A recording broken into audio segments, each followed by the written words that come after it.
It is time for Act 5 of the Sumeru Quest. Picking up right where we left off, for the most part. Unfortunately, as you can see, around my webcam and around my room, it is currently bright as day. I'm under the impression that the finale takes a long time, and I do not have that long in one sitting. So I will cut it into 2 parts and then string them together. But at some point in the footage, it will abruptly cut to darkness.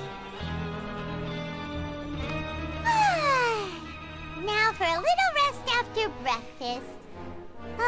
This is the life. Must be nice living like kings while in a prison. Supposed to happen today. Oh, today's our big day. We're supposed to leave the fortress of Masquerade. Come on, we've got to go complete the release procedures now.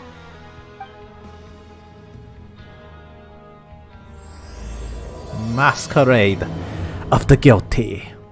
Isn't the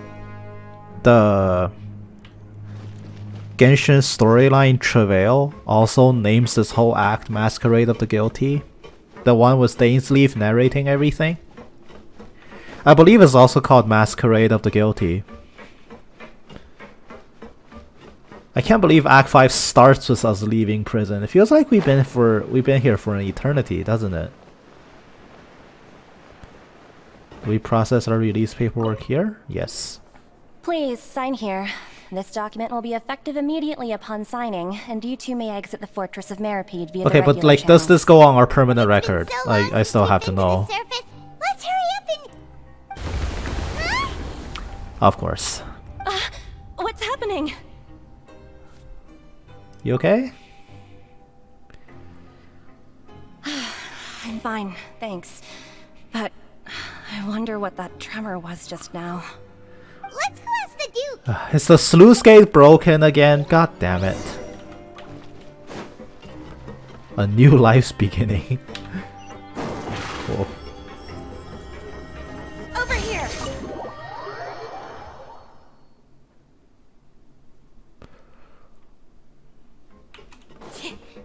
Well, we're not going down to the Forbidden Zone. And he's very chill. He's still sitting at his desk. Ah, good to see you two.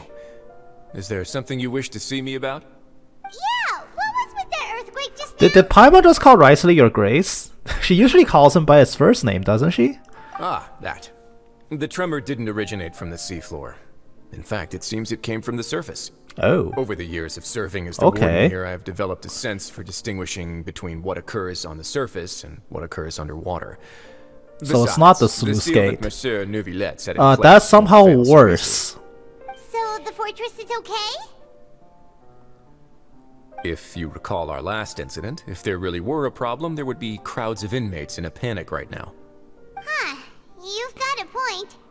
Okay, seems we need to get back up to the surface and ask about what happened. Alright, fine. By the way, do you know what day it is today? I believe today is this month's pipe cleaning day. Wait, seriously? How coincidental that we leave the fortress on pipe cleaning day.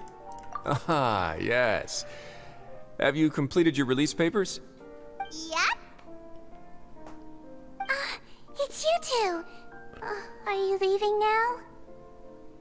That's right! Today is our last day in prison! But now that Paimon says that, it doesn't feel like we were confined here. Citron's just moving about. She's just not in the infirmary. Oh, yeah. She's everywhere Well, except the it's fun in this infirmary. place now. Then be sure to come back and visit. I'll miss you. Bye, Citron. If you've signed the release papers, then you're free to go. The guards will escort you out. You're not going to see us off? I knew you'd ask. All right, sure. Wait, seriously? That's all it takes? Well, you actually agreed. No worries. You That's must all it be takes? busy. You coming with us? Yeah. Ah, so you do have a polite side, I see. After being down here for so long, I imagine you must feel like you're lacking companionship. Shall I come along too? It's not like we'll never visit. I hope we never visit again.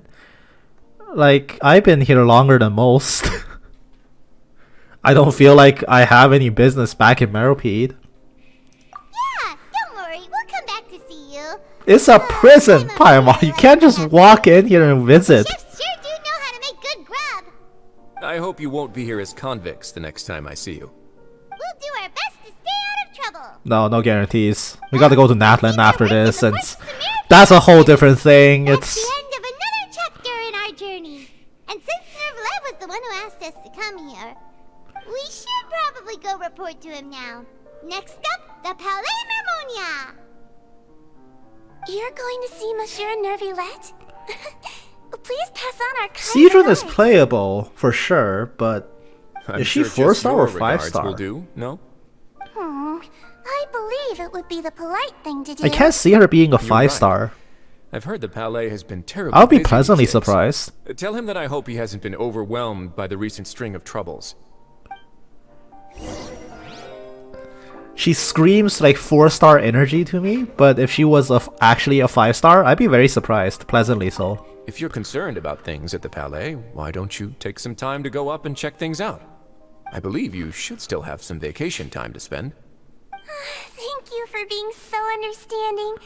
It means a lot. It's been some time since I've gone to the surface. I must say that I've started to miss it a little. Okay, but Sidron has vacation time. I mean, obviously, you know, staff has vacation time. Hooray for vacation. But also, isn't she the only nurse? If she takes a vacation, what happens if people need medical care down here? I don't think there is another nurse. Right?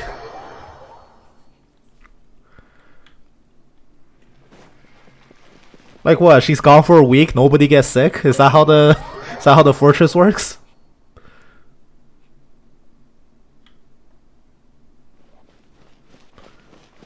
Palais Mermonia. Huh. The Palais Mermonia sure is buzzing with activity today. Halt! Huh? Oh, it's you two. Apologies. Monsieur Nervilette did say you'd be welcome at any time. See, that's what the Melusine looks like, so what's Sidron's Would you deal? mind helping me take a look at this report? I'll be right there. Sorry, I've got my hands full here. You can see yourselves in. Okay. Everyone's so busy. Seems a lot has been happening.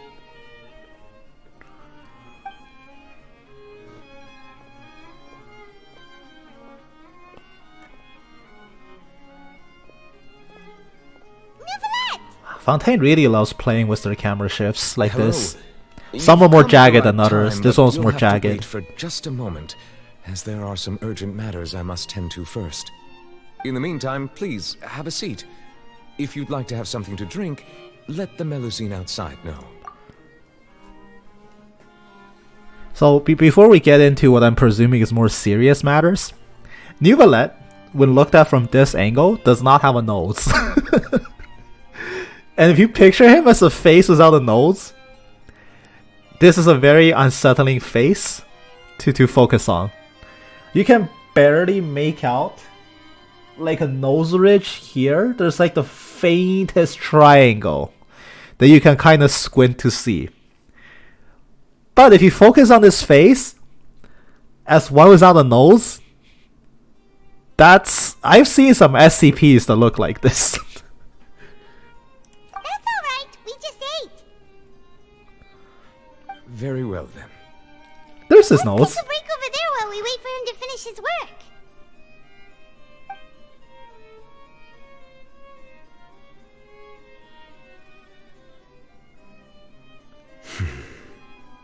Yeah, there's his nose. It's so All right. evident. That should wrap things up for now. Are you done with your work? Yes, sorry to keep you waiting. Today should be the day you were released from the fortress of Meropide, and it appears that you have managed to complete all the release paperwork. That's right, and we came here to see you right away.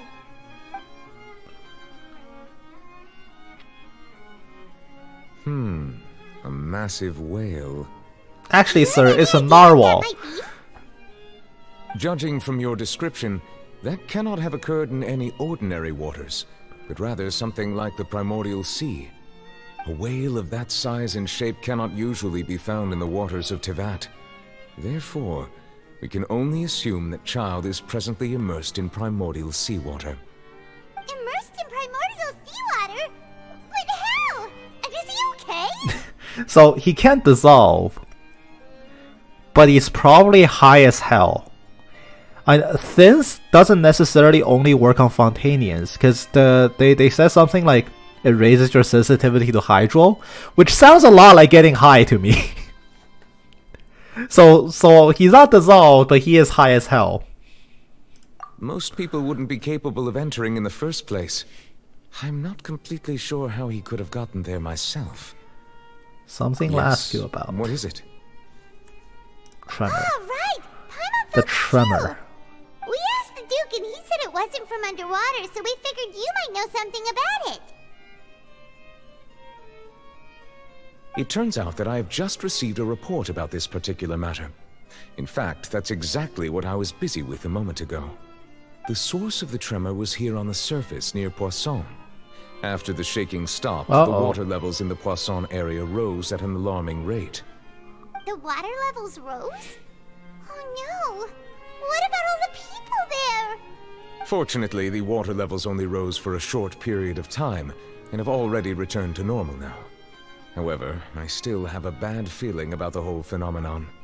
If the change in water levels is connected with the leaking primordial seawater, then the situation in Poisson may be much worse than it appears. Navia should be in Poisson, right? We need to go check on her! Alright, let's go. I would also like to go there as soon as possible, but I'm afraid I can't leave just yet. We must immediately formulate disaster prevention plans for the surrounding coastal Isn't that areas to Furina's avoid job? potential catastrophes. Didn't Arlecchino call her out on that? Poisson first. I'll meet you there to check on the situation once I finish things here. Alright, There's no time to lose! Let's get going! we'll head to Poisson. Please be careful. Oh. Oh my god, Lynette's back scared me for a sec. Poisson.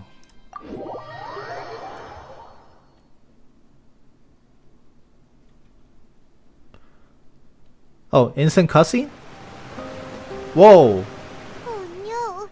What happened here? Okay, that's primordial. That's primordial colored.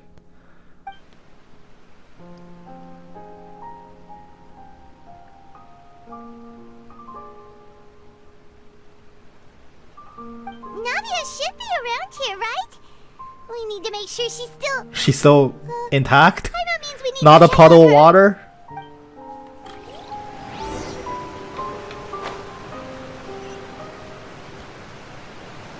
Where do the people go? Okay, no. On second examination, that's not primordial. I can actually see through it.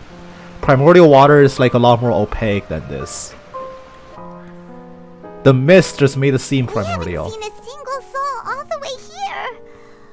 And also the stalls around us are being destroyed. What will I ever do now? Uh-oh. Disaster victim medium. Over there! Male. Just stay put. We're coming up. Watch your balance. How did he get up there? All right. Just hurry. How did Male get up there?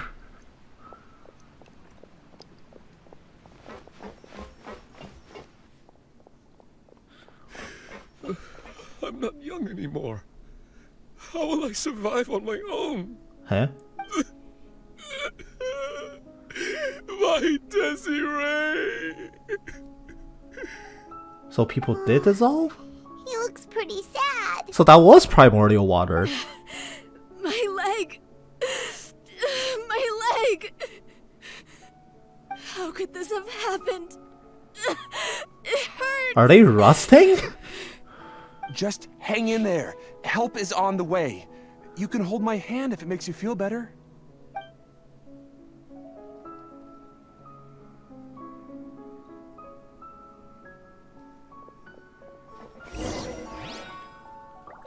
Wait, so that woman's definitely been splashed by the water, right? How could this have happened? Just hang in there. Help is on the way. Yeah, so that's definitely water stains. But she's intact, so they didn't dissolve. What? Where's the family? They're gone. Oh no.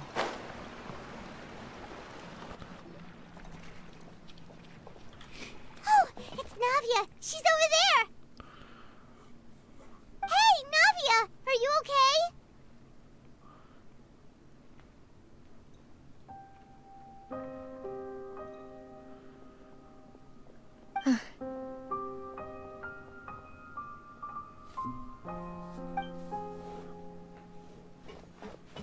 You're here.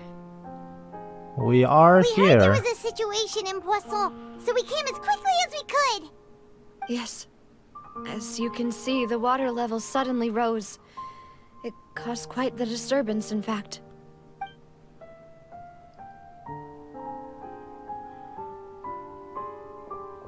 Demoiselle! There was a wounded resident next to a building southeast of here. We've already transported him to safety, but we've run out of medical supplies. Okay, so I think I can surmise now that it's not primordial seawater, it's just a sudden rise in water levels and cause damage. Which, to be fair, Poisson is literally constructed in the grotto. It is below sea level. Technically, it's carved into the land, in a place that is like, how do I put this? Poisson is a town that's, for all intents and purposes, below sea level, even though it's not necessarily true.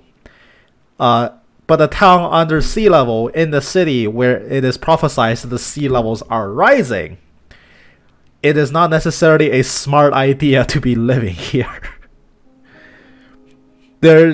You think the infrastructure in a place like Poisson will be better equipped to deal with this? He's wounded? How badly? He fell, so it's probably a broken leg. He's pretty shaken up. When the water level rose, he desperately climbed up to the roof. Once the water receded and he saw the ground, he became terrified and eventually... Slipped? Just stay up there. He jumped down then. Find the leader of Don't Squad jump. 1 and tell him to take the wounded resident to see a doctor. He should know where to go. Understood. I'll take over his search and rescue mission in the meantime. All right, you'll be in charge.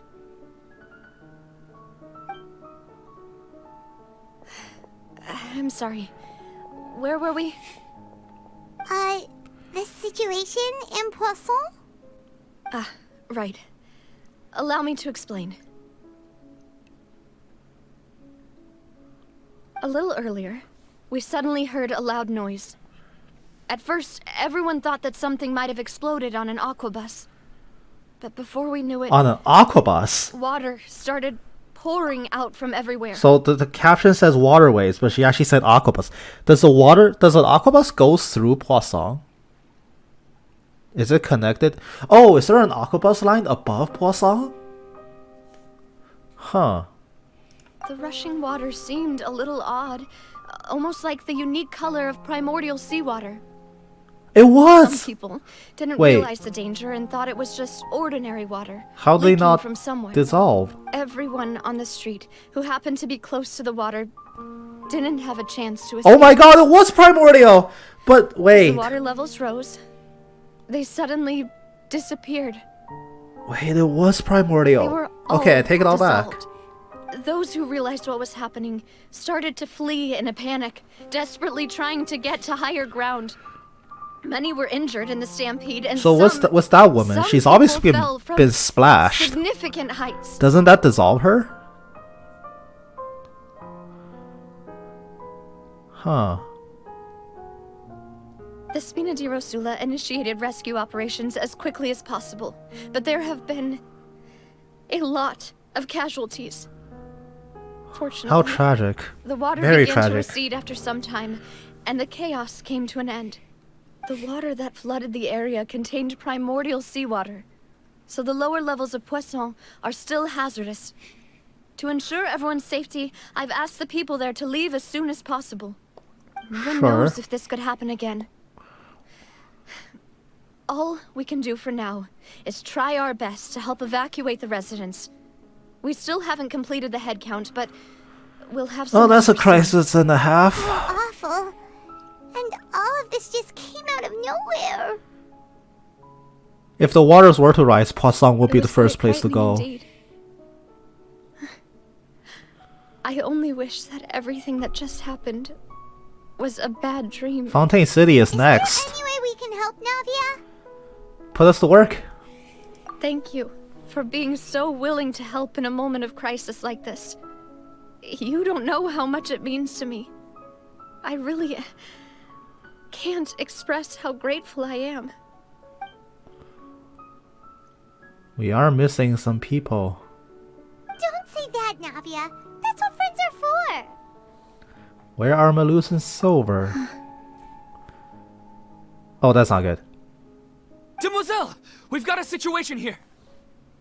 No, that's not good. I'll be right there. That's really bad. Sorry, I need to go for now. Did they die? Did they dissolve? And out she goes. Seems it might be a while before she can take a break.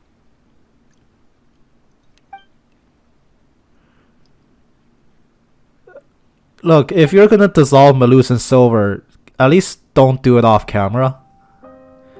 Okay, the wounded are being tended to. and we finished Don't the dissolve them preliminary off head count. camera. More support has just arrived. They don't so deserve that. Suppose I finally have a moment to focus on my own matters. At least dissolve them Of on course, camera.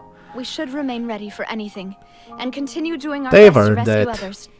I'll be sure to have everyone at the Spina di Rosula ready to render assistance. Traveler, Paimon, would you two accompany me to my father's grave for a moment? Huh? Right now? Sure. Thank you.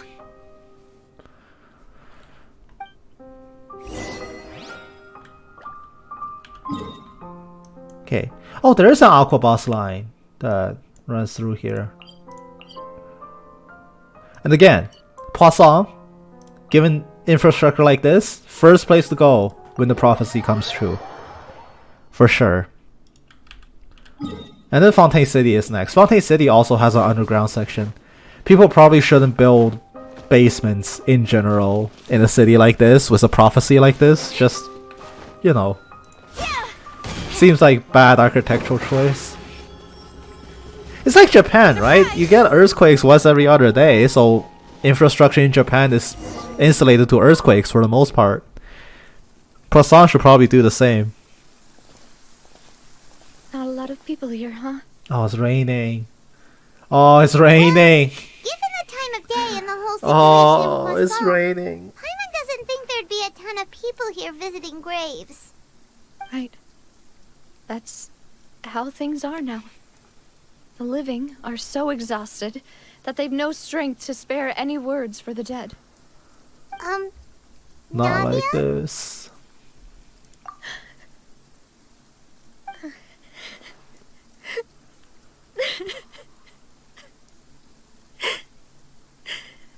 Navia, what's wrong?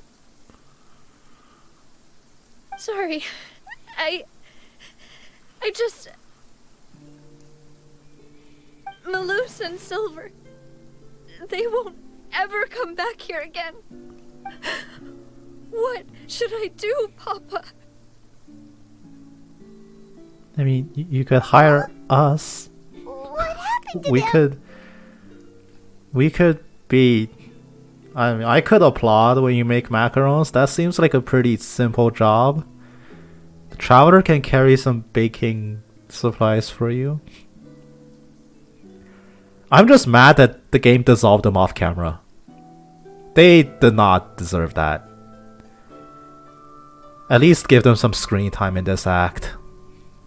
Everyone agreed on the rescue plan, but still, I was the Well, one who well, seven. initiated it.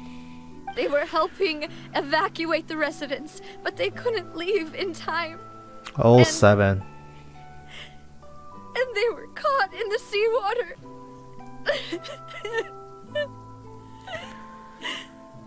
What should we They do? did their best. I've known them for so long. And I know they weren't afraid. But I could at least hold a funeral for my father. And I know where he rests. But as for Malus and Silver, they're just gone. I just can't.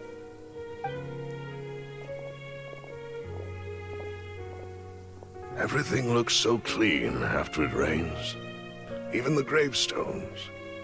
I didn't expect that you'd enjoy a glass of red wine in front of Master Callus's grave.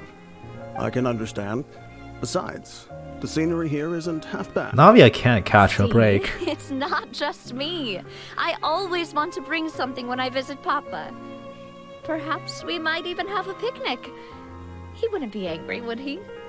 How could Master ever be upset with you, demoiselle?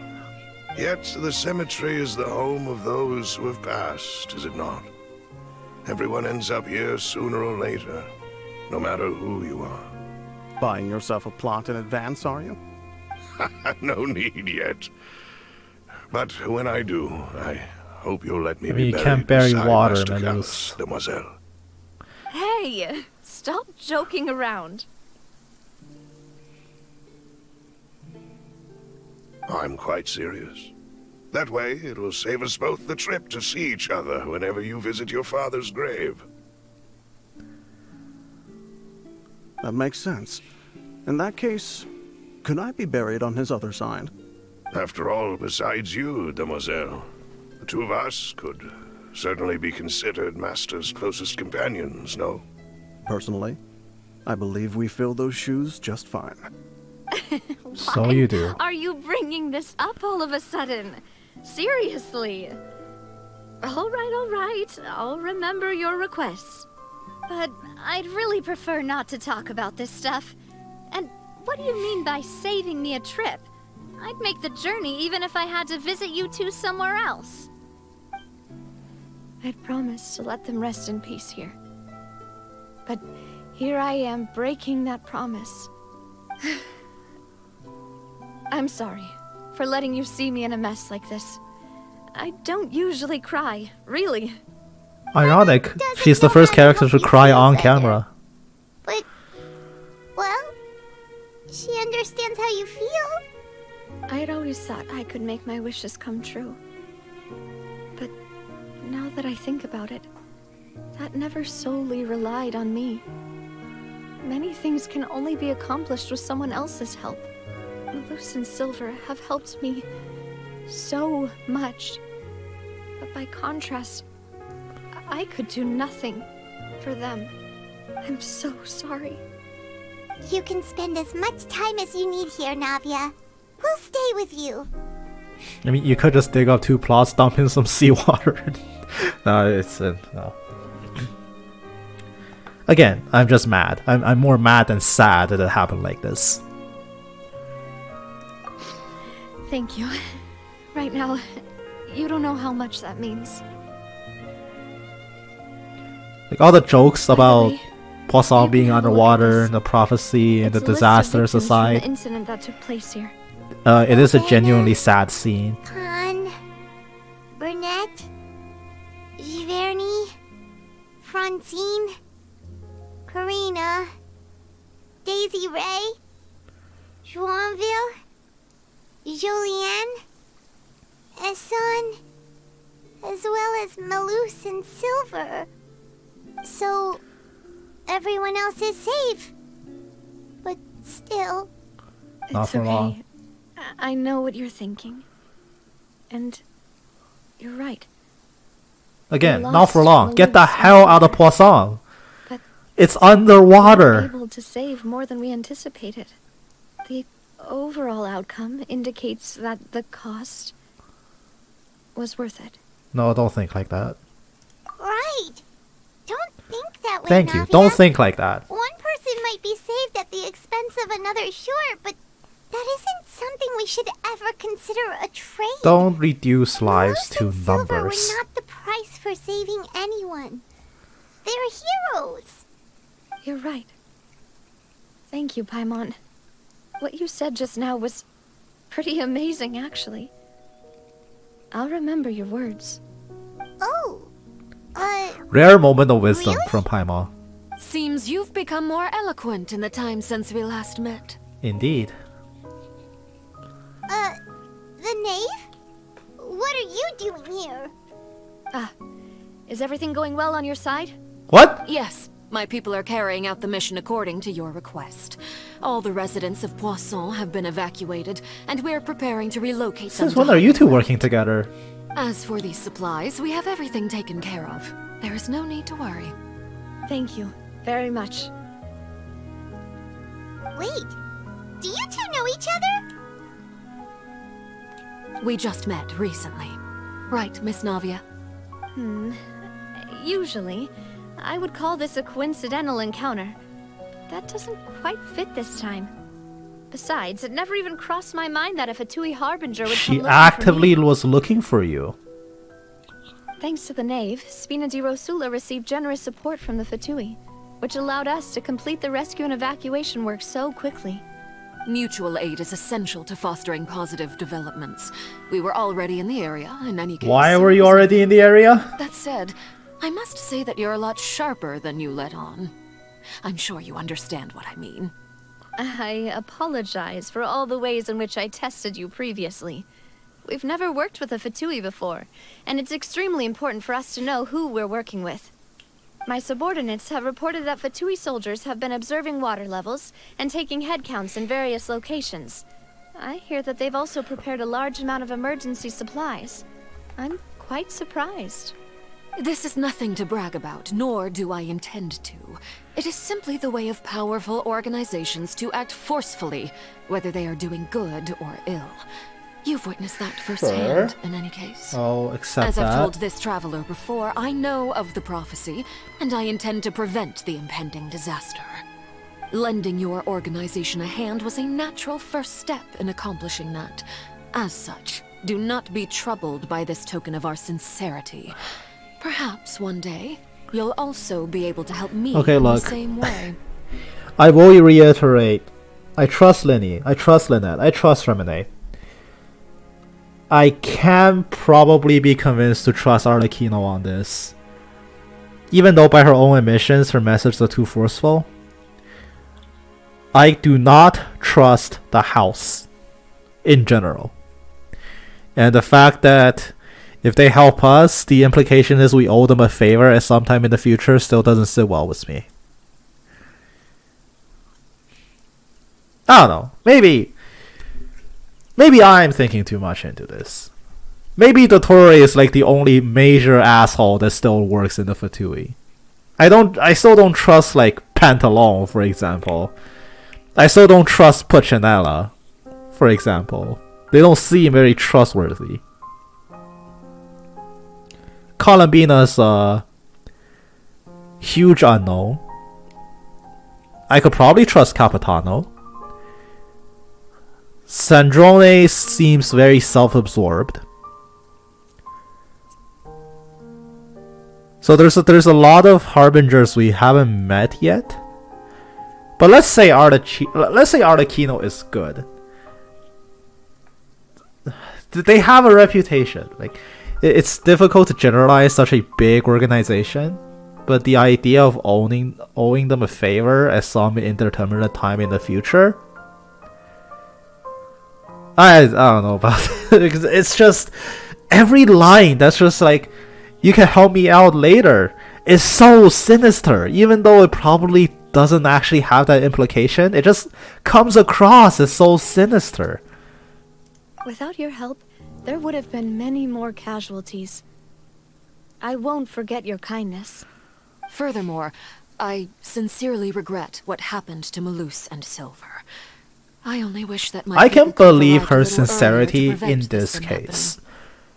I don't Don't distrust say that. You and your subordinates did everything I just you distrust could. the house. As Paimon said, Malus and Silver didn't choose to sacrifice themselves for any specific person. And they weren't the price paid for other salvation. They chose to become heroes themselves. I've never liked hearing people put it that way. It's like trying to relieve pain by saying some noble-sounding words. But right now, there's nothing more suitable. They really did become heroes. You're right. I'm sorry for your loss, Miss Navia.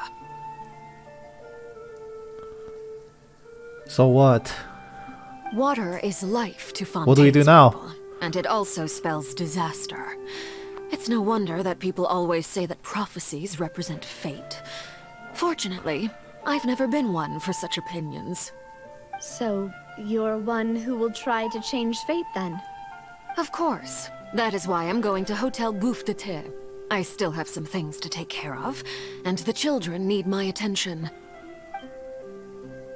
I guess By we the go way, too. Traveler, Paimon, one more thing.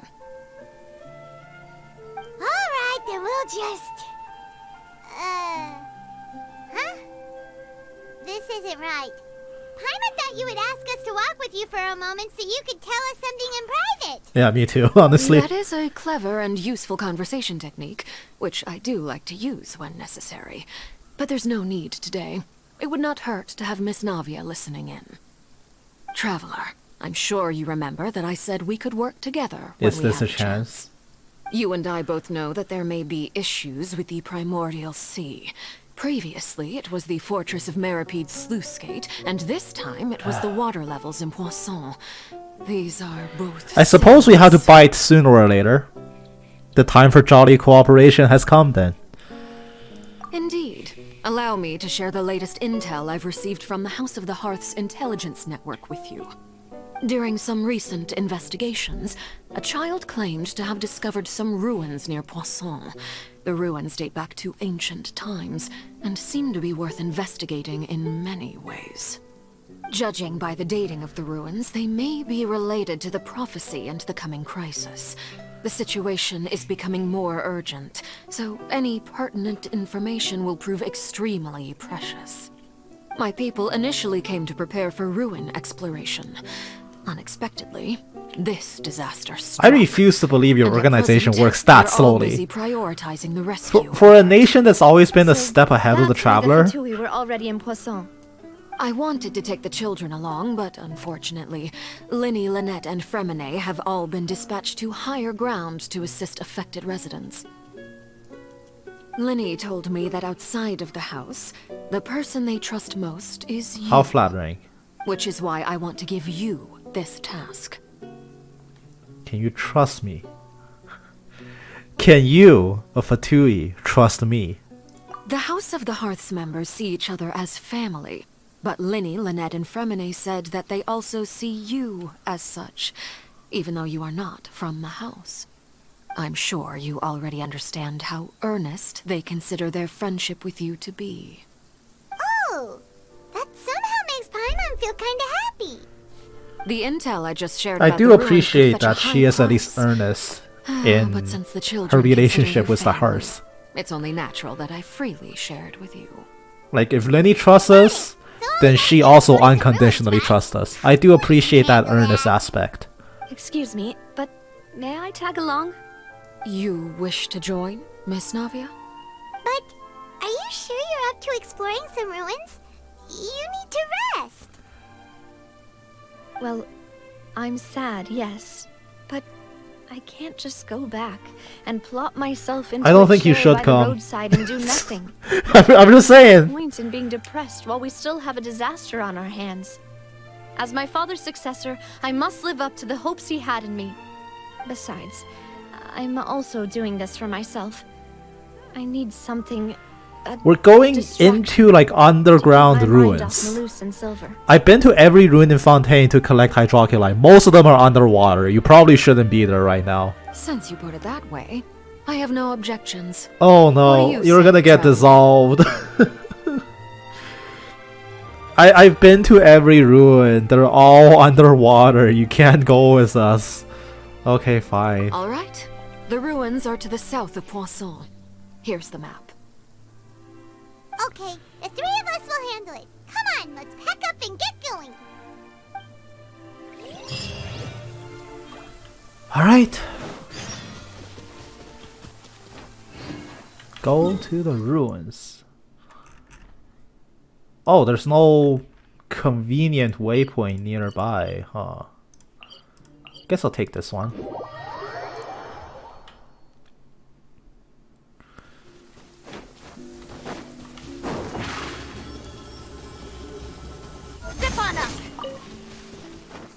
See, I refuse to believe. No, you know what? I can believe it. Refusing to believe is too much, but I find it difficult to believe that Arlecchino is too slow to explore this place. You think given an organization like the House and the Fatui, the instant they heard about it, they've already turned it inside out. Just a me gripe thing. So, are these the ruins the knave was talking about? Whoa, talk about old. Very old. They seem to be pretty ancient, all right. Let's go in and have a look. Just be careful. You be careful! We can't mount! You can!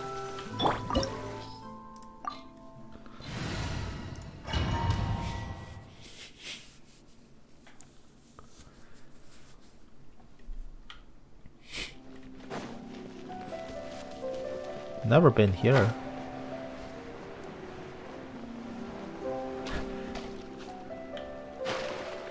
Will there ever be a world where primordial seawater is not just lore but also becomes canon? So that if you play the character from Fontaine and you touch the water, your character instantly dies? Like, in terms of gameplay, not just lore. Like, oh, this is primordial seawater. If you play as Lynette and you dive down here, you die. But if you're like Kazuha and you're down there, you're fine. That would be funny if they ever actually did that. Yeah. Alright, here we go. Over here. Oh yeah. Shower me with... Okay. Kitty, go. Ow. Where's the singer? Where's the singer? Heal me, singer!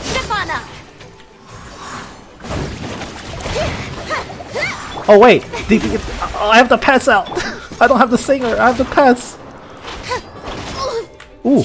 Ooh! Ow! Eee, that hurts! Ooh, ah. Alright, don't worry. Don't worry, we'll slowly work him down. Why did Furina reset to Lucia? Did I set her to Numa?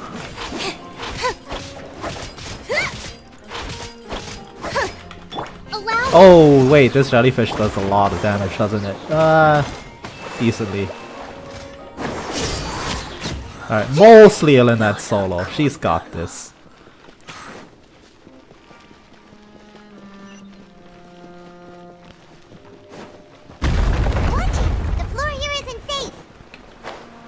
Okay, eventually we have to start running into primordial seawater, right?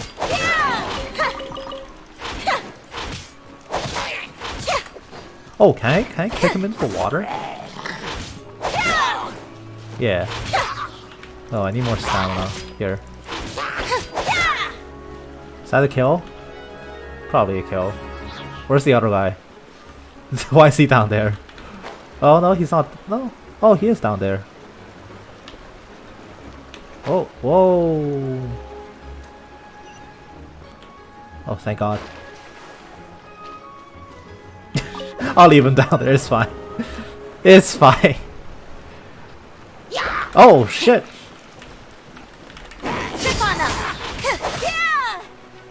Bye. How are you alive? What the hell?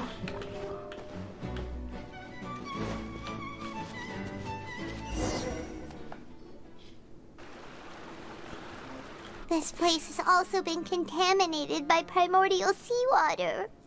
Yeah. And a lot of it, too. A Fontainian would most likely dissolve. This is why you shouldn't have come! Right! You can't go down if there's primordial seawater. It's too dangerous and it won't be any help for you to just stay here. Don't get by my wrong. We're not saying you're useless. It's just No, you're pretty useless here. No, you're right. I can't do anything in this situation. I'll leave this to you. Maybe there's no way back, yeah.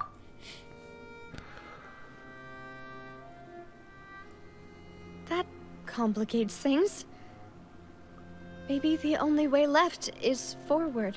Well, Navia's trapped. Do you want to wait for us here? Oh, Navia's trapped. The water levels here are unstable, and there's a chance the water will rise. So staying here wouldn't be safe either. I'll go together with you. Perhaps we'll find the exit just up ahead. Alright. Alright. Come with us for now then, but please be careful.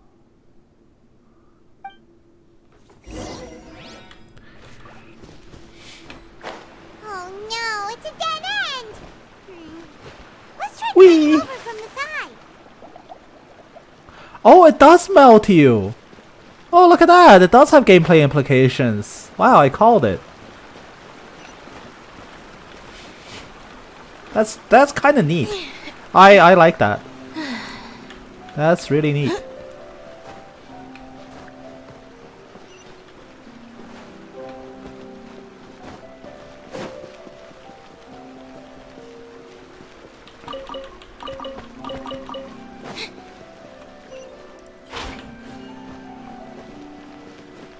Can you imagine hiding a Hydroculus in here? That'd be the meanest Hydroculus ever. And there's been a mean one in, in Fontaine so far. Oh. Whoa.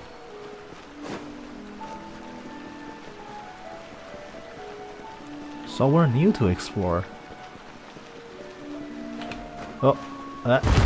Oh! Wait! There's something wrong with this bridge!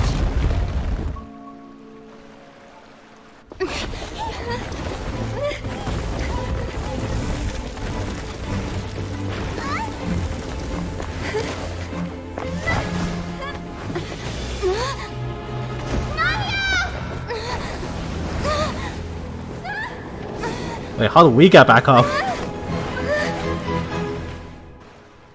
Uh-oh. That's bad.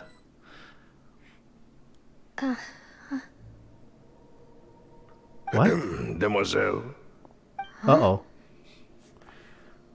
We're all Demoiselle, dead. what are you doing here by yourself? Would you be standing here till dark if I hadn't come to get you? Maybe she just wants some time to herself, Maloose. Hmm?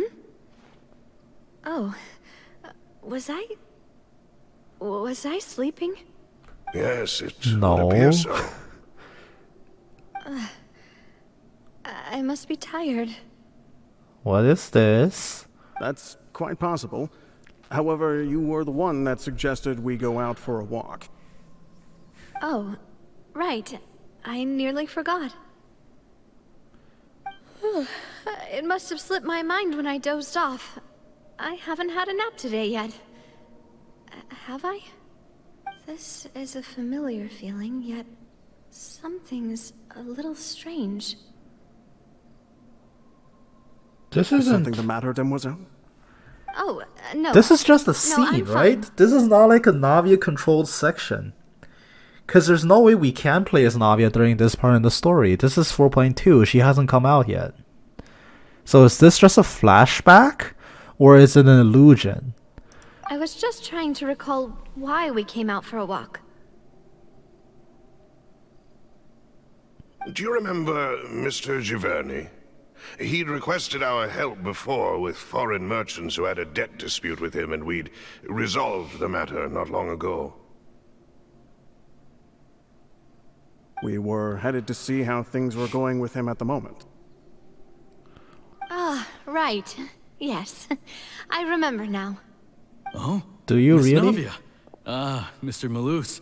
And Mr. Silver, too. It's good to see all of you. How have you been? I've been great. What is Thanks the to scene? your help, those bothersome merchants finally What is the realized scene that I wasn't the for? one they were looking for. Oh. Why, I wasn't even the guarantor I have for so that many person. theories. None of them are probably right. They were knocking at my door day and night. Even my neighbor, Obina, was getting fed up with them. Sometimes force is required to calm someone down and get them to listen to what you have to say. That's right. Oh, by the way, Burnett, what was it that you wanted to give to Miss Navia again? Oh, yes. One moment, I have it right here. Miss Navia, these are some flower seeds that I prepared. Please take them. They're a very good variety, and they'll become very big and beautiful once they bloom.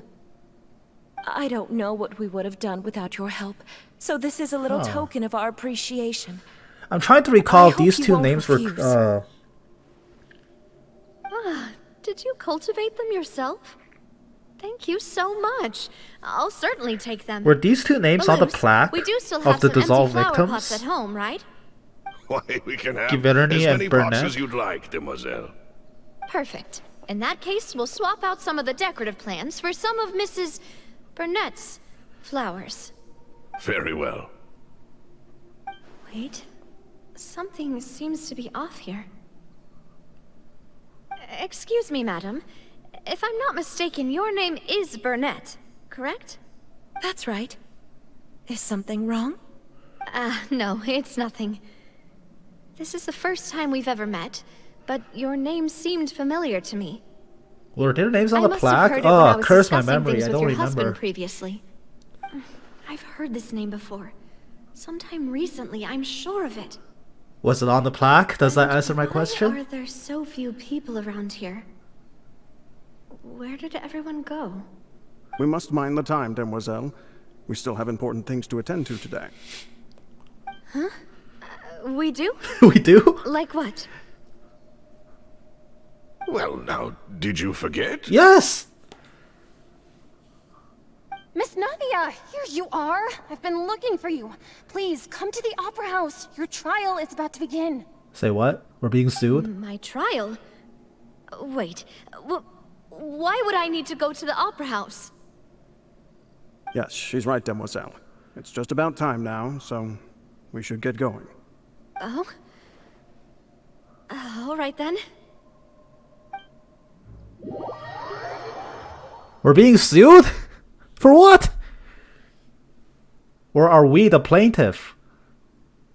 Look, it's Navia. She's here. And her two attendants are with her. Goodness. Is Jolly Everyone's Yen's name finally one of the here. ones on the plaque? There sure are a lot of people here to see the trial. And they all seem to be oddly excited about something. I even know some of these people. Oh, I need to go back and see the plaque Desiree, names. Joyville, No, these guys were on the plaque. These guys were on the plaque. Essen. Yes, these were on the There plaque. are so many people For here. sure. And why do I They have no dissolved. recollection These are of the this dissolved case? people. And as for the judge... huh? Where's Mr. Nervillette? Okay, so that checks out. Nervillette Please is sit not in the here defendant's because he's seat. not dissolved. Don't worry, Silver and I shall accompany you. We are the defendant, right. okay.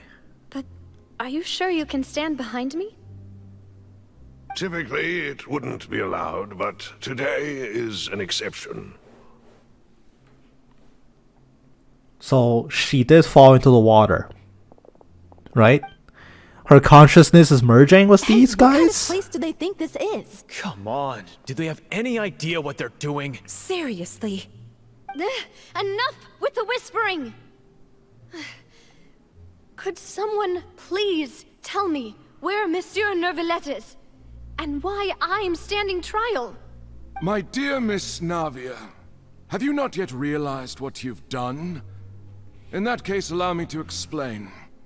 As all here know, you are Master Callus's successor, the head of the Spina di Rosula. Are they blaming me Someone for who's you been guys highly dissolving? regarded by every Bro, soldier you guys built the city up below sea level. What was I supposed to do? Spina, you treated all of us just like the late Master Callus had.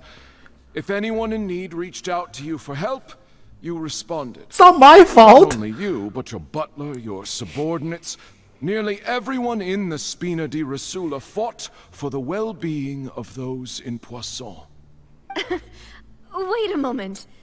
Aren't you just proving that I'm a good person? Yes, correct.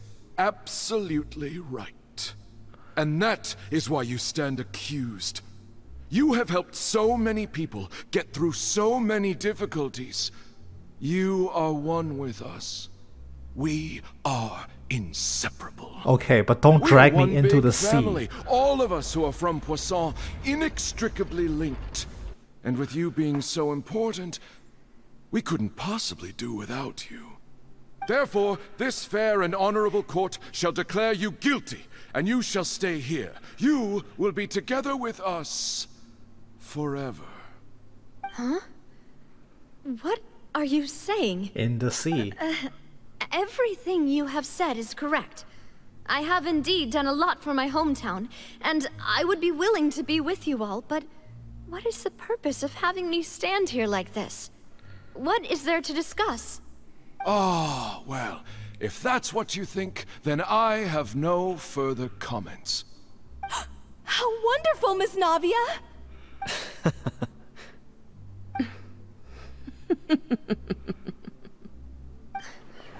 I know all these people. Why are they laughing? I seem to remember now.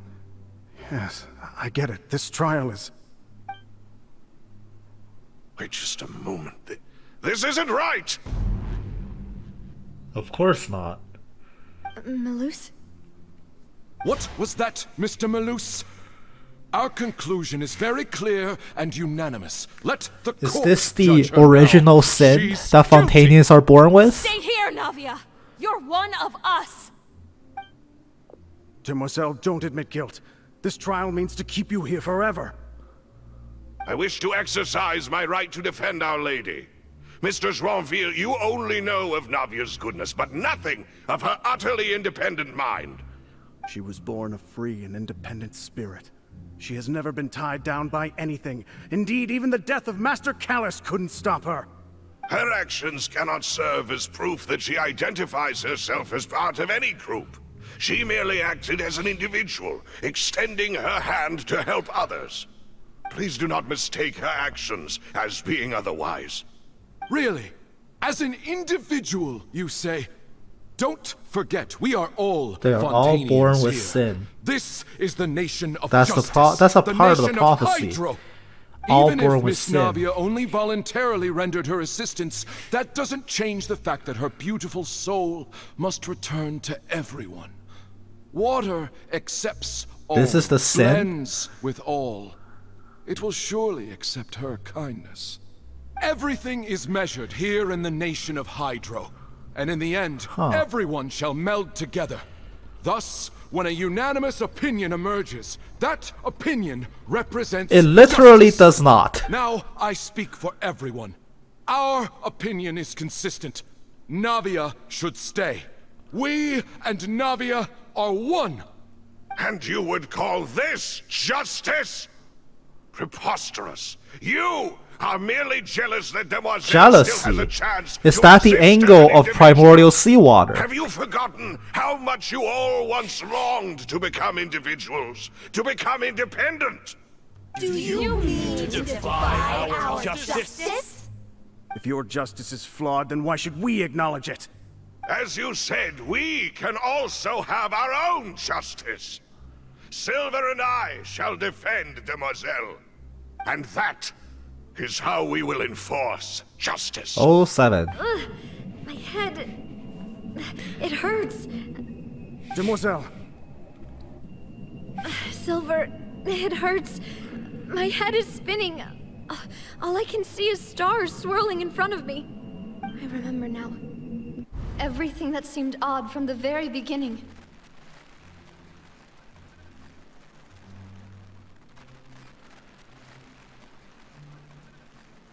Karina, Desiree, Joyville, Jolien, Essen, and Mr. Giverny and Mrs. Burnett, who we met earlier.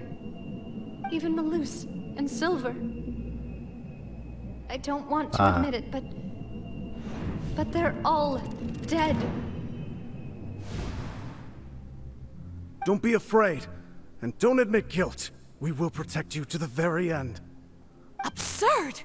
Who are you to say that she cannot be Oh my god, judged? the mic quality on this We are the line. majority, and in the nation of trials, the majority is absolute justice. We are the will of all. No, you're not. Don't let them escape! We shall keep Navia here with us!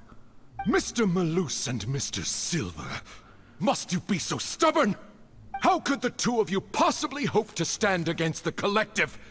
Do not resist. This judgment is fair and just. Navia belongs to us. After all that happened, she should not be left alone. What was that? Poisson. Oceanids! They're Oceanids! Yes! What are you saying? No more excuses. She says we're jealous. Jealous? How could she possibly be an independent individual? It all makes sense now. With these people. Who's jealous of her? She belongs to us. Miss Navia, she... Silence! Narwhal. That's... Is he here? Monsieur Narwhal. Is he in the ruins? Such commotion is prohibited in the court. The accusations you just presented are nonsense and cannot constitute a proper trial. The court will adjourn for the rest of the day. In this, I shall hear no objections from any unauthorized party. Our thanks, Monsieur Narwhal. Please leave with me, Miss Navia, while there is still time. But... Go on now, demoiselle. This is your only chance to leave this place. What, can't bear to leave us behind or something? This is not... This can't be the last time we meet. My apologies. I couldn't resist making one little joke once I realized that This can't be how it ends. this shall be our last goodbye. Malus. Silver. Quickly, you must come now. Goodbye, demoiselle. Farewell. Goodbye.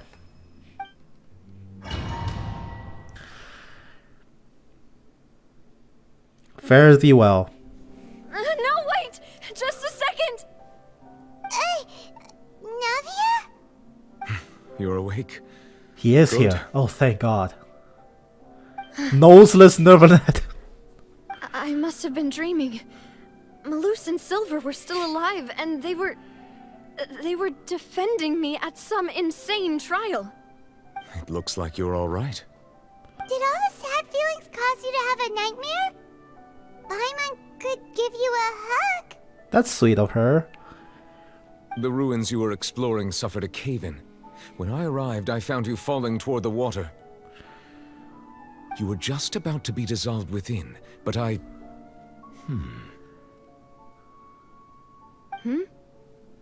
What is it? I think I saw two Oceanids protecting you. It was only for a moment, perhaps even a fraction of a second. That's so nice They of gave them. me the chance to retrieve you. Were it not for their intervention, I would not have been able to rescue you before your consciousness dissipated. Wait, did you say Oceanids? You mean like what happened with Vache? This is not how Oceanids are born. Again, same random sword Act 2. This is not how we learned they were born. Perhaps those two Oceanids were the people you saw in your dream. I always told them that they didn't have to protect me. To think that they'd keep doing so even after death.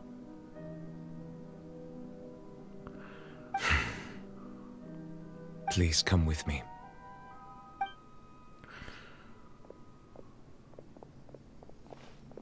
Neverlet, are you okay? Is it like just pouring rain outside right quite now, all right. Narwhal? Perhaps there's something we could chat about? Oh? Why do you look so stiff all of a sudden? Oh, Paimon knows. You're the type who feels awkward when there's nothing to talk about, right? This is not time, Paimon. I merely thought that we should give Navia some time to herself. Huh? Why didn't you just say so then? Don't you think it's even more awkward to call us over like this and then have nothing to talk about? We could talk about why we're here. You know, the knave sent us here. Ah, Sigewinne. I hope all is well with her these days. Her work in the fortress of This Europe is has really not been too awkward. much for Narwhal, her, just do nothing. No way, don't worry. She's doing fine down there. She's an amazing head nurse. I see. Well, that is good. I have always worried that Sigewinne would need a lot of time to understand the world of humanity, just as I have. Oh, and the Duke also says hi. Even though Sigewinne made him do that. He hopes that you haven't been overwhelmed by all that's happened lately. Thank you. I have indeed been busy lately, and I also hope that everything is going well in the fortress. It's honestly going better in the fortress than up here. And that's saying something. Talk about. Let's chat about something else then. There's an elephant in the room. The reason why we're here. Let's talk about that. So, Neverlet, God damn it, Paimon! Probably quite the swimmer, huh? Ah! Yes, of course. Yeah, he gives you a 15% move speed in water, so what? This isn't going anywhere. Thank you. Now we get to the... Something else. How did you find these ruins? Did the knave tell you? Yes, in fact. I had arranged to meet you in Poisson, but when I arrived, I discovered that the Fatui were helping the residents evacuate. They had even transported a large quantity of supplies to the area. Amid my astonishment, I ran into the knave, and we had a chat. She informed me that she had asked you to investigate the ancient ruins here. Yeah, we originally planned to meet up with you, but we thought you might still be busy with all those official documents. We didn't think exploring the ruins would take very long, and who would have thought you'd wrap things up so quickly? Navia will be fine. She's a strong lady. I'm sorry to have kept you all waiting like that. I'm feeling much better now. I guess we should get going again. Will you come with us, Monsieur Neuvillette? Yes, if you wouldn't mind my company. Oh, hell yeah. New friends. Oh, right! Another one joins the party! Let's get going then! Can we make this party... I guess Lynette can stay. Can we make this Neuvillette, Navia, and Lumine? Lynette can stay. She's my level 1 baby. Oh, shoot.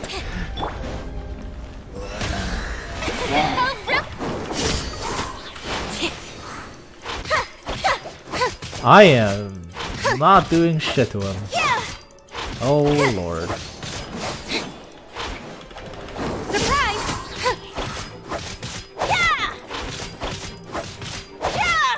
You know, eventually I'll kill him. Oh wow, that kills you on the way back. Okay.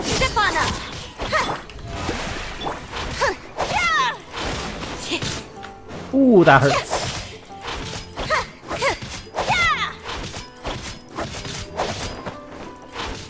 That really hurts. You can't do that, man. That hits. That has a high hitbox. No way. All right, Cravaletta, get him. Get his ass, Cravaletta. You got this. Hold the line. Oh shit, they really hurt, huh? Let the magic begin. This was a healing bonus circlet. Oh my god, just gooning him.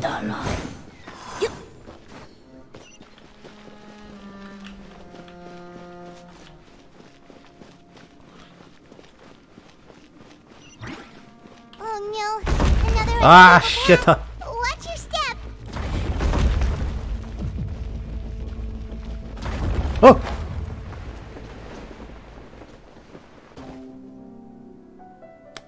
I really should watch where I'm going in front of me, you know? Surprise!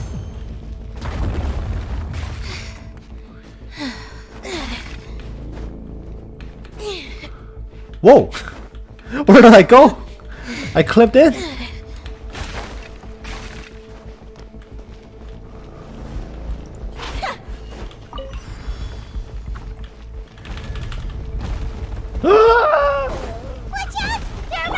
Bro, I can't fight this. Are you shitting me?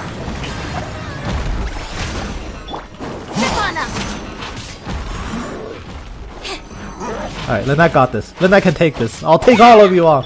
I'll get the Chihara blue. Dude, throw the Hydro. Here's the spotlight. Oh? Oh! Oh wait, the cat's going hard! Oh, I'm out of stamina. I shouldn't CA. I need to conserve stamina for sprint cancels. Yeah, I need more animal particles, if you please. That's hardly any.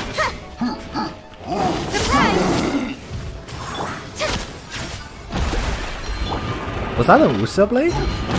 Sorry, was that a Numa blade rather? These guys are Lucia.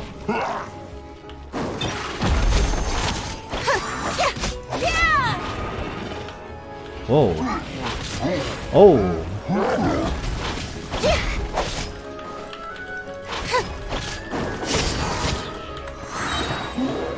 I mean, the fact that her axes are infused actually helps a lot. Yes, infuse the cat!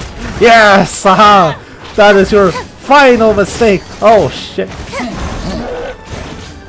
Wait, I don't want to kill him. He's the one that's infused. Okay, this one's electro.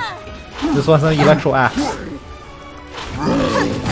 Didn't quite What? I was not standing there. Come on. Come here. Over here.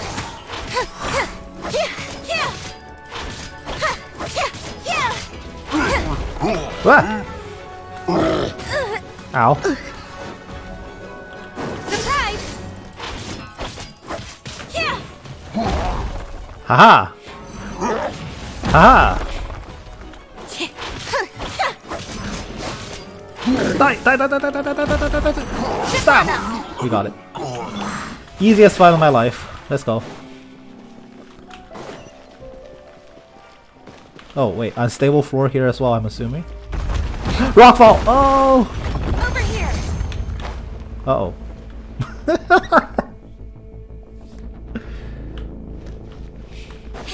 The fact that Lynette does like a tiny dash at the end of her sprint, which is something that Yalan doesn't do, it throws me off. We're almost at the top. Keep it up. Alright. Go, go!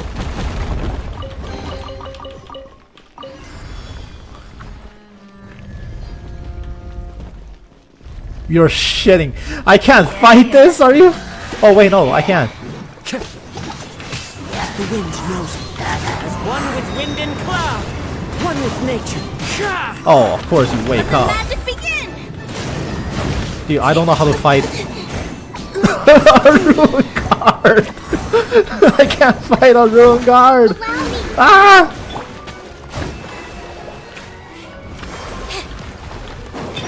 Over here. Ah!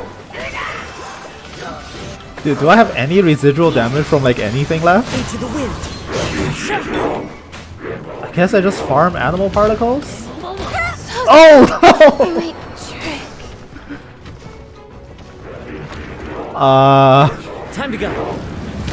One with nature. Rusty, revamp. Oh no. How long until I can eat steak? 80 seconds? I don't have 80 seconds! Alright, Cravaletta. Get him! Get him, Cravaletta! Yes! Speed on them! Yes! Yeah! Look at it! Look at them go! Yeah! Hold the line. Yes! Speed on them! Yes! I need to resurrect my Lynette.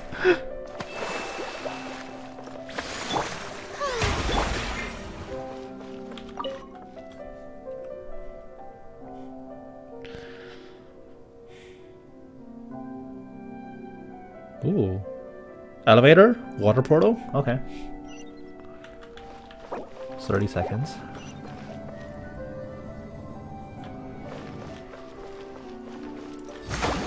Allow me.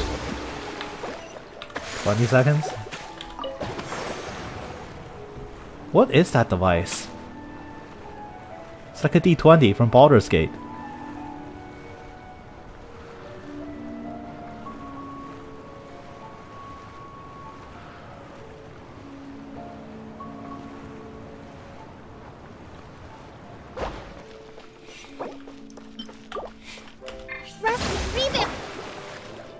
Watch there be a boss fight up ahead.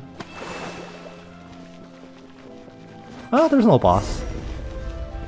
What is this though? Looks like we've reached the end. Huh. This is the place. There should not be any other hidden spaces in the vicinity. The path sure had some twists and turns, but it turns out that this place isn't actually that big. Well, what are we looking for here?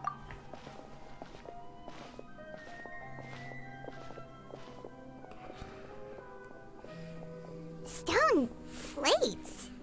It seems like they were put here as an offering. It's the prophecy. them down and Furina's have a crying on the throne on the right. Perhaps we should just leave them be for now. This is the prophecy.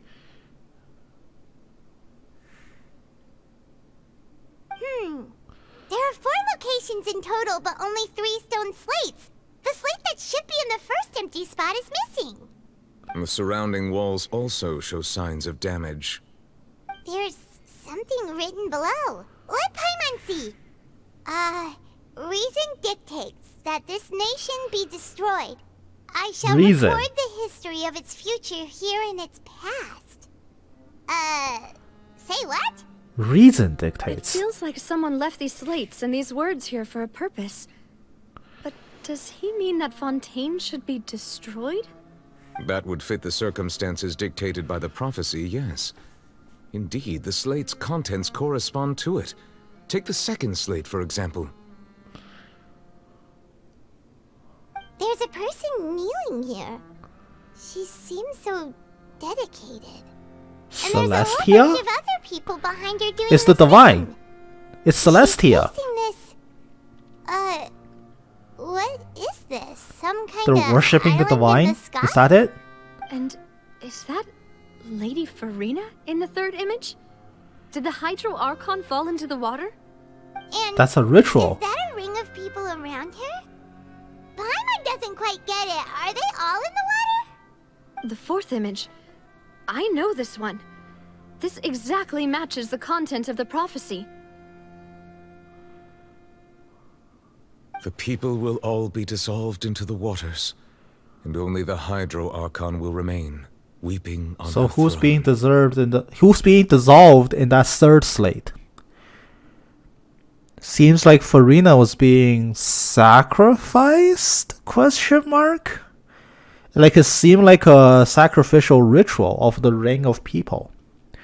The second slate also has Celestia raining down thunderbolts, so it doesn't seem like their prayers were working, right?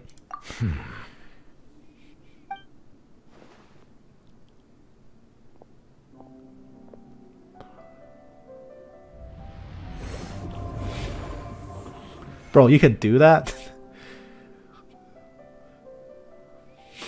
What did More you just do? information should be hidden in these slates, but I fear I cannot easily uncover it, most likely due to us missing the first slate. I am very sorry. Don't blame yourself, Monsieur Nervalette. Deciphering ancient stone slates isn't one of your duties. You think so, but he's the sovereign. Paimon's getting the chills just looking at these slates. This says that it's the history of the future, right? That means the prophecy's sure to come true. But maybe it can be subverted. I really hope it doesn't mean that. Still, Paimon feels like these images are kind of weird when you look at them together.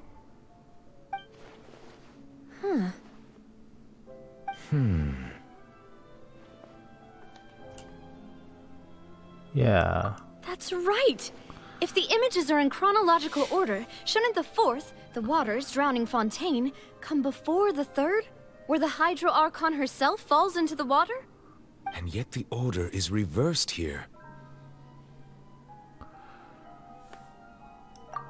If we go by timing, Exactly. Lady Furina only emerges in the third image. That means that the person in So the second Egeria- image might be the previous Hydro Who contracted the original sin? Egeria, then. I had never met her, but her appearance here does match the Egeria records. received punishment from the Previous divines, Archon kneeling before the contracts floating island in the sky, original sin. as if confessing a sin. Did she herself commit that sin? And if not, why would she be in such a posture? Also, I'm still wondering why these ancient stone slates are here at all.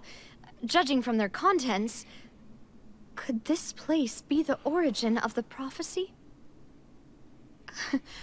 Does that mean that someone, or some people, once saw these slates?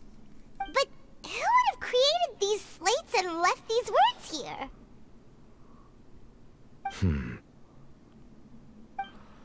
It seems that any further clues will have to come from Furina.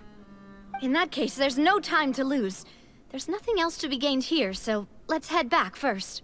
But she doesn't know anything, right? Arlecchino tried to question her. We're safe for now.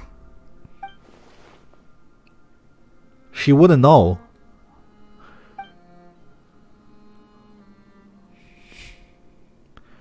Good point too. Doesn't matter who made these slates for now.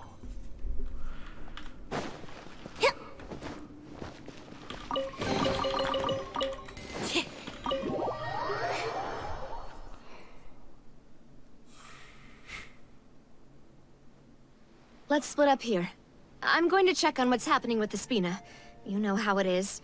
There's some things you just need to be there for yourself. But are you okay though? That was a lot of trauma in like 10 minutes. Still have energy for that, Navia? Paimon's already beat. Oh, Paimon, it's gonna be a long day ahead of us. Just head back to the Fleuve Cendre and have a rest then. Thanks for keeping me company all this time. I'll depart as well. Thanks for your hard work today. Rest well, everyone. Traveler, I will go talk to Furina tomorrow morning to ask about the stone slates. I'm sure that you're concerned about this matter as well. If you have time, drop by my office. I will share the results of our discussion with you. Okay. Are you really gonna talk to her about this directly? Will that be a problem? Paimon's getting a little scared now that it's come to this. She has long been harboring secrets, and will not give them up easily. Which makes it all the more my duty to ensure that she understands the present situation. Alright, we'll leave it in your hands then. You're probably the best person. I don't think she knows. I don't think that was an act. Like, she genuinely doesn't know when Arlecchino questioned her.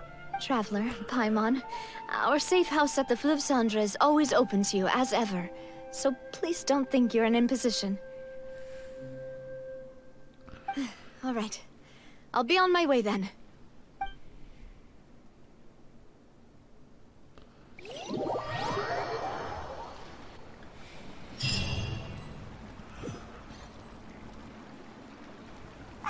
We're finally back! Welcome back. We've got a special menu prepared for you two tonight. Yay! And there's good food too! Navia, no, the boss is the best. Ooh, Oh shit, that looks nice. That does look nice. Paimon's already starting to forget what happened today. Oh, that voice. Why are you here? Is? Huh? It's you two. What are you doing in Fontaine? What the hell are you doing here?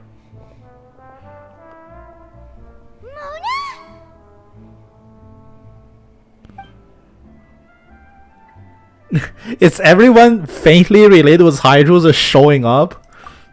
Seriously, nobody just uses a scry glass whenever they've got time to just see who they'll meet on the road.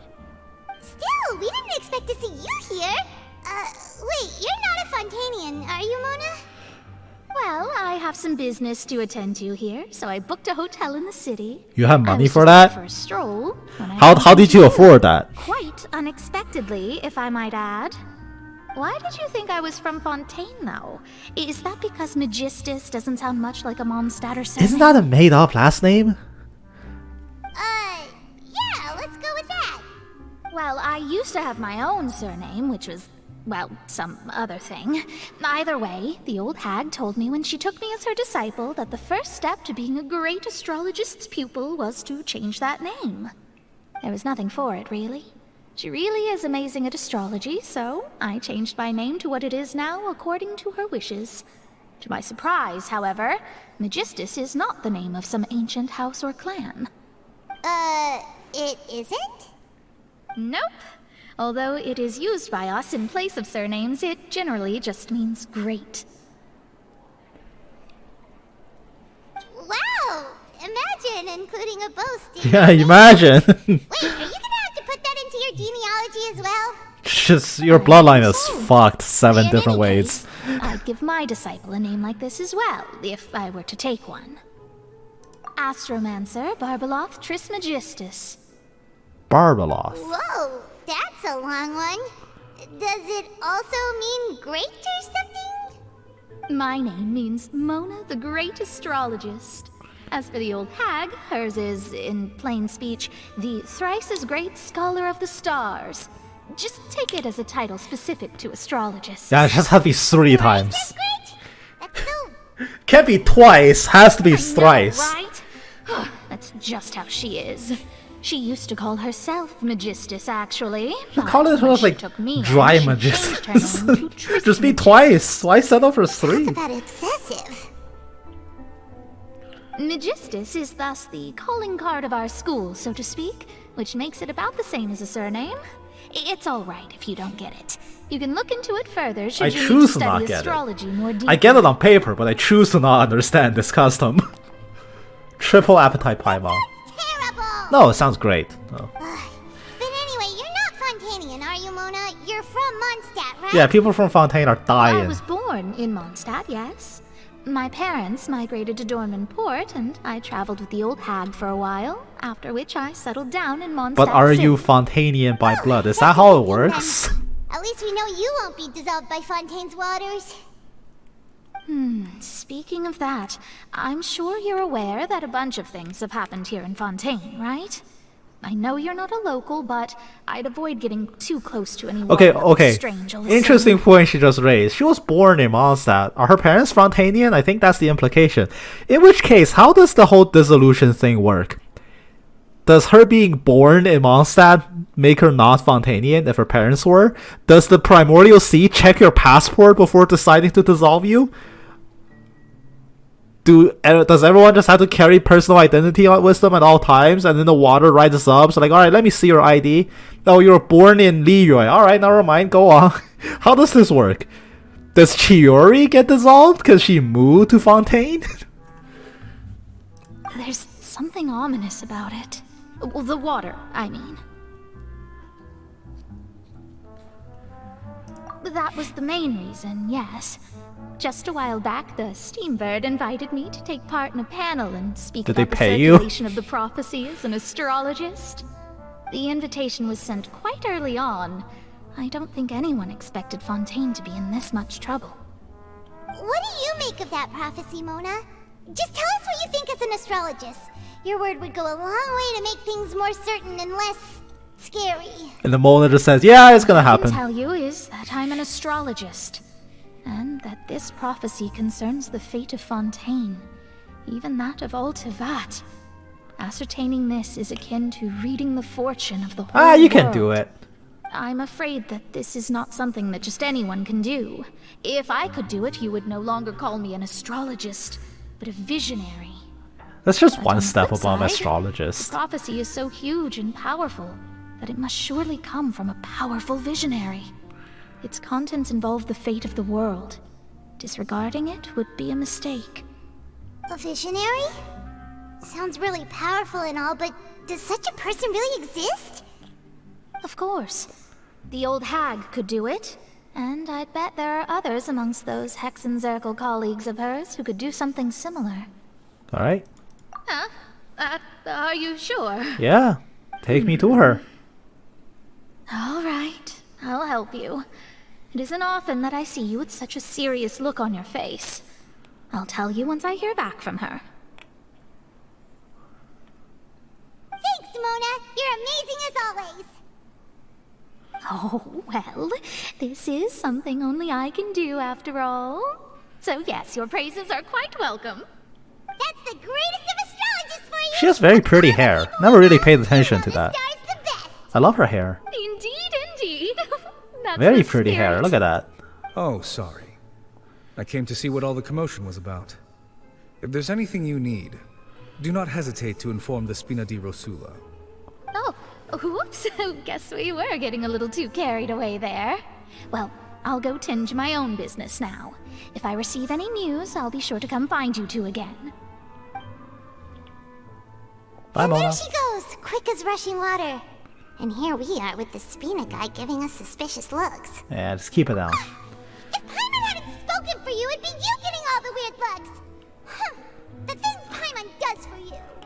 To be fair, anytime Lumine speaks, the entire Genshin community does give her weird looks. That's more like it.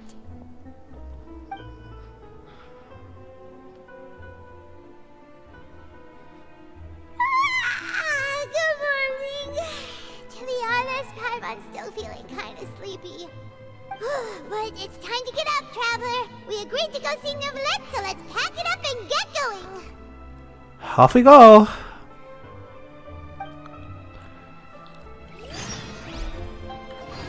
Hunters and Prophets. Go to Nervalet's office.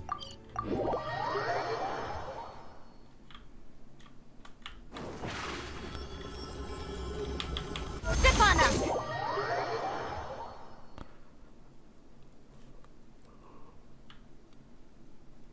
Ooh.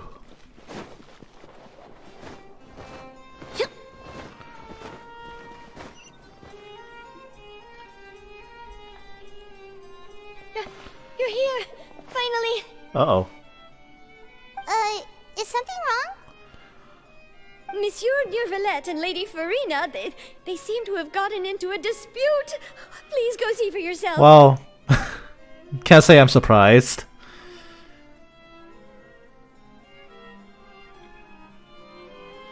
Like I said, I've already explained everything. And yet the problem has not been properly solved. There is little space for excuses between us. It is not my intention to offend you, but please, tell me where you stand. You are the Hydro Archon Focalor, are you not? Look at this. This is a list of the victims from the recent Poisson incident.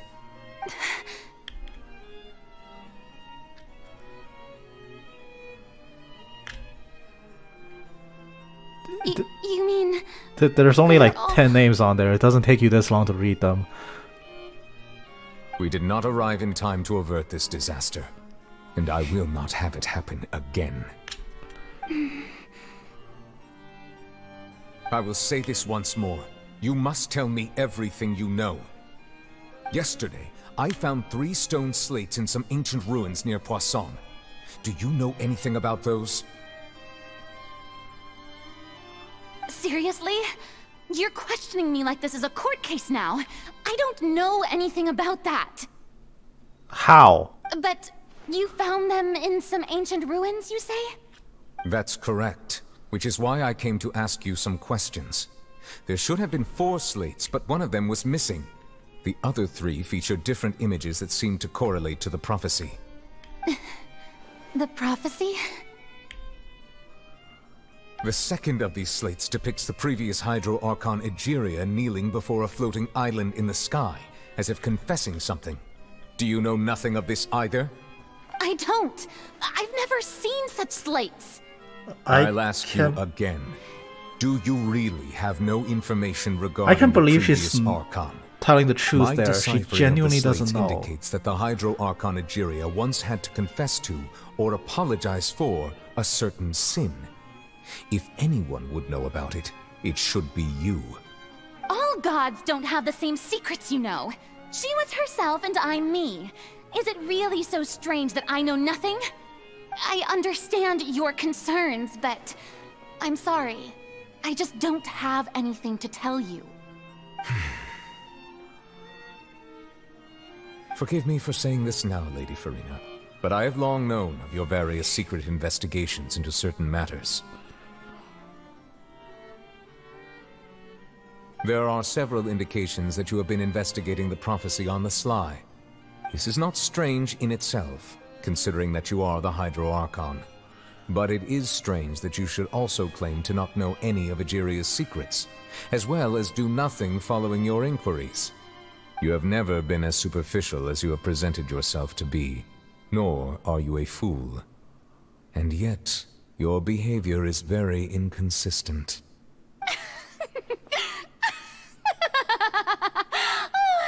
So you've been watching me all this time, have you?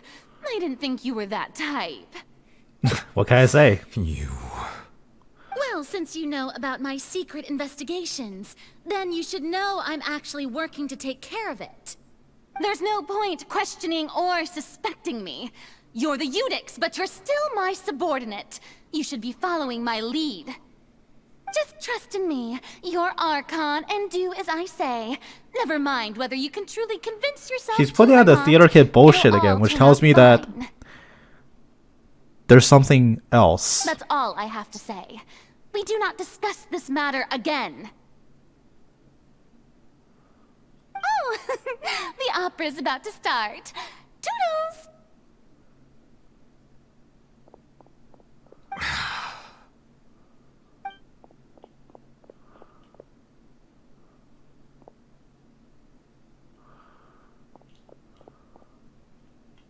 Did Furina not notice us standing by the door? Wonder what's up with her. She was smiling. Huh. She didn't seem in the mood to care if we were listening in or not. Huh. I assume you've been outside for a while now? Oh, you noticed. Seems Furina didn't even realize we were here. She was in a great panic, though I cannot discern the reason. Our discussion reached impasses time and again, a state of affairs that we cannot allow to continue. Still, I do not understand. Dialogue is the basis for understanding, so why did she keep refusing to engage? That's a very non-human way to think of dialogue. Everyone in her inner circle has noticed that she is hiding some secret. The issue is her attitude. I fear that she will not reveal anything unless absolutely forced to. We may have to create a situation in which she will have no choice but to speak. Oh? Like what? Sue her. Normally, people will only reveal the truth when standing trial. Okay, well, Perhaps I was we must kidding. have the Hydro Archon experience just I was such a kidding. scenario. But Furina's seen so many trials, and she's really good at dodging questions. How do we make sure that she won't just slip away at the first chance she gets? We will need to consider this thoroughly, join forces with various parties, and then do what we can. If at all possible, I would prefer to recuse myself from this affair, but we must prevent the prophecy from coming to pass. This may be cruel to her, but all Fontaine is in crisis. The information a god possesses is too precious, and so we must take a chance. She is so fiercely protective of this secret. I don't even think a trial will be enough to get it out of her. If dramatic tension is anything to go by when storytelling, I think the secret can only truly be revealed when the prophecy actually happens. Like at the highest hour of crisis. When the crisis reaches a peak, that's when the secret comes to pass. I don't think you can just get it out of her on a trial. That seems too simple. But who will lend us their aid to do such a thing? Arlecchino?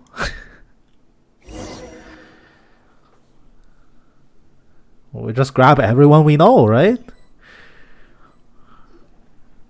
Well, that's everyone, huh? Speaking of which, it was pretty smart of you to think of hiding here. Poisson was just involved in a disaster, so it's presently devoid of people. That naturally makes it the best choice. And here you are drinking tea like it's the most natural thing in the world, huh? That's what families should do. Sit and enjoy a leisurely This is the time tea together. party we were promised? It's nice Come to on. enjoy tea here, you know? Care for a cup? Lend me your ears, everyone. Or Friends, perhaps countrymen, one lend of you me might your like to start us ears. off. How about you, friend? Oh god, not him. Me? No, I don't think I can. Then, how about you, good sir? I fear that I will cause the mood on this boat to become as somber as it is in court. Oh my god. Well then, I guess we're lucky we've got a local like me to organize things. Wonderful, the spotlight at last. I guess I'll be facilitating things from here. That was a little long-winded, don't you think? Oh, even Corin's here. You might be right. Anyway, to cut to the chase, our friend here, the Traveler, has brought us together to discuss something. As for what that is, well, let's start by saying that we'll be pooling our efforts together to create a series of traps. Oh, how intriguing. Lady's like, oh, sign me up, fam. It's just an expression, really. One that I just learned from Chlorand and used on the spot. So, let's invite her to explain in detail. A round of applause, please. No one's clapping! Okay. Huh? Didn't you say that you would be facilitating this? Oh, come now. Your work doesn't involve much public speaking, right? This is Oh my god, just kiss already. You might even pick up some fancy oratory tricks to impress your boss with in the future. I see. And what does my boss say? He is glad that you consider him your boss. Do go on. You guys are so cute together, just kiss.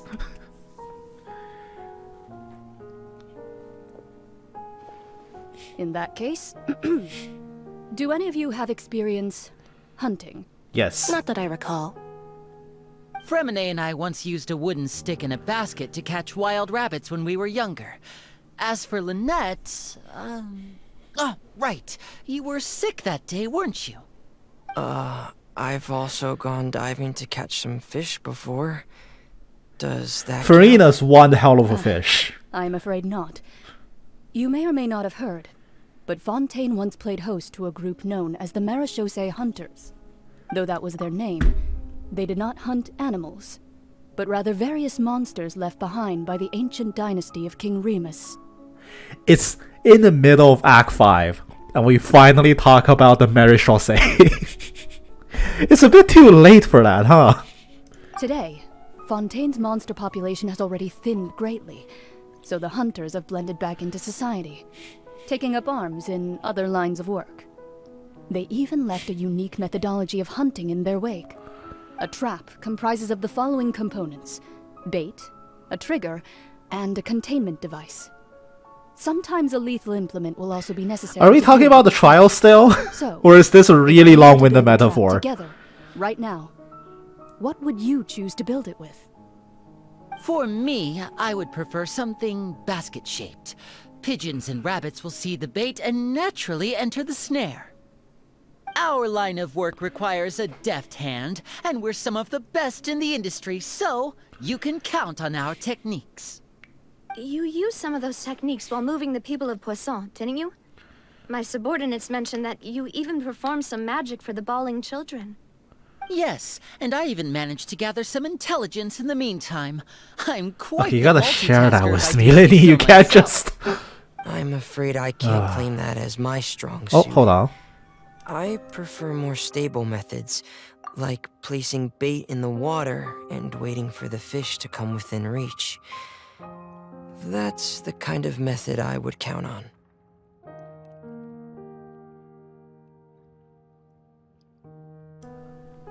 Alright, back to this.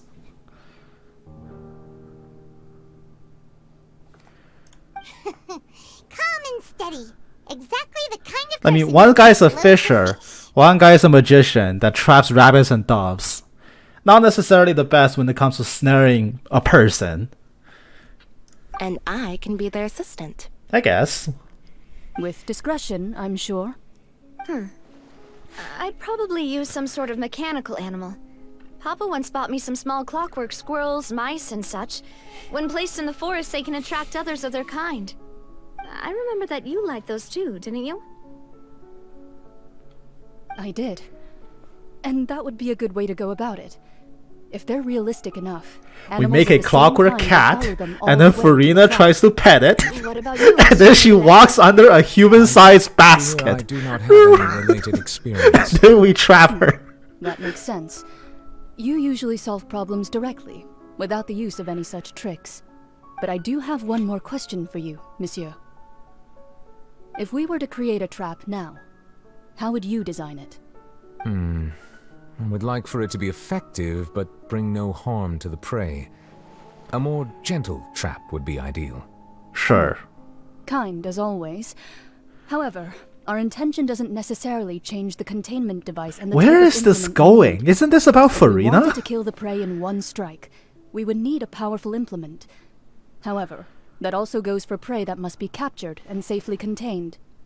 Wait, why's that? Only a hunter who's a true expert at subduing their prey can snare it without harming it. The line that divides life and death is often exceedingly thin. Fine. Fair. So, are we going hunting together? Huh. We hadn't thought of seeing ourselves as hunters. It kinda works, but maybe it's still not the best metaphor. If our means of capturing and dealing with our prey is to put them on trial, then the hunting metaphor is actually quite accurate. But we shall require much more courage than any hunter to judge a god, a being whose seat is an exalted throne. Sure. Oh, so that's what's going on. Your metaphor is so wild that Liddy just gets it.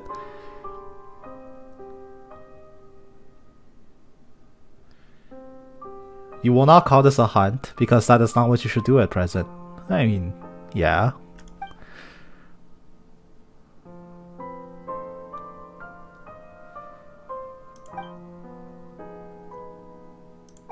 What is this trap? Is the trial just a trap?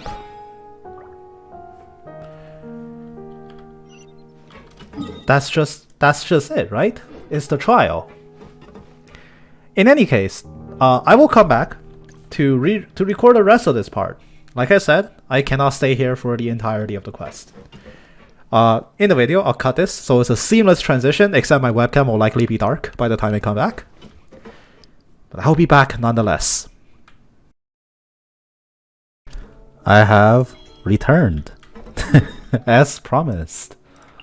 Off we go! Something about a trap. Although I'm noticing, audio is a bit low.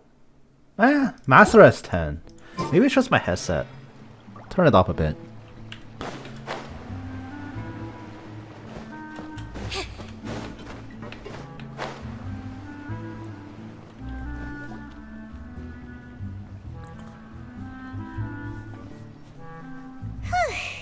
It's been a tough few days, hasn't it?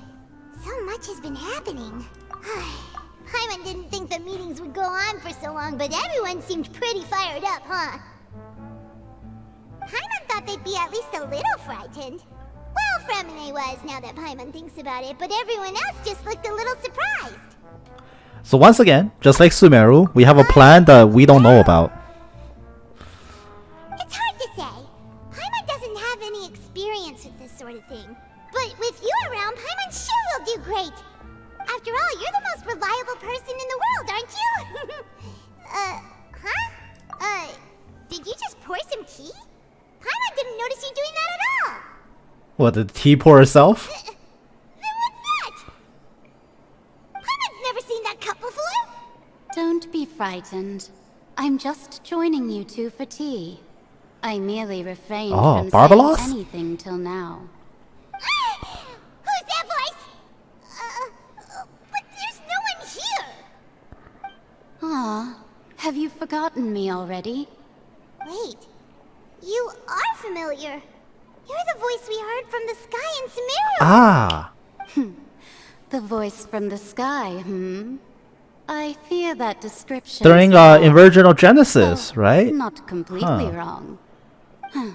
You're feeling lost now, just as you were feeling previously. I sensed that confusion and thus came to you. Guiding people is an irresistible hobby of mine, after all. Okay. Consider me a passerby, just accepting a commission from my friends. So you're not Barbalos, you're Barbalos' friend. Enigmatic N of the Hexen Circle. Alright, I'll take you. The prophecy. Yes, what has been prophesied will be fulfilled. You may view such things as the history of the future. It was on that slate. Then is there any way we can stop it? I believe you have witnessed a failed attempt with your own eyes. Can everything in Teyvat so easily be changed? Can there really be no exceptions? Ah, so you've caught on. There have been Just plenty as of prophecies are exceptions. usually only the future as seen from the perspectives of the gods. Could things be happening in hidden corners where the gods' gaze does not fall? Are the things that you shall see different from the fate that the gods perceive?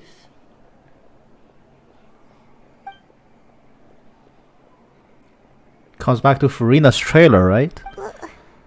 You must deceive fate itself. It all sounds really impressive and important and stuff, but it also sounds kind of scary.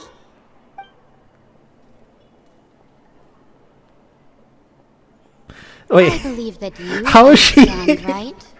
Some things are insignificant, but others you must reach out to How's the change. tea disappearing without the cup being lifted? How is N drinking the cup? Is she just taking the cup, being like, just like slurping it? Leaning down and slurping it? Ultimately, fate shall serve as your only guide, no matter what will happen in Teyvat's future. All you need to do is to play your part. Huh. So you're saying nothing we do matters, right? Unless you think we can change fate. This was good tea, by the way. Thank you for your hospitality. Well, that'll be all for today. The voice. It's gone.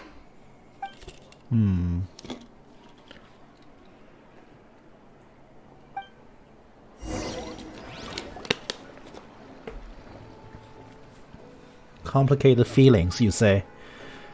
What? I want to hear someone talking. Alright, coming! Hey, it's you who's getting lazy, okay? Well, I see I've Plot twist, it's like 2 p.m. We're both waking up. How have you been? Fine, just fine. I went to take part in that Steambird panel. It turned out to be more interesting than I expected. Not all Fontainians are pessimistic about this. One journalist mentioned that sitting around and waiting for the end to come would be wrong, and that they should make their own rescue preparations. I agreed, so we had a brief chat with her. Did she have pink hair by any chance? Why, yes, it was Charlotte. I assume you've heard of her, no? That daredevil journalist? Of course, we're I'm best in full friends. support of her view. Prophecies are very important, but how can people allow their lives to be commandeered by just a few words? That's right! Paimon's glad to hear something sensible for once. Yeah, it's been like 5 acts. We finally ran into someone who's not crazy. About what we had discussed before. I did try, but I'm afraid I couldn't reach the old hag. I'll try again tonight, but I wouldn't get your hopes up. Did she not know? Huh?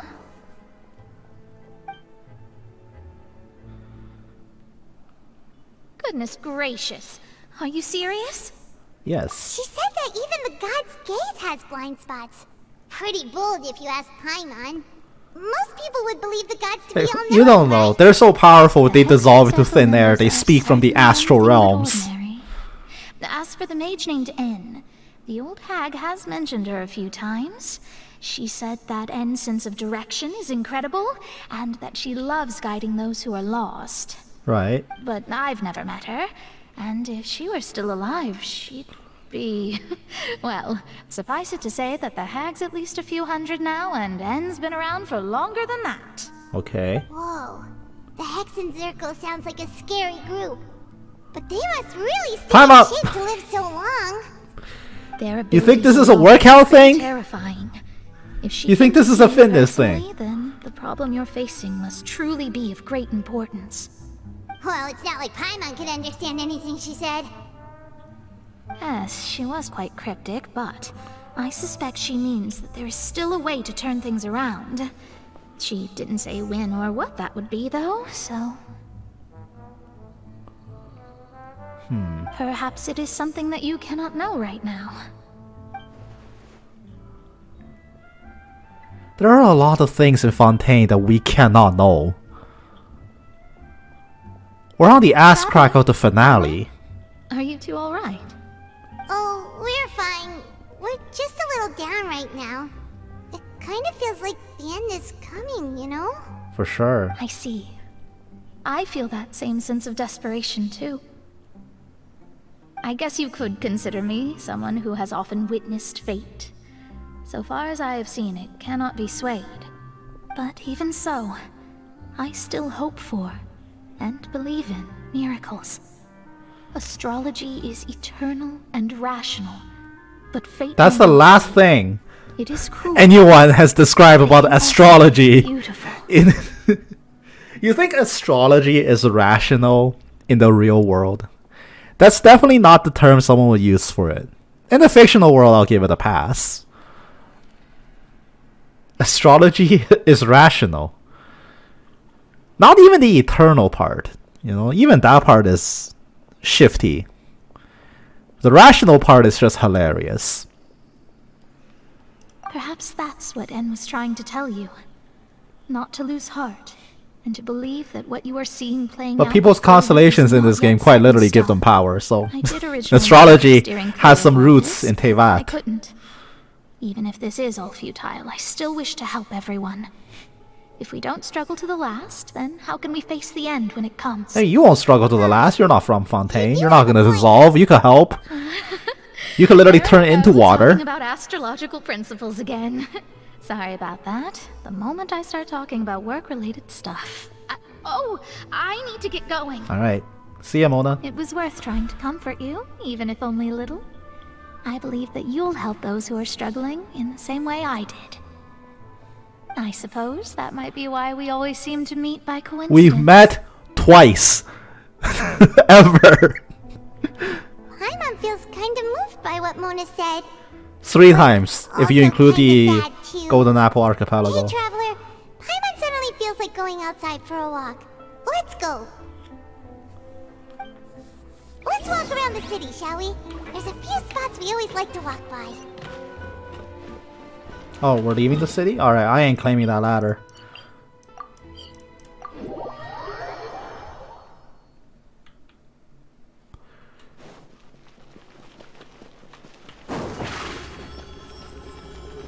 Don't mind me, Fatui coming through.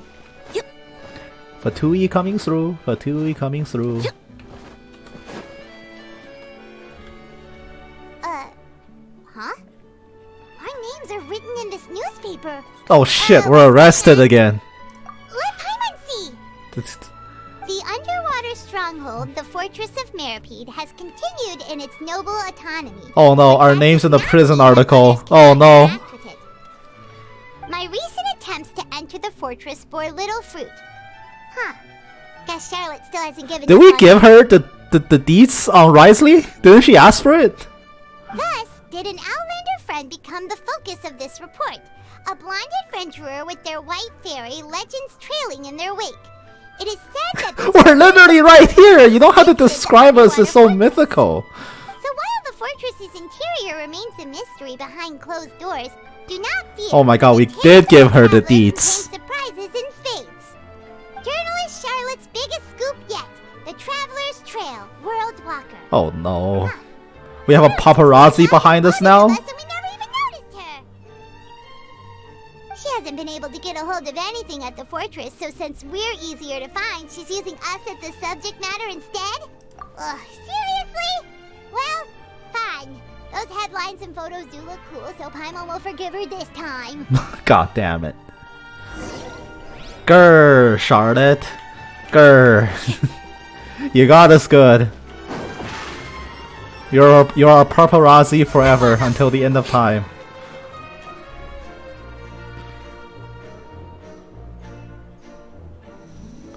We're here! Paimon's hungry. Should we go in and get something to eat?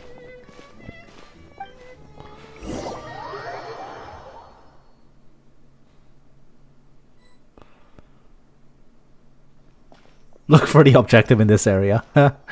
Nice.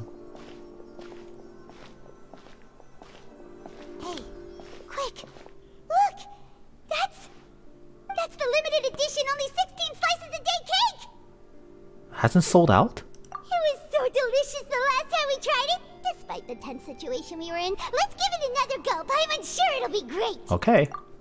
One slice of cake, please. Heh. Someone showed up after all. Oh, wait, you're the one from the Palais Mermonia. Oh, are you here to buy cake too? It seems Monsieur Nervalette was right. You really He can said eat. that? Wait, did he really say something like that? That's right. Even he has his own preferences when it comes to food. As for me, I love the cake and coffee here. Do you come here often? Usually every day. Every day? It's part of my daily schedule, apart from work. I shall have my cake and coffee. Wow. Then what if someone told you one day that this place would be closing soon, and you wouldn't get to eat cake here anymore? What would you think? But why would it close? If it drowns. Paimon doesn't know either, but maybe the waters will rise tomorrow. You know, like in the prophecy. Yeah, you know. Oh, the prophecy. To be honest, I haven't paid much attention to that. You know, No, good point. Still, even if there'd be no more cake tomorrow, Does the that wouldn't prophecy mean also something dissolve the today. melusine? No. It's the same for eating in general. You might not be able to eat tomorrow, but if you can do so today, then you should carry on. I'm assuming That's what people yes. call living, you know. Huh. Don't be sad. Excuse me, could I have 2 more slices of cake to Hey, go? those are ours! These 2 slices are for you. Sijuin said that this kind of expression you're making is what humans call... Oh, thank you. being You're a sad. sweetheart. Oh, you know Sijuin? I sure do. She was born before me, and she sometimes comes to the surface to teach us things about humans. Humans. She said that humans are creatures that are saddened easily. Yes, and you can only lift their spirits by Only. eating delicious Only food. lift their spirits. Please try to- It's literally the only way. Something else to do, so I'll be going now. You two try to stay in a good mood after eating, all right? Bye. Bye.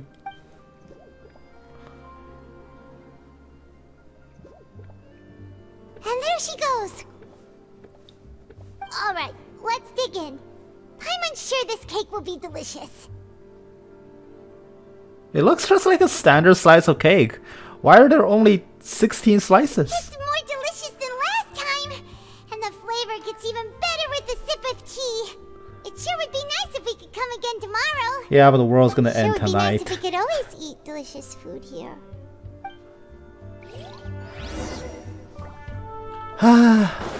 Too bad things are gonna end tonight, right? Just the end of the world. Oh, we're near the Steambird office. Let's go look for Charlotte and have a chat.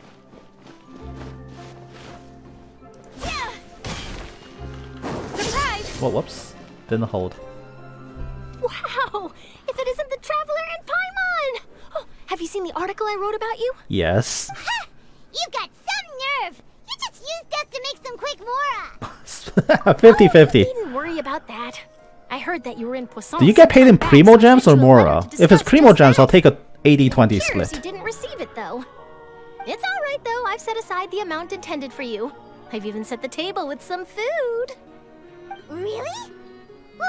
We just ate! Paima! You're almost a little too easy to win over, Paimon. If I were a journalist with ulterior motives, You're not. you'd be in trouble now, you know. I saw you were. Oh, Paimon knows you're not like that.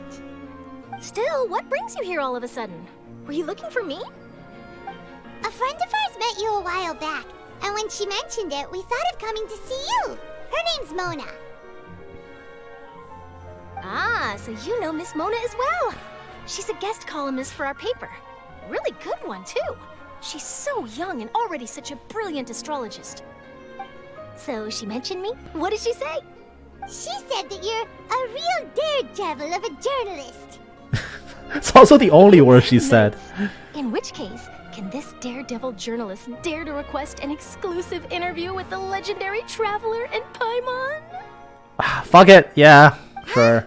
So your article in the paper today doesn't count? Oh, of course it doesn't. That was more like live photography. What I'd like to do is dive deeper and ask you to talk about the things you've seen and experienced. Okay. Yeah, are we even qualified enough? Oh, I'm sure we're qualified. It's just a question of if we want to do If you're worth it. an interview, then you're worth it. But not right now, of course. I'll need a few days to prepare. Oh, in that case, we'll just chat when you have the time then? Oh, so that's a yes? Ooh, splendid! I'll tell the editor-in-chief immediately. I'll have to apply for lighting, a venue... Whoa, whoa, whoa, whoa! It's an interview! Chill, Charlotte! So much to get done now. Talk to you It's just an interview! You're not shooting a movie, right? Wait, Charlotte, Paimon's still got a question for you. And what's that? If, just for example, Fontaine were to be flooded tomorrow, what would you do today? Huh. That's the prophecy you're talking about, isn't it? I mean, I do hear about it often, but I've never once thought that the day could be tomorrow. What if it is? If you're seriously asking, then I might try and think of a way to leave Fontaine. Oh, but I'm still a journalist first and foremost. That means I have a duty to be reporting from the scene. And secondly, I wouldn't forsake my homeland that easily. From what I've seen, most people don't know what they'd do should the worst come to pass. In truth, it might be better just to behave like normal rather than worry over such an end. So in all likelihood, I'd probably still be prepping at the office for that interview of ours. I know what you're thinking. That sounds a bit sad, but I've always believed that it's best to do what you enjoy. Just think about it. If this nation really were to be suddenly destroyed tomorrow, but I still successfully finish an exclusive interview with a truly unique person... You said a few days, though. I would wind The up timeline doesn't line up. timeless. And then do you know what I'd do? Well, I'd write that story, send it for printing, and use messenger pigeons to get copies out to the various nations as soon as possible. We're talking about the end of the world, Nor Charlotte. am I a workaholic, but I do love my job, and I'd be proud of leaving such an article behind. I guess you could say that I was born to be a journalist. But anyway, that's my answer. And on that note, I'll get back to my preparations. That was a surprisingly wholesome answer. So nice. All of a sudden, Paimon actually kinda... That was surprisingly wholesome from Charlotte. Anyway, let's go and take a look at the sea, shall we? We're just... I like how like the world around us is going about as usual, and Traveler and Paimon are just depressed as shit. The sea breeze and scenery can be a pretty soothing combo, huh? Paimon's been thinking. Yes? If it wasn't Fontaine, but all of Tevat that would be destroyed tomorrow, where would we go and what would we do? No, Paimon should ask, if you could choose, what would you like to do? I will still run the Golden Troop domain. It's not like domains don't work underwater. I still need to farm that godly artifact piece. So we haven't spent much time thinking about these kinds of things. We didn't have to either, with us always being on the road and whatnot. Until that moment comes, I think I'll journey on. Still traveling? Huh. Wait, isn't that what we've always been doing? End this busy day. We didn't do much today. Next few days, the dress is calm. Charlotte comes to find you, conducts the interview in the Spina di Rosula safe house at the Fleur Chandra. Navia, having finished her business in Poisson, even drops by to take a photo with the two of you. All goes well. Too well. Something bad's gonna happen. Feels like you'll grow mold if you stay here long enough. True. You can't keep living in the sewers. Better than the Fortress of Mirapede, that's for sure. It's not only damp there, but salty too. Ah, so the two of you are still here. Wonderful. Oh, Nervalet's secretary. Aren't you? Yes, I'm Isadora. Monsieur Nervalet sent me to look for you two before. I heard that afterward you went to the Fortress of Mirapede. Alright, do you think we're wanted? Not at all. I'm well aware that you're friends of his. Actually, I'm here to pass along a message from him. Nothing good has happened from a message passed by from Nervalet. Nothing good has happened as a result of this. Yes, inside the Opera House. The Maréchaussée Phantom has declared the incident a small-scale riot. Okay, how small? How small? That said, I don't personally think it was that serious. Lady Furina was watching a performance at the Opera House, and while she was resting during an intermission, some other audience members suddenly started harassing her. Oh? Loudly accusing her of doing nothing about the prophecy crisis. And before she could respond, others started to join in. I'm surprised civil unrest Protests is... against the Hydro Archon started to break out. That's not how civil unrest works. On the outset, everything in Fontaine was seeming rather normal. So for a localized small-scale riot to break out like this doesn't seem real. It's either like full-blown panic anarchy in the streets for everything going business as usual. Right? Like to have like a riot break out like this? The atmosphere in Fontaine only feels tense from our perspective. To everybody else, it feels like an everyday occurrence. Like Poisson flooded, 10 people died. Fontaine didn't seem to care. So why care now? So people have started to put the blame on Furina.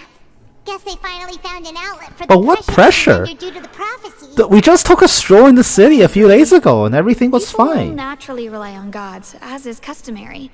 But the moment people feel threatened, gods are also the first to be blamed. So what happened after that? Is Furina okay?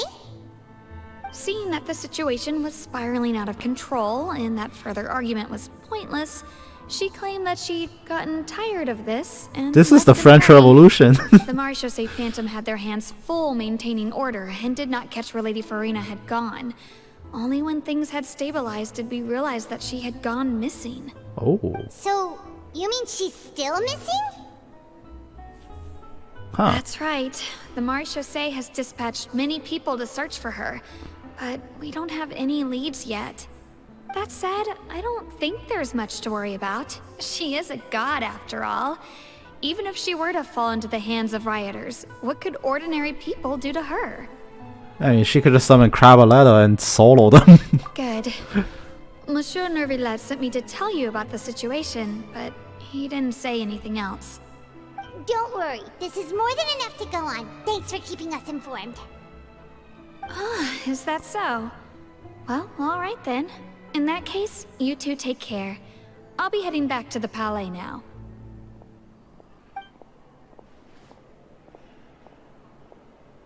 Well, sounds like we should hurry over to Poisson then. Yep. If we know Furina, she won't try to fix things in this situation. Instead, she'll look for a place to wait out the heat. And, as we also know, she may be loud and dramatic, but she doesn't have a heart of stone. When Nervillet was talking to her in the Palais Mermonia, and she heard about Poisson, she couldn't hide her sadness and remorse. I'm glad we're on the same page, but you don't have to vocalize it for us. Being accused by the public today. Paimon thinks Furina's probably taken the opportunity to slip away to Poisson and try to relieve the sense of guilt that she's feeling. Huh. Well, what do you think?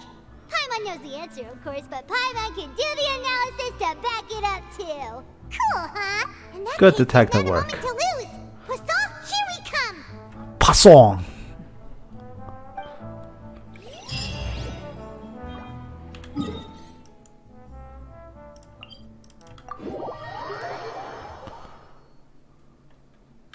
This place looks deserted. Guess all the survivors must have evacuated already. All that's left here are signs of devastation. Could Furina really be here? Let's try to find her as soon as... I didn't deploy my glider. Hopefully I didn't take fall damage. That's Furina, right over there. She really is here all on her own. Shut the hell up. Should I just give up?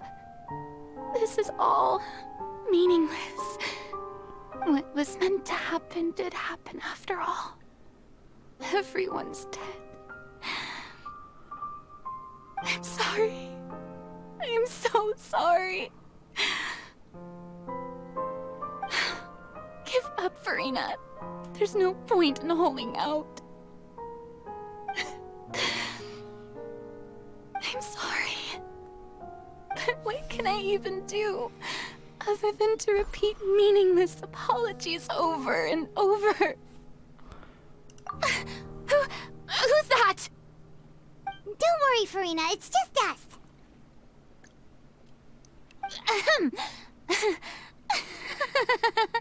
So it is you, blonde traveler from another land.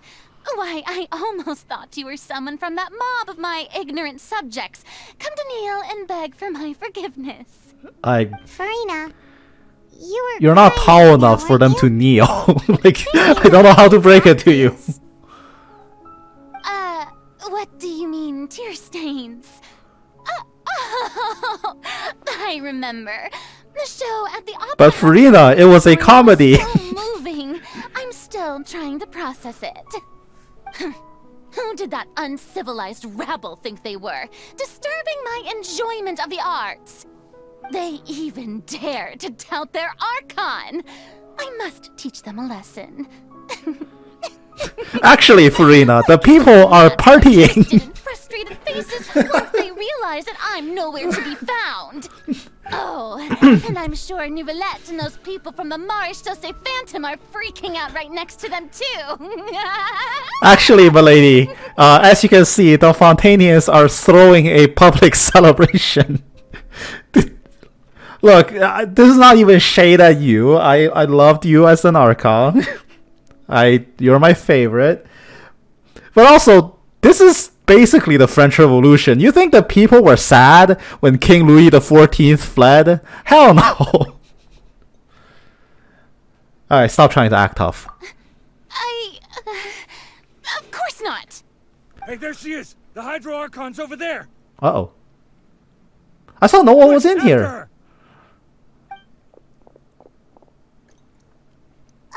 Furina, those people seem to be after you. They are? They're just some rabid fans who want to cut the line because they haven't been able to meet me in person, aren't they? I think everyone's met you in That's person. against the rules. I can't let them get their way. Furina just ran off. Quick, we have to catch up with her.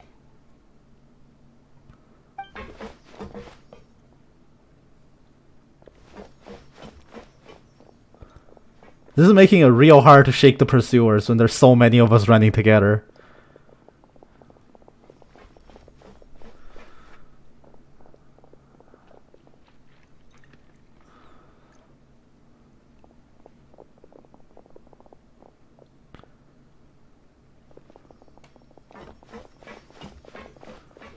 This should be the place, right? Hey, Furina! There's a good hiding spot over here. Quick, come to Paimon before the rest of them catch up to you! What is this place? Hurry, they're almost here! Fine. I suppose haste is warranted. Lead the way. The box. I told you, human-sized basket works every time. There's even fish.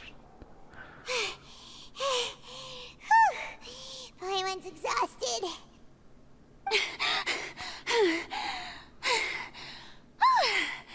I'm so tired. This is why you collect your animalculi. More stamina. And geoculi. I mean, I merely gave in to the sheer enthusiasm they displayed. Furina, the walls around us are cracking. There's an open slit right there. You're right. Yep, that's a good girl.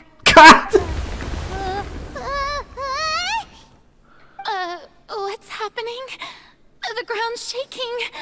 Is it an earthquake? Another disaster. Yeah, a quake of this kind preceded the flooding in Poisson, didn't it?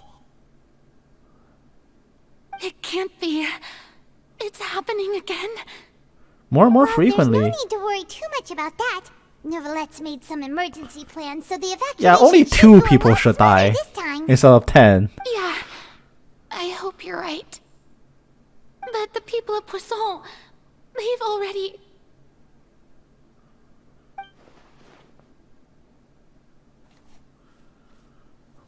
Is the wall finally breaking?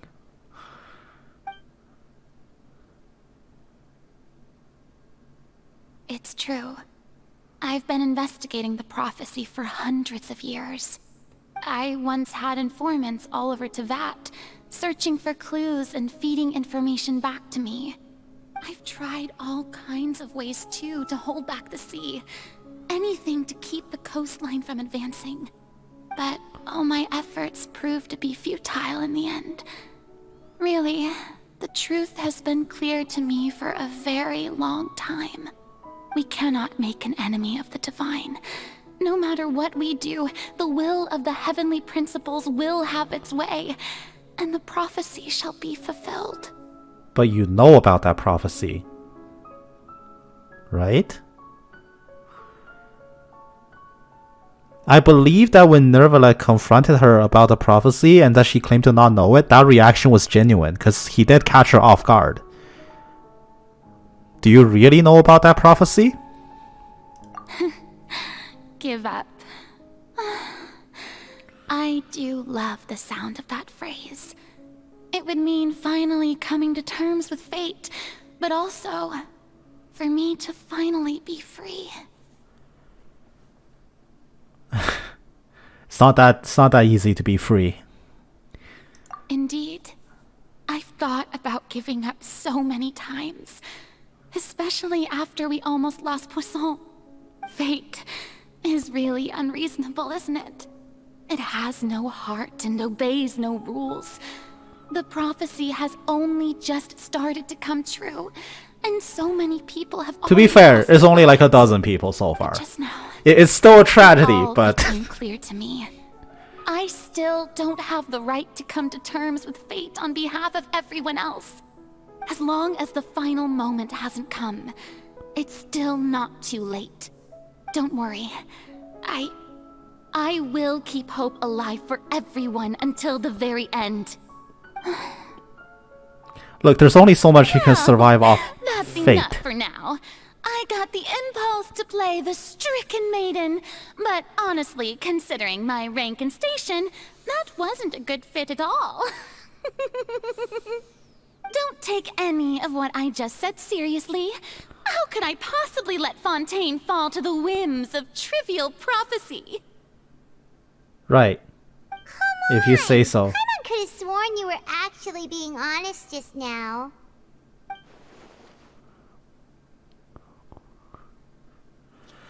No, we have to. Although I don't know what you might be keeping from everyone, your people are more than willing to share their burden with you. Share my burden.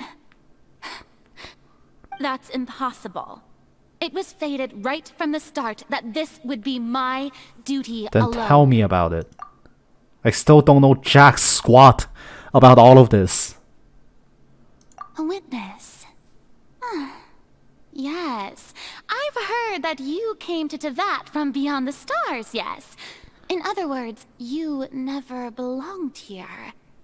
And if Tevat is, in its entirety, a show on a stage, then you're just a spectator, aren't you? I'm one of 4 spectators. If that's the case...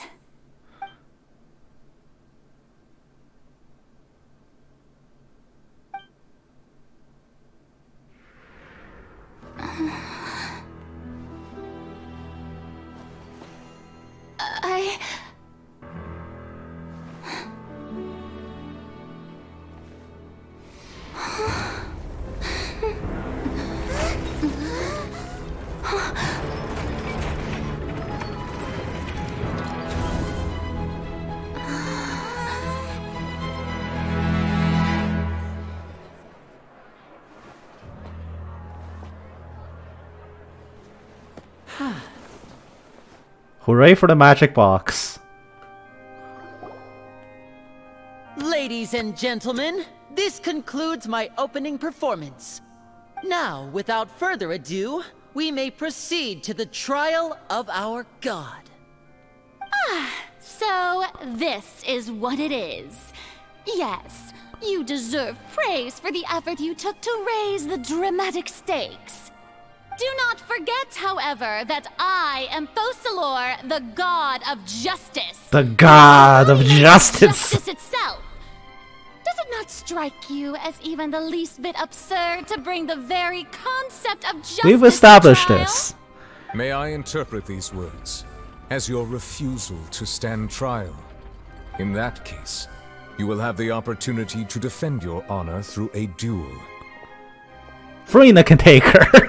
It's Furina. You draw your blade against Just C6 yourself. I see. It seems like you have made up your mind.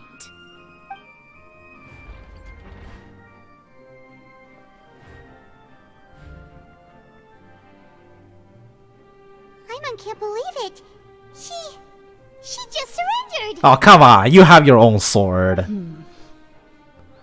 What the heck is going on? Did I just see an Archon surrender to a human? Wow, how utterly humiliating.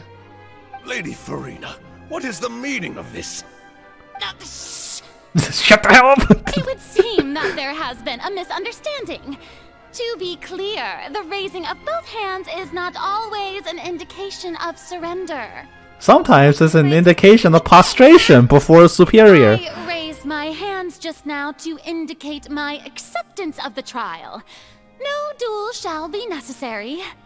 I will admit that I've been running away for a long time. I'm sorry, everyone. I was unable to protect the people of Poisson. It is my duty to stand trial for my crimes. You are not the only ones to be disappointed in me. I, too, am exceedingly disappointed. Now, I don't buy that. After everything she's just said, I don't buy that. The Hydro Archon to show you her courage and resolve. I, Furina, will Not use this Focalor? trial to show the world the true Furina. meaning of justice. This time, I will protect you. Applaud and rejoice. One of the most outrageous and fantastical arcs known to the opera epiclese is now unfolding before your eyes. Mark my words, this shall be one of the most exhilarating and brilliant shows ever to grace the stage of Nevertheless, just up there going, what the fuck? the Hydro Archon, Focalor, will now begin! Woo! Hey, sit the hell down! You can't woo. Now we're making history. Why does it feel like Furina just took over the whole thing? Like, come on! Didn't she just get forced to stand trial for her crimes? Also, even though she's still acting super dramatic, she is taking this seriously this time, right? She's a theater kid, Paimon. She will never take this seriously. Be my opponent in this trial. The court asks the prosecutor to please take the stand. Oh. Duel round 2. Are you gonna say the last time was a draw too? Is that so? Very well. Then please speak, witness of Tivat, my accuser and fated opponent.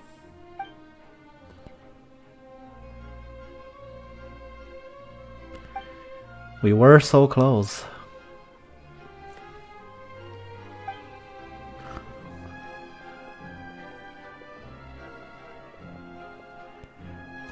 Interesting point about how the traveler is a witness. Also, please or allow a spectator. me to ask, as a final question before the trial begins. Just how much work did you do to force me onto this stage? Well, we did do a lot of prep after the meeting that day.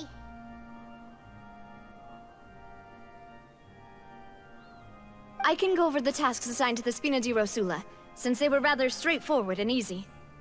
Navia, the president of the Spina di Rosula. Most of the people who participated in the disturbance this morning were my subordinates. They changed into plain clothes and came to the opera house as regular audience members. Okay, that does make sense why the riot is so To localized. incite insurrection against you. The people's resentment against their Archon has been building as more and more of the prophecy is fulfilled. A spark was all we needed to turn smoldering anger I like your flame. nails. Good manicure. Moreover, according to our understanding and analysis of you, when something like that occurred, you would likely flee the scene and head to Poisson by yourself. So, we arranged for a second group to lie in wait there. So, you mean... the ones who scoured the settlement for me were also from the Spina? And their goal was to force you to step into the giant magic box so you may personally participate earthquake! in the greatest magic Ah, the performance earthquake in was the all of box Fontaine being history. lowered. That's right. That house was a magic box, rather than someone's residence. As the super ultimate version of the setup that I used when I Super first ultimate. performed at the opera Fucking hell. class, the volume of the box was increased by a whole order of magnitude, and the distance it traversed was the entire gap between Poisson and Aranias. Its cargo, of course, was an Archon instead of a human. My thanks, Furina. Without your help, we could never have pulled off such an extraordinary performance. You're welcome. I mean, she didn't consent to this. Of course, this performance was only made possible with Father's support. The House of the Hearth spent a massive amount of labor in Mora to pull this off. We had to select a location, construct the giant magic box, dig a tunnel, and open up a path through the water. And only 10 people were dissolved from that tunnel. So, in other words, the earthquake that we felt within the giant magic box was just a normal tremor from the transportation of the whole house? That's right. It wasn't a sign of another disaster to come. Yeah, sorry about that. Then, I can guess Nervilette and Cloran's parts. You gathered a crowd, prepared a stage, and made sure that the champion duelist would be immediately ready for a fight. Also that as soon as I appeared on the stage, the trial may commence without a hitch. Am I right? Indeed. Yes, that is correct. Well, Clorand, I must commend you for your courage. Only the most outstanding champion duelist in all of Fontaine would accept a duel with an Archon without flinching. Thank you. As for you, Very traveler, plain. I suppose your role was to keep me distracted with conversation once you found me in Poisson. You'd make sure that I didn't notice anything amiss before revealing yourself as my prosecutor once we'd arrived onto the You stage. guessed wrong. Oh? My mission was to give you one last chance. We hope you share your secret with us before the magic box arrive onto the stage. Is that so? Then I suppose I must have missed my final chance. You seem real torn up about that. It matters not. What's done is done. The stage is already set, so there's no reason To be fair, disappoint we the didn't give her a audience. chance to talk. Let's see this trial through to the very end. Submit to judgment then.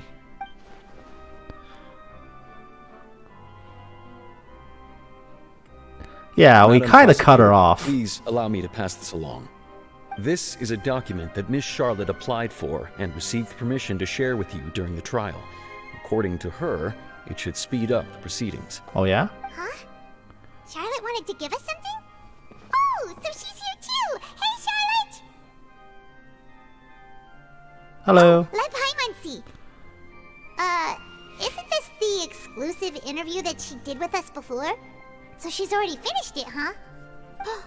Wait, then that means this document is a perfect timeline of everything that's happened ever since we stepped foot in Fontaine! We told her everything? We can refer to this anthology of evidence every time we want to use something from our journey as evidence for an argument! Huh. Let's quickly confirm the information in it. Just think of it as a refresher, alright? Okay. You defeated the Hydro Archon in the very first duels you took part in at the Opera House. I didn't think that you'd wind up getting to the bottom of the case I'd been following all this time. I guess this is the first time Monsieur Nervillette had a difference of opinion with the oratory of Fatui Harbinger. She's an extraordinary person. The fortress of Meripede was almost destroyed in a single day. That I didn't witness that scene. The Charlotte, you didn't want to be there. According to Monsieur Nervillette, both Child and that whale should have been in the prime. I nearly lost my awesome friend Navia. To be honest, that the words of someone as extraordinary as a witch can probably only be truly understood when something... Got it. The prosecution and the defense are both in position. The trial shall now begin. Oh, come on, Nervillette. There's no need to... Nah, it's procedure, Furina. It's procedure. Fast forward to the part where the prosecution lays out my offenses. As the defendant and the lead actress of this performance, I still haven't even been informed of my supposed guilt in all of this. Of course, it is only natural for humans to struggle to understand the actions of a god. However, you will need more than that to convict me of a crime. We can try. That's true, but my charge here is unrelated to your conduct as an Archon. Instead, I would like to charge you as a fraud who's never been the Archon in the first place. Wait, what was that? Oh, we're going that angle. Fraud? Hey, I came here thinking that we were going to try the Hydro Archon for Forsaken. We're going that angle. We're actually going with what Arlecchino said. She's not our Archon at all? Charge accepted. Lady Furina, do you plead guilty to the charge? That's hesitation. Lady Furina. I plead not guilty. How can I be guilty? There is no way that I, Focalor, otherwise known as Furina de Fontaine, a member of the Seven and the Regina of all waters, kindreds, peoples, and laws of Fontaine... Is that your full name? God damn it! Archon. Yeah. Even though Lady Furina can be rather eccentric, isn't it going too far to doubt her... Fair-minded? Get that shit out of here. Yeah, I've never questioned her identity either. Sure, Lady Furina can be super irresponsible, but what grounds does that prosecutor have to make such a huge claim? I have cause to believe that common sense will prevail in this case. Many of the members of the audience have known me as the Hydro Arlecchino's words, Furina, not they were mine. born. Actually, it is mine now, isn't it? Fooling their memory. See? Even the Oratrice has decided to show me its favor. It's not that favor. This is only slightly tipped. Come on. Ace Attorney has literally declared people guilty and we overturned that shit. Case, I can promise you as the god of justice that you will not have to face trial for making a false accusation. We will treat everything that's happened as a dramatic spectacle and move on with our lives. What do you say to that? No way. We're doing this. An argument with near impossible odds, huh? We have to not only refute Furina's claims, but also overturn the long-held beliefs of the people. No. Well, I tried to give you the chance to surrender. If you must persist, then let me ask. If you believe I'm not the Archon, then what manner of being do you think I am? And if I was not the Archon, then how did I manage to live for over 500 years? Anti-aging cream.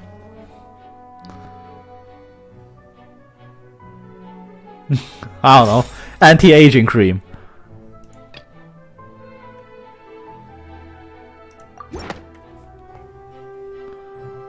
First of all, you may be a member of another long-lived race, which would allow you to naturally possess an extended lifespan.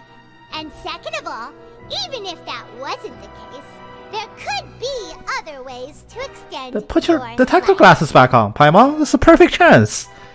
Put your glasses back on. Who gave you that idea? Was it the knave? You'd sink so low as to use a harbinger's words against me. Doesn't matter who gave us the info. What matters is the veracity. I once thought it possible that the aura of an Archon might naturally resemble a type of curse.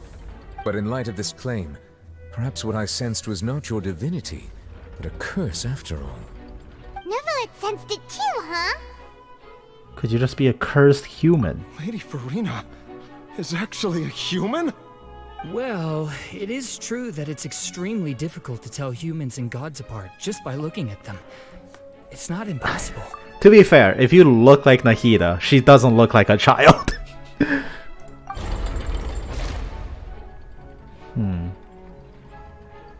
Well, don't start celebrating too early now.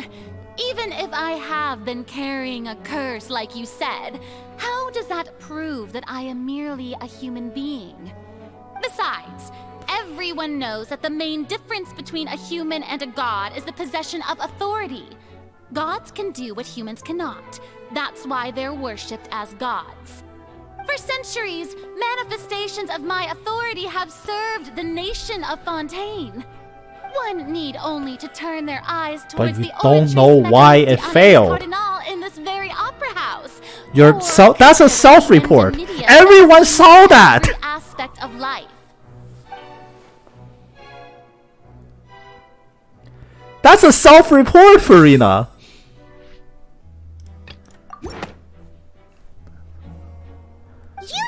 It's one thing if it's just us who saw it, but everybody saw that. Used as all the rest of us when the Oratrice declared Child to be guilty without any proof. Otherwise, you should have come up with a good explanation for that by now.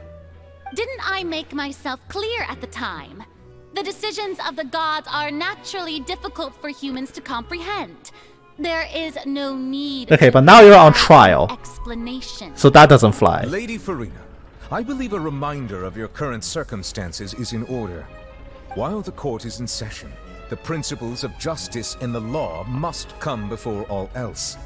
While you are an Archon, you are also first and foremost the defendant in this trial. You will prove yourself unable to defend against the prosecution's charges if you continue to withhold vital information against the rules of the court. I never thought you'd use that kind of rhetoric against me. That was no trick of rhetoric, Lady Furina. I've merely reiterated the rules of the court. Rules that all should respect and follow. So, you neither knew why Child was declared guilty, nor did you understand the structure and operations of the Oratrice. Instead of having been created by you, the manifestations of authority you mentioned have been made by the real Hydro Archon, haven't they? The real Hydro Archon? Well, now you're really losing me. It is true that I did not know why the Oratrice gave out a guilty verdict that day. That's enough. But the Oratrice That's already handed out the that confession. verdict unilaterally, and it has been operating independently ever since it was first created. You can't argue that just because a divine creation is flawed, that the god behind What the fuck kind of angle is that? You can't say that. She's still throwing out all kinds of excuses. Seems like she's confident that we won't be able to produce proof that she has no power over the Oratrice. But the burden of proof is not on us here, right? You're the Archon. Why is the burden of proof on us for this? Can you give us a brief demonstration? Yeah. My power as an Archon.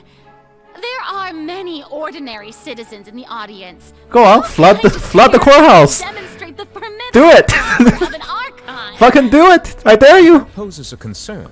I'm prepared to extend my protection to the audience. You don't need to go that far. Surely an Archon can at least match the capacities of human with a vision. Lumine doesn't even have a vision. Can you match a water pistol? Aren't you the Hydro Archon? Or is it that you can't even wield the power of Hydro, much less the authority of a god? Indemnitium! Yes! It's all because of Indemnitium! All Archons derive their power from the faith of the people, and I've converted the people's faith in justice into Indemnitium! Thus did I give up all of my divine power to provide everyone with energy for their daily lives. Have you ever seen a That's... Is that how that works? Isn't that a huge stretch? Yeah, no matter how generous an Archon can be, how could they give up all their power? Can a god with no power even still be called a god? It seems like nobody's buying Furina's excuse. Hey, come now, everyone. Please don't stare at me as if I was a liar. I'm still the same Furina you knew, right? The one that you loved. Shouldn't you want to believe in me? Please? You've got to believe me. If what the prosecutor said is true, she really has committed Why is she a great begging offense. like that? Did she deceive all of us? And all of our parents and grandparents too? It's one thing to be And all outed of as a our fraud, ancestors? right? But why is she begging like that? That's a really specific line. You got to believe me. Furina doesn't strike me as the sort of person that's usurping godhood. Because there's nothing in it for her to be the Hydro Archon. And if we're believing that she's under some form of curse, why does it really matter to her to be believed on this? Is it vital for her to be seen as a god? Because that was some genuine panic right there, right? Because I don't think... It's not like a case where it's like, oh, I'm going to be exposed as a fake Archon and I'm going to be punished. I don't think she's afraid of the punishment. There's something deeper to that.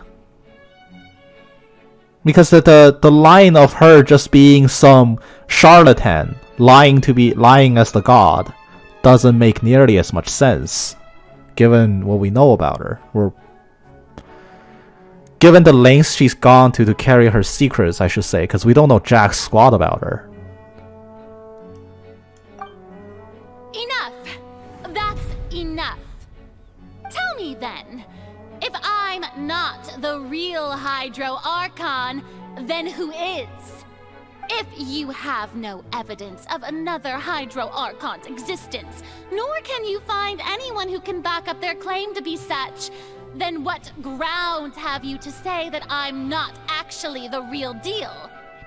Wow, she came up with yet another argument. How can we refute her now? Seems like Isn't that what we've been trying to find the whole time? Or at least what Arlecchino's been trying to find the whole time?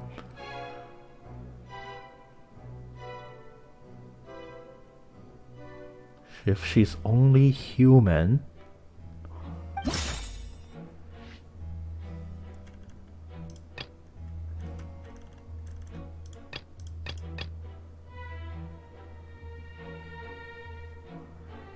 So, there's two things here.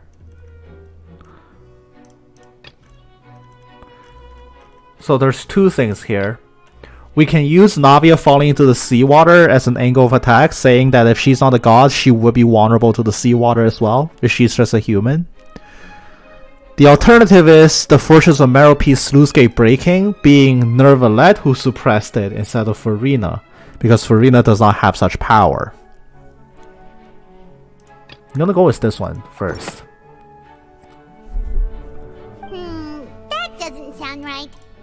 Okay, so it's this one then. That doesn't sound... Never mind.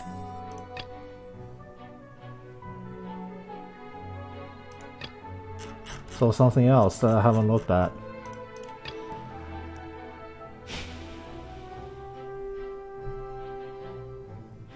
This one?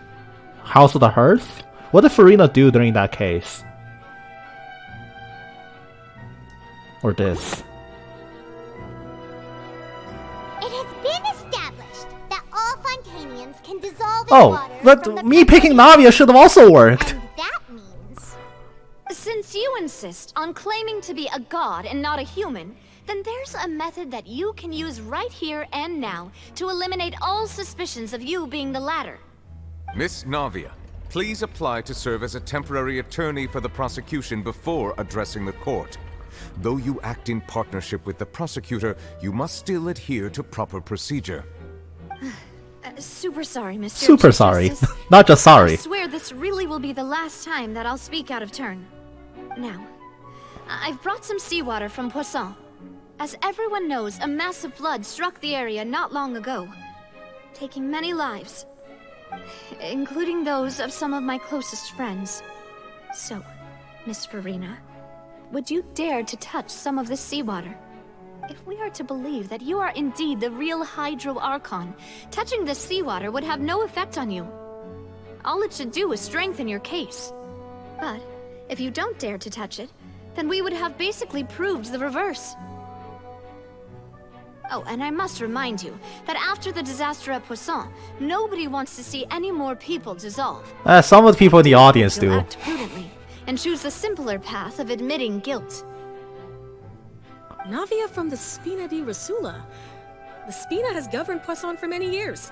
I guess her suggestion is... Those two things do not correlate.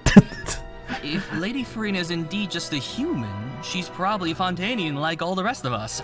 Would she really dare to try?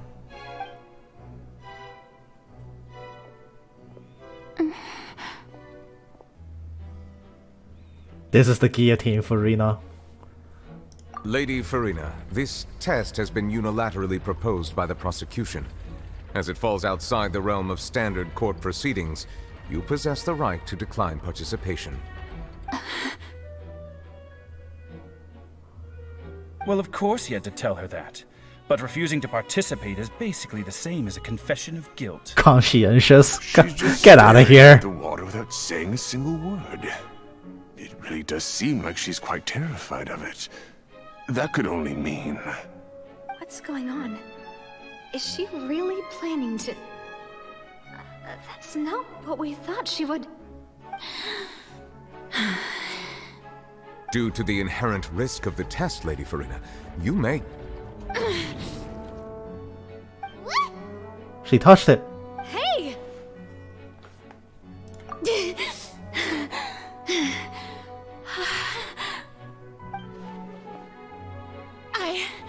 I'm fine!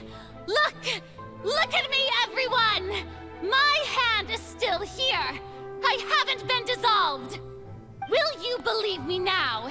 I really am your Archon! I'm nothing like a normal human who would fall apart as soon as they touch this water! Really? Was this not the most obvious thing in the world? Miss Siegewien? If you're present, Miss Siegewien, please come forward and attend to the defendant. Siegewien? Don't be nervous. It'll just take a few seconds. Let me see. You just brought her out. That should be enough. Please announce the results of your evaluation to the court, Miss Siegewien. As everyone doubtlessly saw, Miss Furina was displaying symptoms of hyperventilation and flushed skin. These indicate that she was experiencing the adverse effects of exposure to primordial seawater. The extent to which she was affected It's diluted. is the same as other humans when exposed to primordial seawater of a similar concentration. Thank you, Miss Siegewien. Lady Furina, you may return to the defendant's stand. Oh wait, what did she just say? I didn't get dissolved! Shouldn't that be enough to prove my innocence? Well, considering your tendency to run from your problems, we did originally prepare a direct sample of the seawater around Poisson. Where did it come? She's just sitting there now. We exchanged it for a sample that is not concentrated enough to dissolve an actual human. After all, on the off chance that something entirely unexpected might occur, we don't want anyone else to lose their life to the sea. Yeah, so out of regard for Furina's life, you secured a low-concentration sample and asked the head nurse to serve as an expert witness. It's a great thing that the direct sample wasn't actually used. Furina could have... I can't believe... You...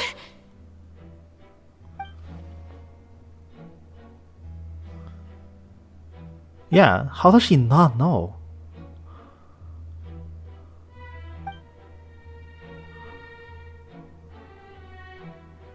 Listen to me! Listen Traveler makes a good point. Please don't give me such cold and disdainful looks. Traveler makes a good point just now. She actually did it. Think about it. How can you conclusively prove that an Archon can't also be affected by the primordial seawater? Also, if I was really just a human, why Was she would I really dare prepared to just die there? stand in that kind of water? No shot, right?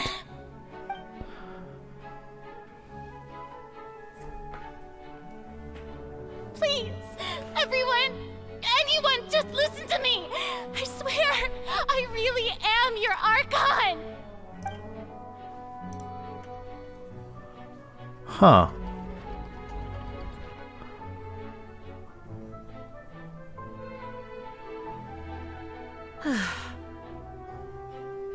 I don't think anything she says at this point will sway anyone. The odds are just too stacked against her now. With all the things that have been said, Paimon doesn't think there's any way left for Furina to win. I believe the time for arguments and presentation of evidence has come to an end. If there are no objections, we will move on to the final judgment. Something about this doesn't add up.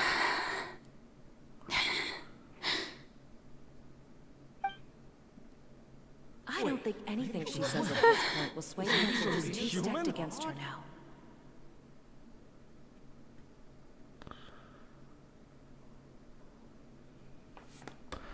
Well, by the way, in my capacity as Chief Justice, I shall now render judgment on Furina's misrepresentation of herself as the Archon of Fontaine. As a human who knowingly deceived her fellow citizens, my auto is Furina off. Is guilty.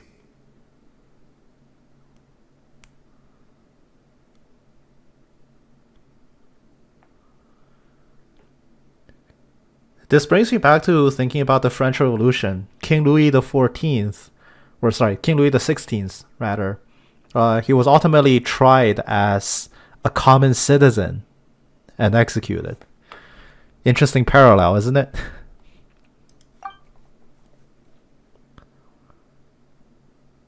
And so the Hydro Archon sits weeping alone on her throne. That's the prophecy. We shall now turn to the Oratrice Mécanique d'Analyse Cardinale to render the final verdict on She has sat on her throne. She is sitting on her throne weeping. That's the prophecy. We subverted it. We didn't drown the city. We did it. According to the judgment of the Oratrice Mécanique d'Analyse Cardinale, Furina is... Well, what's wrong? What's the Oratrice's Wait, verdict? is it not guilty? No. The Oratrice also displays a What? guilty verdict. Isn't that correct then? However, the exact wording of the verdict is thus. The Hydro Archon, guilty, to be punished via the death sentence. The death sentence? That's actually one of the available sentences? I've always thought that it was just a myth. The Hydro Archon. But we just proved that she's not. Is nobody gonna pay attention to that part? The ticket said Hydro Archon, not Furina. The one and only time the death sentence has been handed out at the court. And it's been given to the very No, person it's who not, you worshipped as the fucking god of idiots! justice. What an unexpected twist. Furina's been sentenced to death by the Oratrice? We just wanted to use the trial to show her the serious... It's not Furina, it's the Hydro Archon on the thing! We just proved that she is not! This outcome is indeed quite strange. According to Fontaine's current definitions of justice, as well as its recommendations for criminal sentences, is this sentence really appropriate for the crimes that have been committed? Yeah! Even Fache wasn't sentenced to death by the Oratrice. You know, the real evil mastermind... Okay, thank you. Lumine has a fucking brain. Indeed. Not only is Furina's sentence overly excessive, the very point of our trial today was also to prove that Furina has never been the Hydro Archon in the first place. But now, the Oratrice seems to have deliberately invoked the title of the Hydro Archon. What does this mean?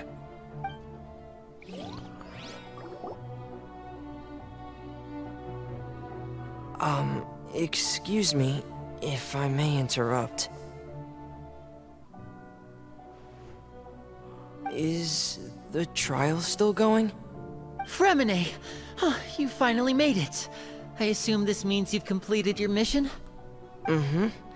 Any mission Father assigns to me will always be top priority.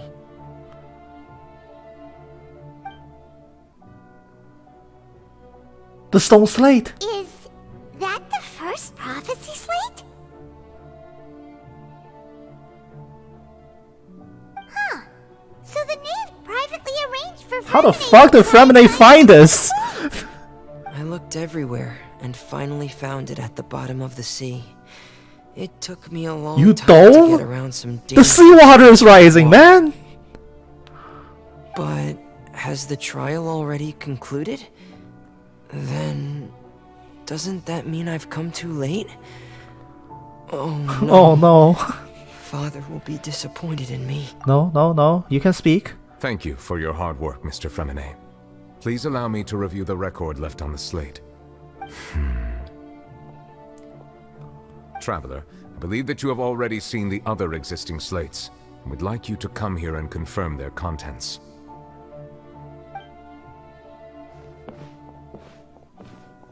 Huh?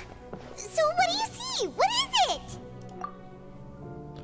The previous Hydro Archon releasing her divine power, turning the Okeanos into human beings. I believe I've now made sense of the Hydro Archon's crime. It has to do with Fontaine's lost history. Huh? Isn't the Hydro Archon just guilty of deceiving her people? Oh, wait, no, that's Furina, and we... Paimon, come on! How do you go from smart to dumb so fast? So when you say Hydro Archon, do you mean the real Hydro Archon we've been kinda talking about? In truth, everything that you've encountered in Fontaine up until this point can be traced back to the contents of these stone slates. However, I'm uncertain as to how much sense they currently make to you.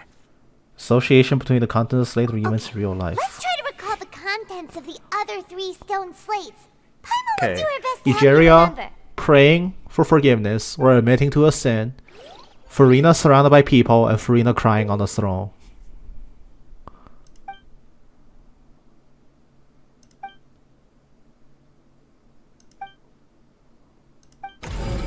Okay. Let's do it. We'll solve the prophecy. The first stone slate describes what you just said. It seems to show the previous Hydro Archon using her divine power. I get it now. And then the Oceanids turn into humans. That's the authority she stole from the Divines to liberate the Oceanids. Does that mean that... And that's why the primary seawater rewards it, right? Oceanids? Oh, Paimon wasn't expecting that. But if Oceanids can turn into humans, then perhaps this process can be reversed as well. The second stone slate shows Celestia floating in the sky, and the Hydro Archon and her people worshipping it together. But This is not admitting to a sin, this is pleading for forgiveness. this must be the point when the Hydro Archon and the Fontainians were branded with their original sin. Does this mean that the original sin Yes. and the Hydro Archon sin Okay. are the same thing? Yes, that is the original sin. I was right. The Hydro Archon sinking into the sea surrounded by many people. That reminds Paimon, didn't we also watch that happen to someone else? Indeed. Well, the fourth slate is the prophecy the Fontainians have been talking about. People dissolving into the sea, the Hydro Archon crying on her throne, and so on. We didn't believe that such a crazy disaster could happen at first, did we? But after that incident, it was just a question of when and not if.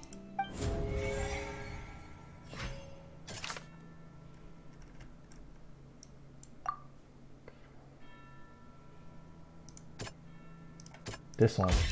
We know from the case of the serial disappearances of young women, and the first stone slate tells us this might be the reason that Yeah. Just reverting back to being an Oceanid.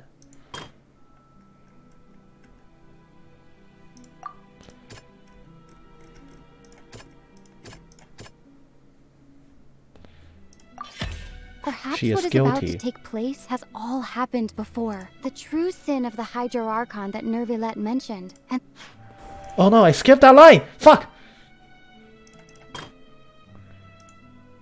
I'm assuming it's this last line, right? What kind of sin merits such a verdict? Verdict of death.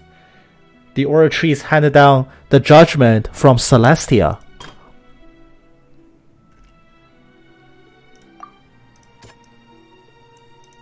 Child. That doesn't sound quite... It's not child who sank into the water? Okay.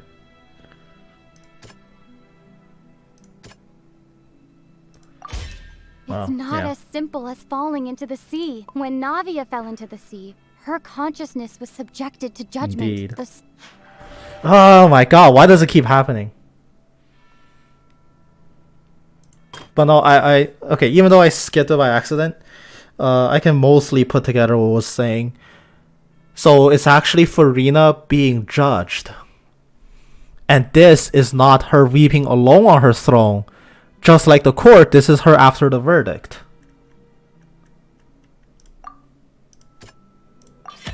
The prophecy from the stone slates found the fortress of Meropide was nearly flooded with primordial sea. If we hadn't dealt with it in time... That's it.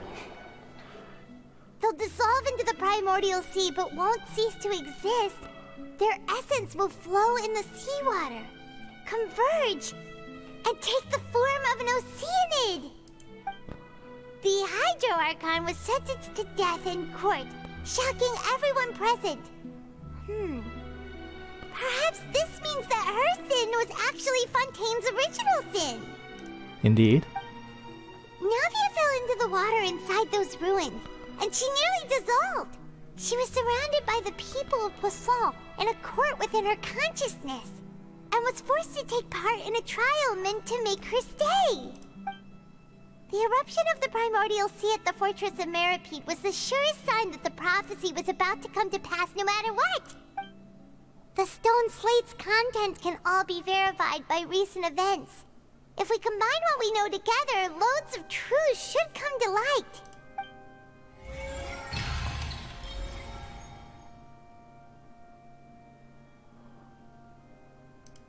Okay.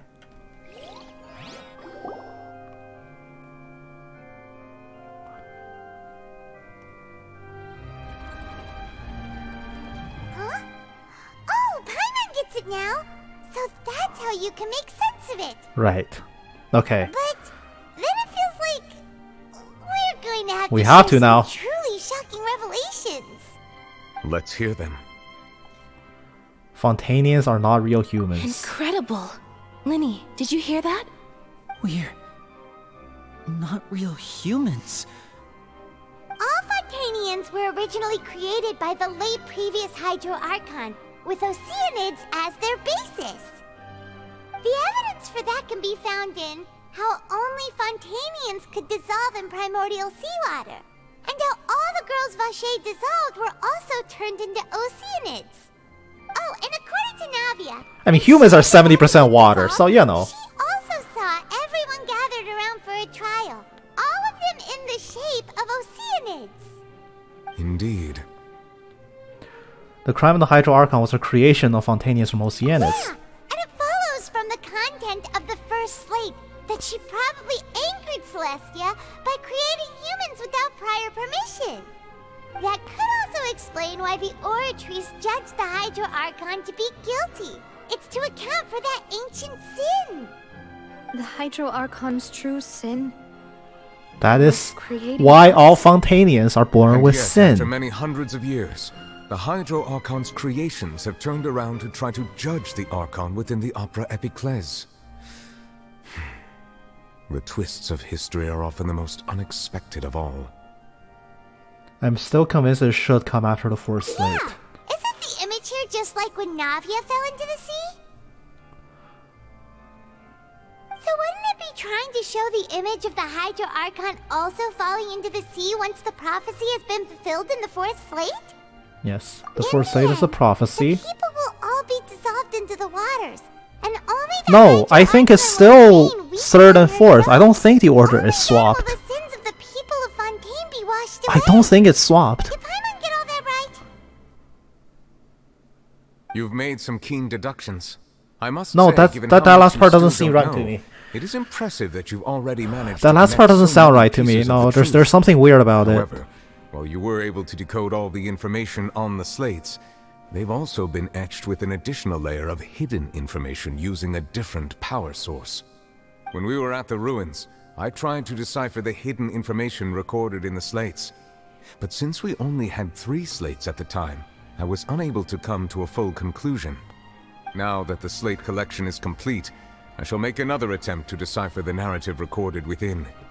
If everything goes well, we should finally be informed of the unadulterated truth. Let's hear it.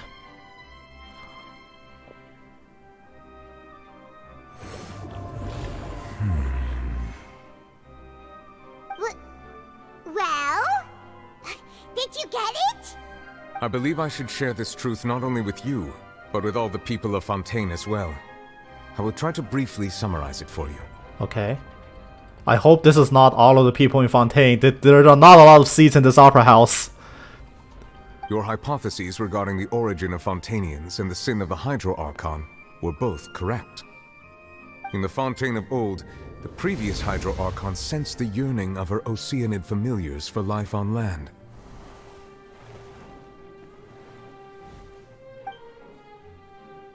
The Oceanids were enamored with the beauty and romanticism of human beings, and wishing to have those experiences for themselves, expressed to the Hydro Archon their desire to become of a similar kind. However, it's even just though love. water as an element is intricately linked with the power of life, the Hydro Archon, as one of the 7, did not possess the authority to create a new so form mad of human life. or sad. Not one to give in, she eventually found a way to create permanent humanoid bodies for her familiars by appropriating the power of this planet's primordial sea. She poured primordial seawater into the Oceanids' blood vessels, creating humanoid mimics in the process. But if Fontainians were to ever come into direct contact with water from the primordial sea, the power within their bodies would escape these artificial restraints and return to the sea. As a result, their forms would collapse, and they would be reverted to their original forms as Oceanids. Okay. Of course, the Hydro Archon never received permission from the heavenly principles to create a new human race. And thus, the Hydro Archon and all of her creations came to shoulder the original sin of appropriating the power of the primordial sea. That is the true history of how the people of Fontaine first came into being.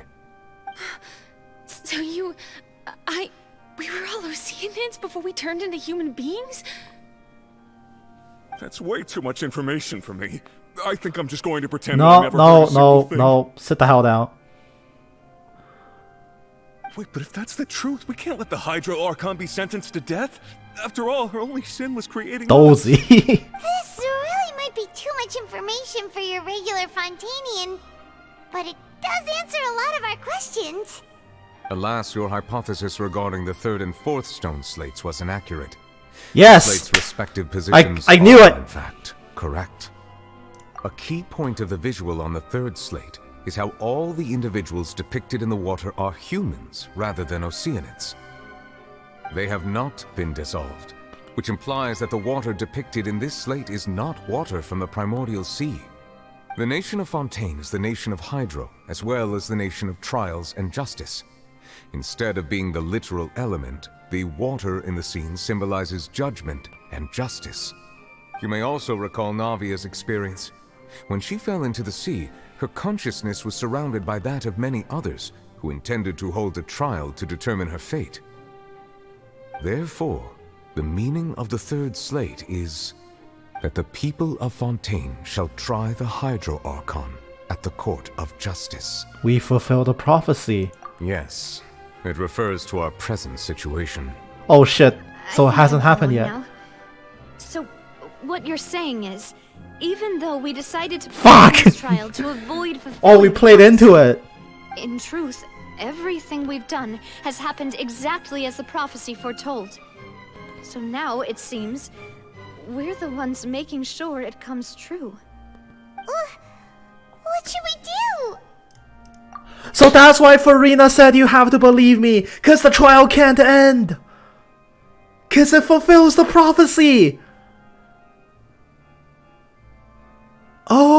Oh. If people don't believe her, they'll declare her guilty. And then the next step will come to pass. Huh. No matter what, the prophecy will be fulfilled. Oh, shit. Is this what it feels like to be a prisoner of fate? I thought that line was so weird. Yeah. I thought that line was so weird because why would Furina care that she is being outed as a usurper? That's not consistent with her, right? Oh, that's why. Traveler, I would like to point out another small fallacy in your deductions. About the fourth slate. You probably thought that the eruption of primordial seawater beneath the fortress of Meropide served as the surest sign that the prophecy was about to come to pass, yes? However, I believe that rather than being a sure sign, that eruption could in fact only be a small warning of something far worse to come. As for the root cause of the catastrophe, I believe you've already encountered Narwhal. it once before.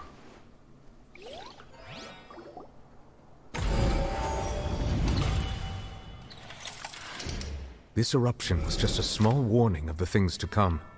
We must find the root cause of the disaster. The Narwhal.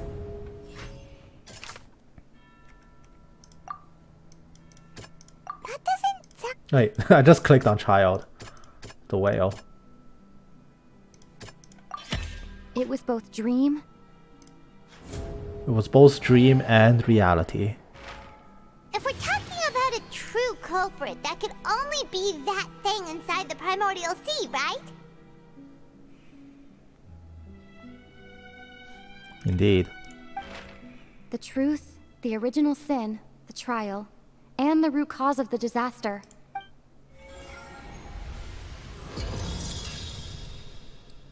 Oh, this is different.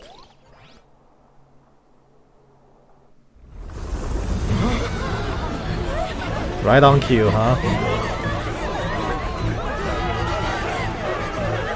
Nurmalev was very calm about this.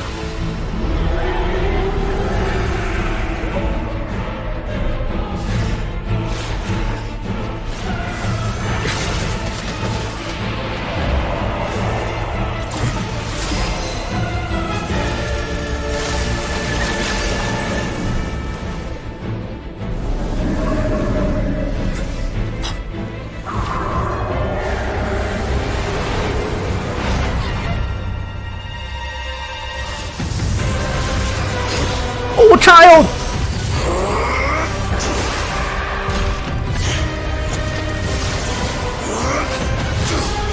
My boy!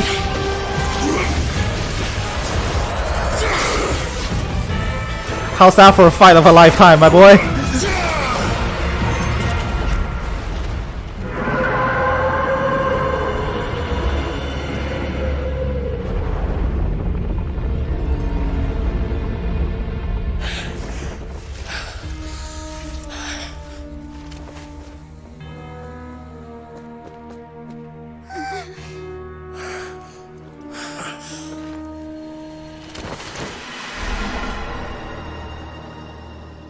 Ah, shit, we gotta go save him. That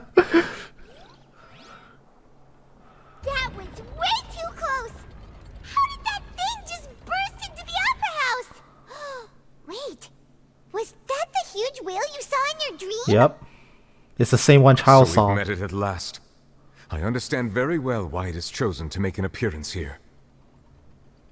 That whale does not belong to Tevat. It is a monster that has traversed the stars, weeping all the while. It has been greedily consuming the energy from the planet's primordial sea, using it to grow. That is the main cause for the rising sea levels. And once it has finished consuming all of the energy contained within the sea, its next step will be... You said that when the Hydro Archon first created Fontainians out of Oceanids, she filled their blood vessels with primordial seawater. Precisely. That whale finds the blood of Fontainians nigh impossible to resist. Therefore, when it left the primordial sea, it decided to make its next stop a packed opera house full of food. Food in the form of Fontainians. We just barely managed to push it back, right? In that case, Alright, let's you go kill have it. to target the people again once it's managed to recover its strength. That is correct.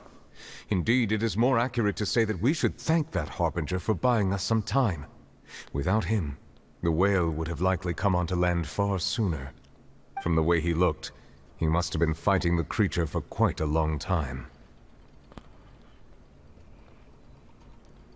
That battle maniac.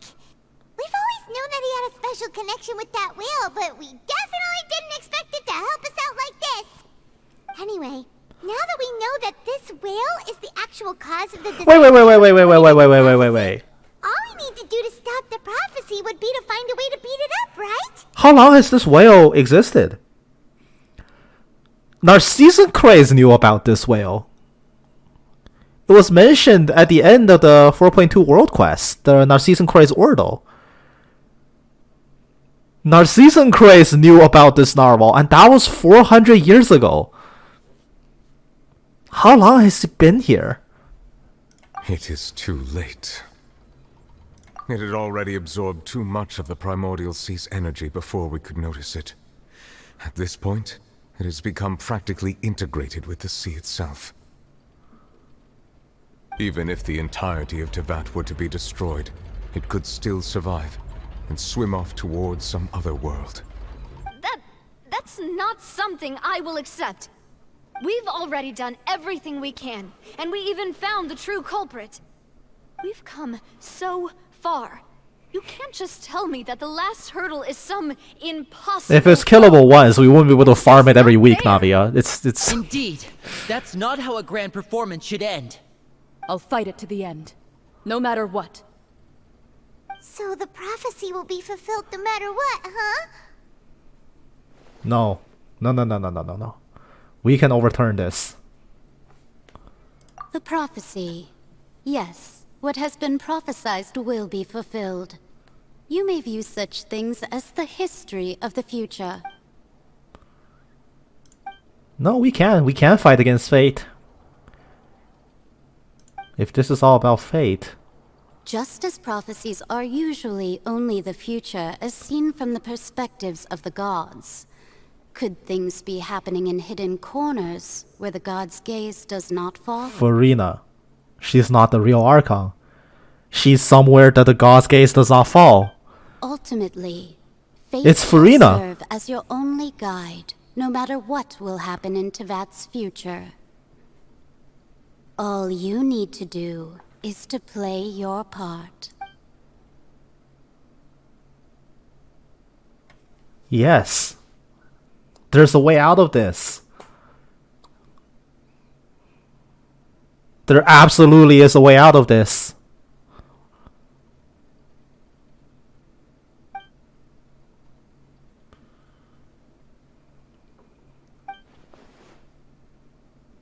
It's Furina. She is somewhere that the gods do not see.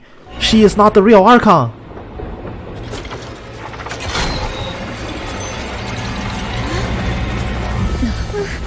What's happening with the aura trees? I believe it is preparing to carry out the death sentence.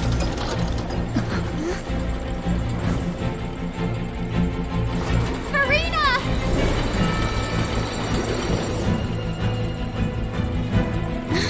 No, I still need answers. You can make that jump?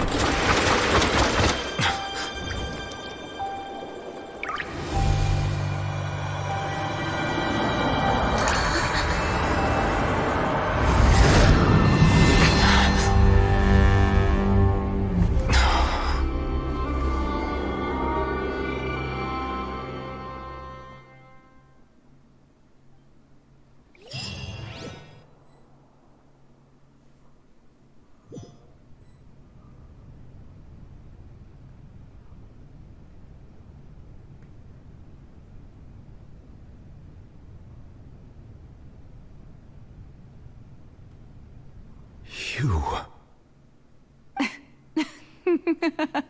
Furina? Sorry. That shocked expression on your face is just too amusing. I couldn't help myself. It's the sword of Damocles. Who are you? Ah, the sweet sound of bewilderment. Marvelous. A sure sign that my attempt to deceive everyone was a resounding success. But to answer your question, I am Focalor. You know, the god.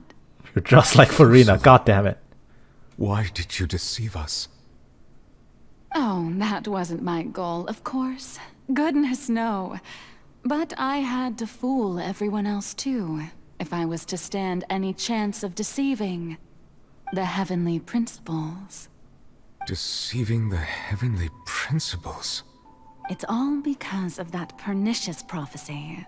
Dreadful, wasn't it? Everyone doomed to dissolve.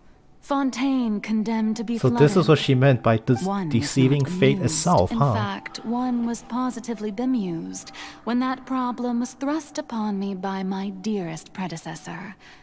That's the former Hydro Archon Egeria for the uninitiated.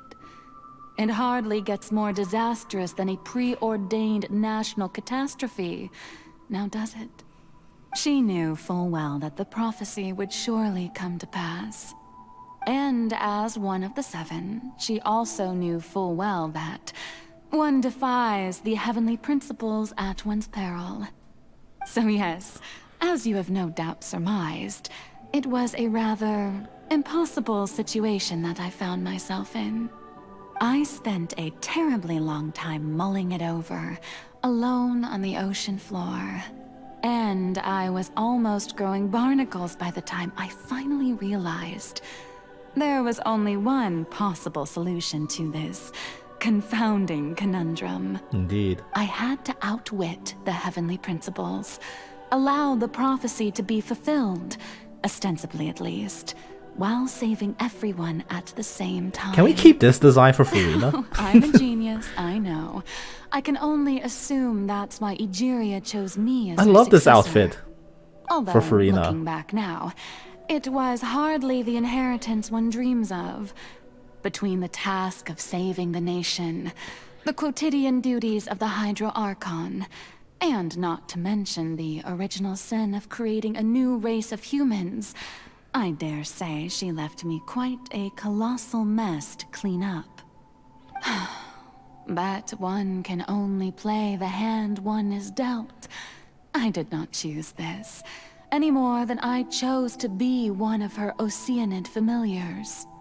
So you were also once one of the Oceanids, transformed into a human by Egeria's hand.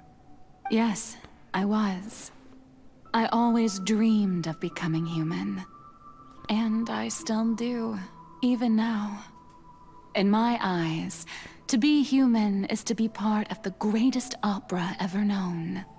After becoming a god, You were disappointed I as shit separated my afterwards, divinity huh? from my body and spirit, leaving behind only a self that was as naive and bewildered as my past self on her first day as a human being. The me you see before you now is that divinity. And the human counterpart I left behind, I named Furina. She could feel joy, sorrow, and everything in between. She could be as vain and conceited, or as meek and vulnerable as she wished. Yeah, but you can't do that and then force her to don the visage of a god. As were her shortcomings. But That's in very my cruel of you. eyes, Furina's humanity was what made her perfect. She was perfectly human in every way. That too, she The is person perfect. I always I can wanted to concede that be. point. Anyway, She's a perfect so girl. then I cursed her. All part of the plan, of course. The plan to deceive the heavenly principles. Do you still remember the final scene of the prophecy? Okay, but like, The Hydra even Archon Arlecchino saw alone, through the curse. weeping What on made her you think the throne. heavenly principles were tricked? If even Arlecchino were like, yeah, you're under a curse, maybe. You think the heavenly principles be fooled? In order that the prophecy might appear fulfilled, I invited Furina to be an actress, to play the part of the Hydro Archon in the prophecy. Under the curse I placed on her, so long as I, Focalor's divinity, continued to exist, she could not die. But nor was she free to live That her is life so in the cruel. happiness. That is the cruelest thing you can do to a human. She was forced to take the stage in the opera house, to embrace the role of leading lady, to forever play the part of the god from the prophecy, all to create a deceitful appearance of that prophecy coming to pass. I suppose now you probably understand why your court is called the Opera Epiclese. But Furina is only human, isn't she? Even though she has had a long life, her mind is no stronger than that of any other ordinary human being. I cannot begin to fathom what she has had to endure. It must have been torture for her. It has indeed. And although she is, in a sense, You owe her me way more in than human that. form, You can't do that to a human. That is so cruel.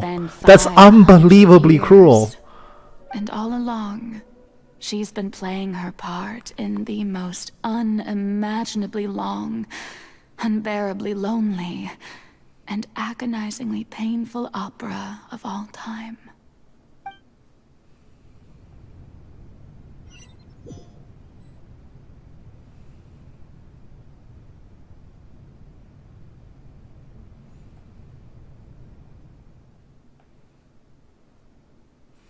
Tears contain a being's strongest emotions. Yes.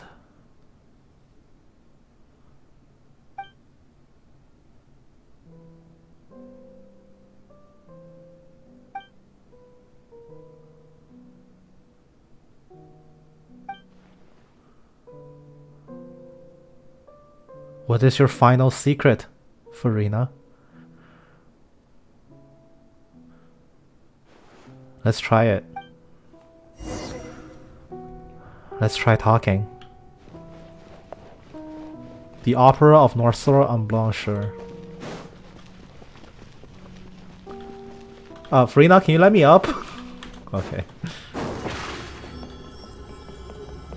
Over here! Oh? Who permitted you to come onto the stage? Now, I understand your admiration for my august self, but I must ask you to keep to the rules. It's me, your best friend. Your only friend. Right. It is not my intent to reprimand Don't look at me, you. don't look at me. There is no need to state your name. Just be off with you. Do not distract me from my performance. There is no audience. You've been performing alone for 500 years. Oh, do not jest. Can you not feel it? Just let the stage lights go off for only a the second. eyes of countless Fontainians Become myself are upon again. me. I must at all times display the utmost elegance I can and turn the lights nobility. off for you.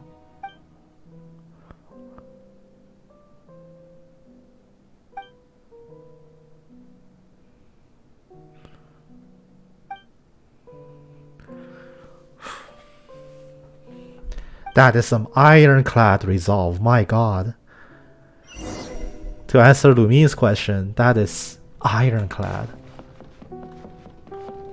Let's give her peace then. Dear audience, the performance is experiencing a technical difficulty, but wait not. The guards shall resolve it. Alright, Lynette will save you! Can I talk to her? Oh. Okay, afterwards. Lynette will save you, Furina!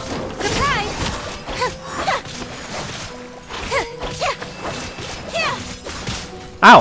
Ow, motherfucker! Ah! This shall be. This feels more poetic, to save Furina while in her Numa form. I'm sorry, is that a... That's a Wusa block. Can you break it? Yeah, okay. Oh, we didn't break it, huh? There we go, now it's broken.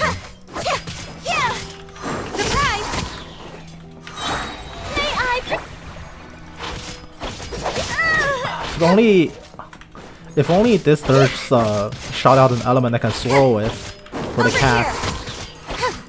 But as it is now, the cat's pretty ineffective.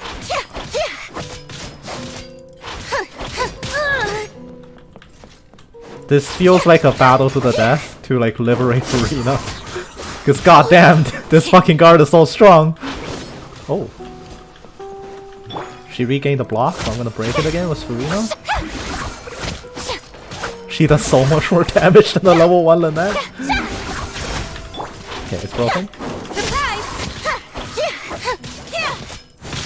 Ow. No, I will face tank you, man. Entering combat mode.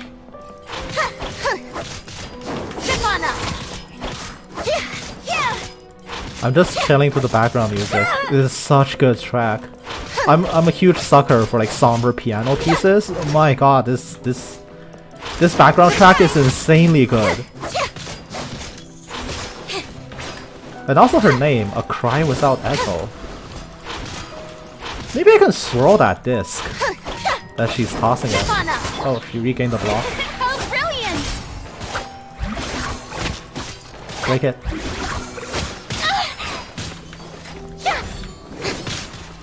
Break it.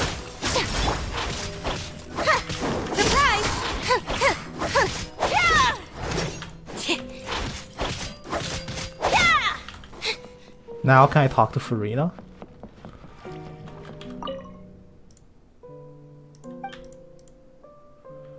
Yeah, this is the same line we saw.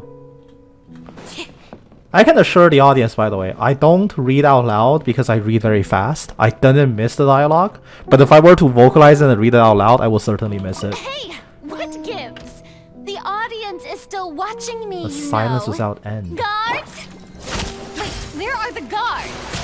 Guards! Hey, there's one right here, Furina, please, don't summon them. Please, Lynette can only take like one at a time, man. Over here. You gotta think about me for a sec.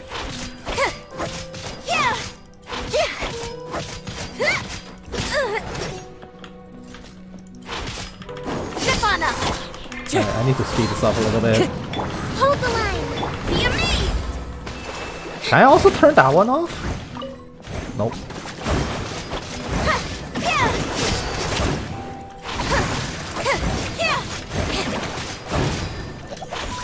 Okay, I'm gonna have to Kazuha slash the next one.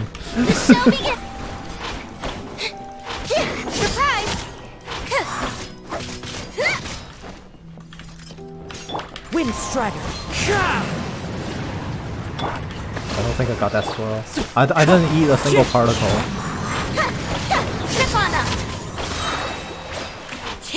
Let the magic begin. 800? 800 for water bubble on a crit? You're joking me. Oh my god. I'm pretty sure Kokomi Jellyfish did most of that damage.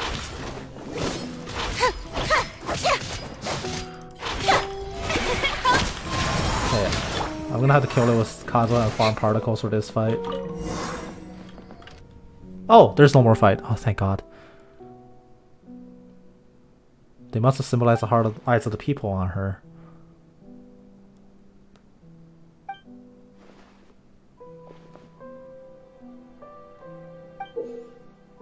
Oh, it's an opera ticket.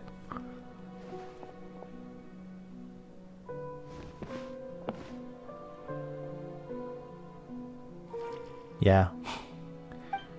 This is your opera.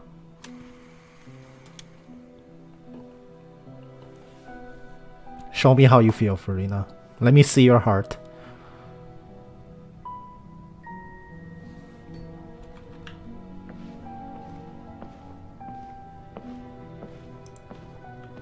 I can't attack or do anything. Okay, I guess I'm just walking into the mirror. Furina. Furina. Huh? Who's that? Who's calling me? Where are you? Be not nervous. Be not afraid. I am before you. Wait a moment. You're near me? How can this be?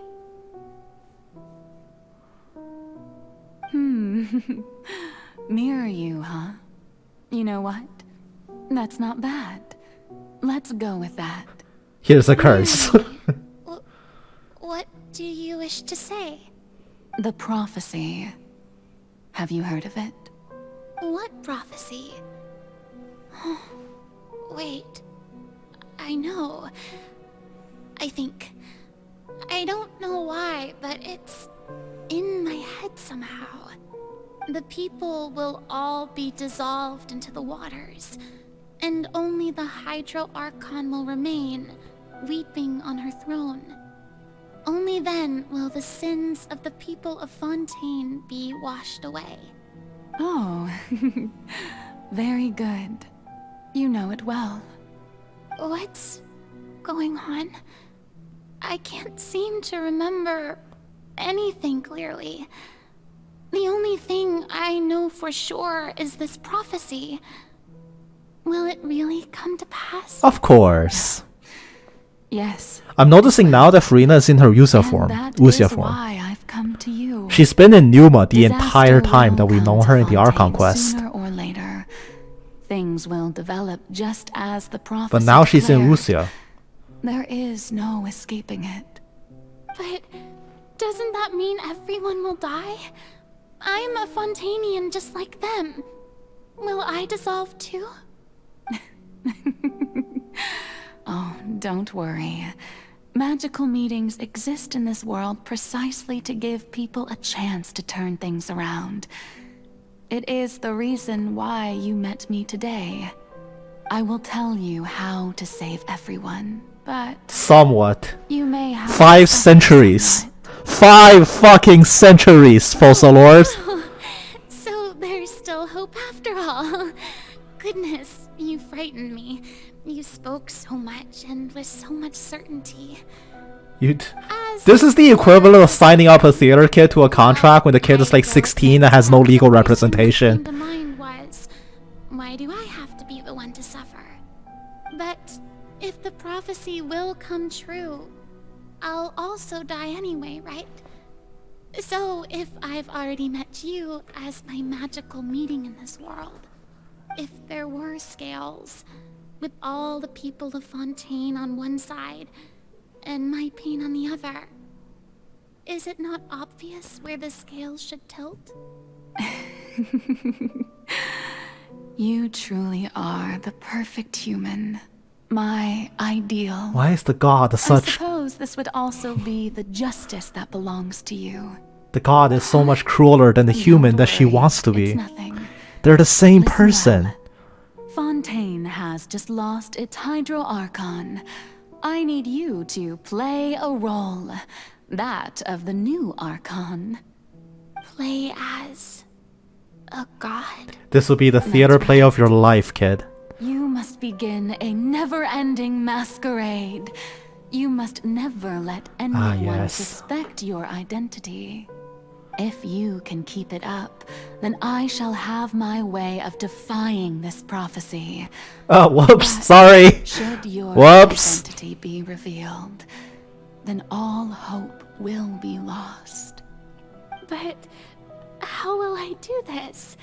A human assuming the role of a god without being exposed. Don't worry.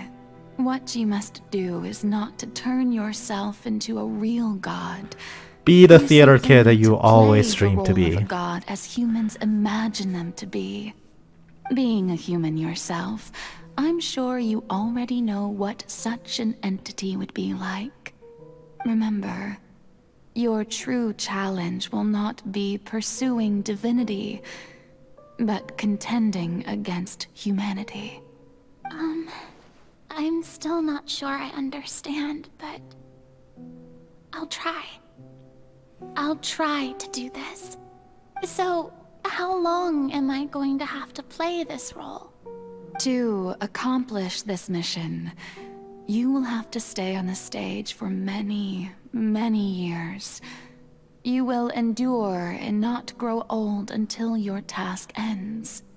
But I promise you, all will eventually end in a magnificent and dramatic trial, and everyone will be saved. Until the Order Trees found the truth.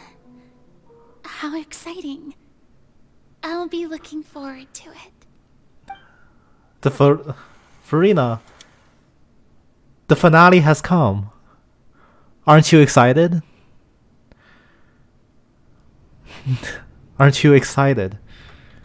But no, instead she's paralyzed. She's traumatized. This is not the way to do it. Not the way to go. She's in her newer form again.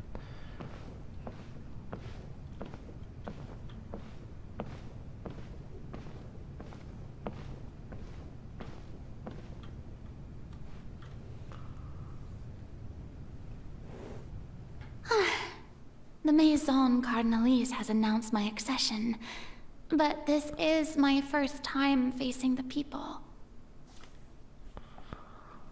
What should I say to most appear like a god? To be honest, I still don't know. Perhaps I should first try to act natural. This is still the same woman that willingly stuck her hand inside primordial seawater. Ladies and gentlemen, good evening, and welcome to the Opera Epiclese. I'm sure you've all heard about how I have taken on the role of Hydro Archon. Indeed, I am Furina de Fontaine, your new Archon. In truth, I know little about becoming a nation's new god, but it will be my honor. That's the only true line you said so far. As the god Focalor, the god of justice, I shall do all within my power to lead you into an age of fairness and justice. Once again, thank you all for coming. If you should have any questions or suggestions, please send them to the Maison Cardinalise. The future of Fontaine will require us to work together, after all. This should do it. I thought I might stammer, but thankfully, I was able to convey my thoughts just fine. Okay, and next. That's the new Hydro Archon. Is this some kind of joke by the Maison? I would have thought that a being that surpasses humanity would be a bit more assertive. Hey, did you hear that? She even told us to send her suggestions there. I mean, what do you want her to do? Shouldn't gods be all-powerful? She's being so modest. What's the difference between her It's okay, these people will be dead in 60 years. If you ask me, perhaps the succession didn't actually happen. Oh shit, that one's on to us. Quick, take her out the back. What's going on? Why is everyone suspecting me of being a fake? Take that one out the back. She knew. She caught on. If I get exposed here, there'll be no saving the people from the prophecy. Right. Myrmi said that I just need to play the role of a god as humans imagine them to be. Calm down, Furina. Think. What do the people want? How would they imagine a god to speak Like a total fucking theater kid. assertive, with a strong sense of presence, one who can dispel all doubt? That is the character I'm fated to play. Deep breath. You can do this. Oh, very good, my people. That's the one. Only ones such as you are. Pull out the dramatic BS. You're gonna have to do this for 500 years. I was wondering if some weak puppet were to one day come onto the stage and claim ownership of this opera house. Total natural. Day one, just owning it right off the bat. Well, it seems What that a you natural. would all see right through them. Having passed my test, you are qualified to witness wondrous trials alongside my august self, here in this opera house. You may consider my previous act a door gift of sorts. I thought it was a debut that suited the atmosphere. Now then, let us be reintroduced. Ah, so that was just a performance. How could I have forgotten that Your we were inside an Eureka opera moment. house? Personality? It's quite shocking, to be honest, but I suppose it's a better look than before. That was a very quiet line. Fascinating and bold deity. How wonderful. Our future may yet be bright after all. It seems The spotlight on her didn't turn off. best follow this flow. The last remaining vestige of doubt is herself. My dear people, whether you acknowledge me or not, whether you trust me or nay, I say to you, The last spotlight is shining on herself. There's only self-doubt left. She's fooled everyone. That this nation's sins can no longer be washed away. What if I do this? I say that justice is most fragrant when it blooms amid sin. No, this won't work. They'll suspect me again. I must play the role that they want me. The scales of justice should not weigh heavy in the hands of its god. On one side, it must carry fairness What a and natural. justice. And on the other, praise and applause. May law be the prayer on our lips. May judgment be our worship. Let us light the fires and drink to the future of Fontaine. Furina, you can still back out of this. No, this won't work. You can still back out of this, Furina. It's not too late. There is no trouble in this world that justice cannot solve. All that is needed is for you, my people, to believe in it, heart and soul. That's all improv, by the way. Bravo! I can't improv that. Stand within the opera I could probably make some stuff up, but I can't improv like this. for the oratrice. I shall even judge the gods of. Now, okay, that last line is pushing it. That last line is pushing it. Don't sign yourself up for too much trouble.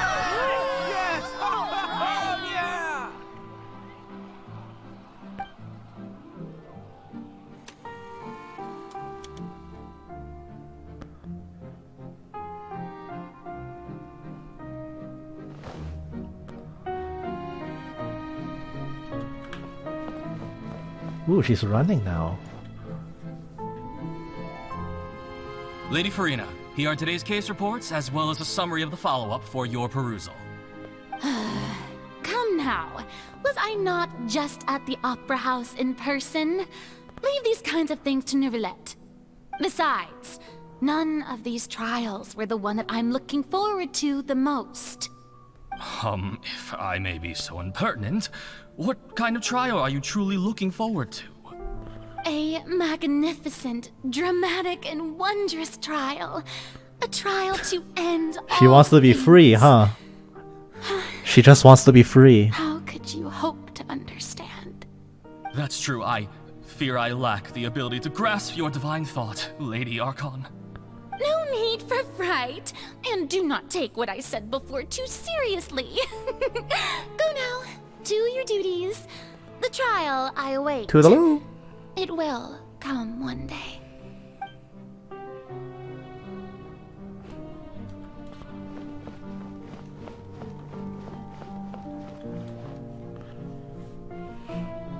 Lady Furina, I don't know what to say. Thank you for agreeing to see me. No need to thank me. Or rather, thank your own sense of perseverance instead. Long have you stood in line to meet me, have you not? Oh, I'm afraid that's just an inevitable consequence of my divine charm. All right, Deoteria, is it? How is your son's illness? You remembered me, and you knew of my family, too. He is doing much better now. In fact, he is far more of an ardent believer than I. He was the one who forced me to seek an audience with you, and to bring your words back to him.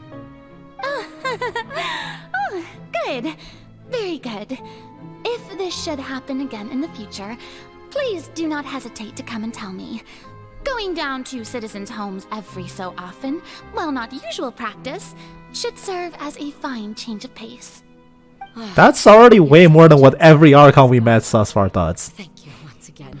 Even the Hidas, who's like a very good Archon, doesn't do this shit. Like, she would solve the people's problems, but she wouldn't like personally receive audiences like this. And she's fake! She doesn't even have hydro powers! She's just a human! Lady Furina. She bluffed her ass off for 500 years! Reports. As for the specific parameters you asked to take note of, I'm afraid things still don't look good. I see. It's as I thought then. As your god, I did already expect this, but I wanted to see how far your human wisdom would allow you to analyze it. All manner of signs indicate that the prophecy will still come to pass. Forget it. That's not something you need to worry about right now. So yeah, she wasn't lying about non-divine wisdom. As I understand it, the Fontaine Research Institute is also trying to find a way to counter the rising water levels. Really? Have they found anything? I'm afraid that they haven't found any effective solution thus far. Guillotine all of them! Is that so? Well, no wonder. This issue has reached the realm of the gods after all. Still, their spirit is praiseworthy.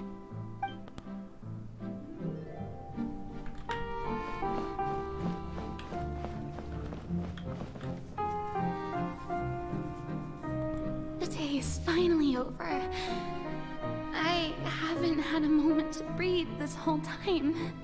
But it's good to see that everything's getting on track. There are no longer any voices of suspicion. Maybe this is fine. I just need to keep going, and everyone will be saved. Alright, Furina, don't think too hard about this. You need rest. Tomorrow's a new day.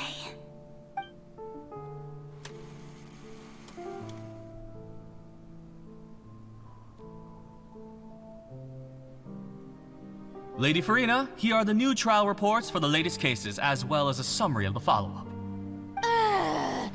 There'll be no need for that. I've seen them already. There's no need to go back over scenes I've witnessed in person before.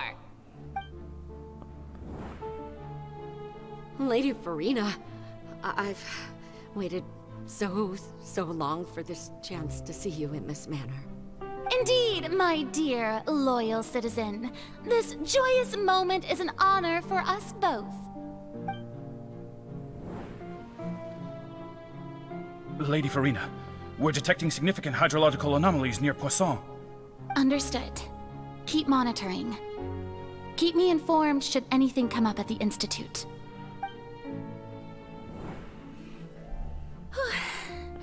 I don't think I let anything slip today.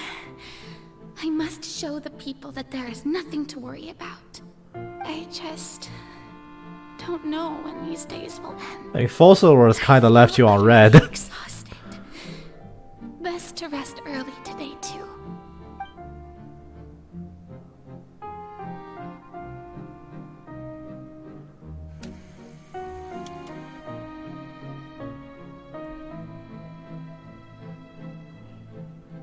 I mean, she's trying, but she's ultimately powerless.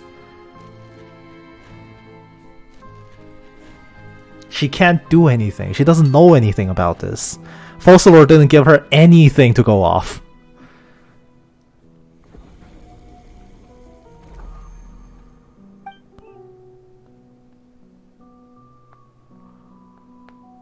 Lady Furina, it's like a dream being able to speak with you up close like this. I've heard that the first member of our family who was honored to receive 182. Oh, that's 500 years. 20 generations ago. And what a fine family yours is indeed. It brings me great joy to meet such a faithful believer. Is she crying? Of a line most ardent. Surely you exaggerate, Lady Her Furina. face is covered. Is she crying? My lady? What is it, good citizen? Are you crying? She is. Really now? She's breaking. It's been 500 years. 182,000 days. That's 500 years. The overflow of hydro from my person. Well, can't quite help being the god whose dominion is the waters, can I? No wonder. No wonder. A manifestation of your power, then. Oh, Archon, I am honored to have witnessed it. Honored indeed. It's almost at an end. So interminable. That's a line in the Fountain of Lucine. Now it makes sense. Just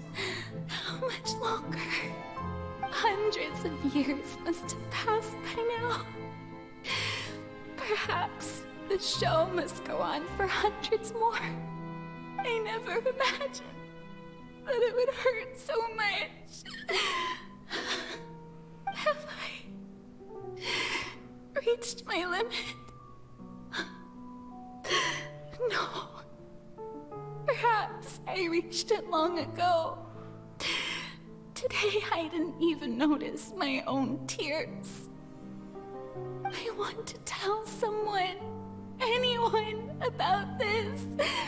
But would that not destroy all I've done so far? I've conducted so many investigations across the centuries. Because it must happen. There's not even a sliver of hope that we might. The only way forward is to allow it to happen. All I can do is keep heart. I must maintain this act. There's no way to break the no way to break the prophecy. But she's been looking for 5 centuries. Mirror me. But the only solution was to let it happen. And even Focalor didn't tell her that.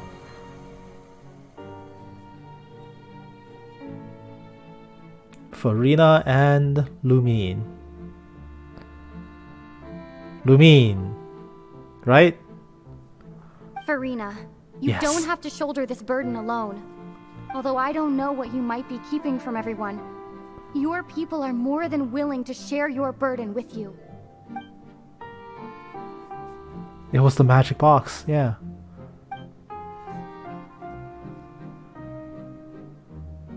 Share my burden. That's impossible.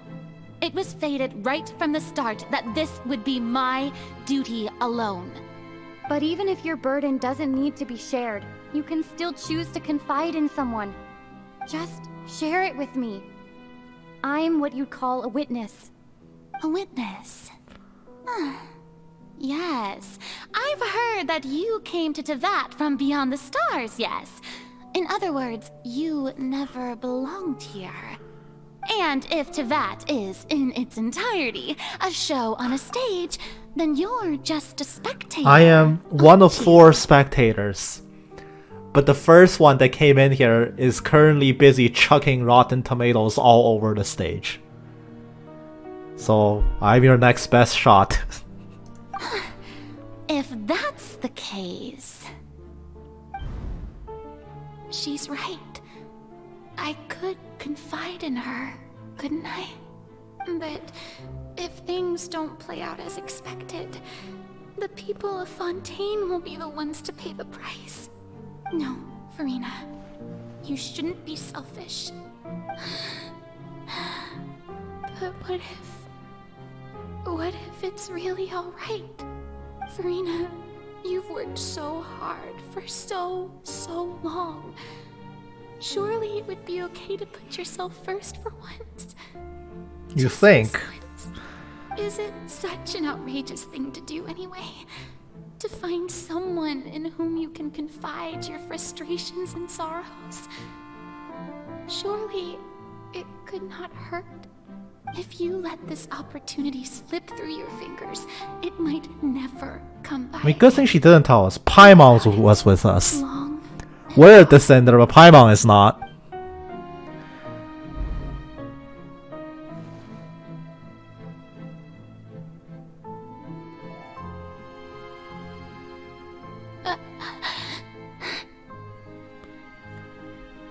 No, I have nothing to say. I am Furina, the Archon of Fontaine. Everything will surely Really? get better. All you need to do, dear spectator, is to witness my performance until Really? the curtains fall. You're really going to choose that?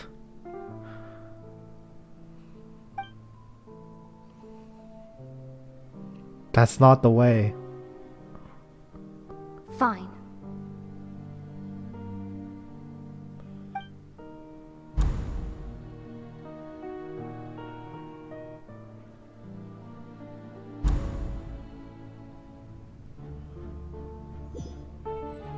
That's not it. So even Furina doesn't know the truth? You've never once let her in on the full plan? Yes, it had to be done. To deceive the heavenly principles, you must first deceive yourself. She did very well. If she had let her resolve falter even once in these 5 centuries, Fontaine would have been doomed to the most tragic fate. It seems that trusting humanity was the right decision after all. I believe that I understand how your deception works, but that is only half the truth, is it not? How would you build on this foundation to save the people of Fontaine? That is the most important thing. Ah, good, good. Of course, the Iudex of Fontaine has pinpointed the crux of the issue. I'm sure you've long sensed that the Oratrice is no simple machine, yes? I've always suspected that it had its own consciousness. And Lenny did mention that he heard a human voice within the core chamber. It now seems that that person was you, hidden within the machine all along. Am I right? And then I became one with the Oratrice, taking Fontaine's gnosis with me. Yes, it would seem so, wouldn't it? Alas, your understanding of this device still lacks sufficient depth. In truth, it is no enactor of justice. It is, in fact, a device created to kill the god of justice. Ah. I beg your pardon? The death of Fossilors. You have it. And to be more precise, not only will the Oratrice take down the god of justice, it will also take down the divine so that the throne power on can which be she has been returned to the placed. dragon sovereign.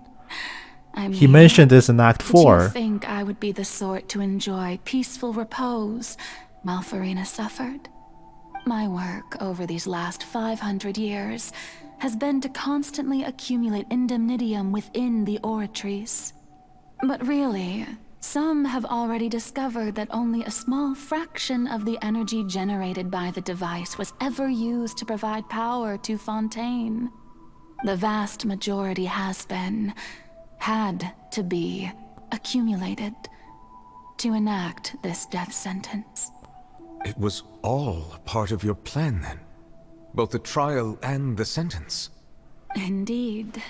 This power, accrued over 5 centuries, could have sustained Fontainians for millennia, had it only been used for that purpose. Almost all of it has now been stored within the Oratrice.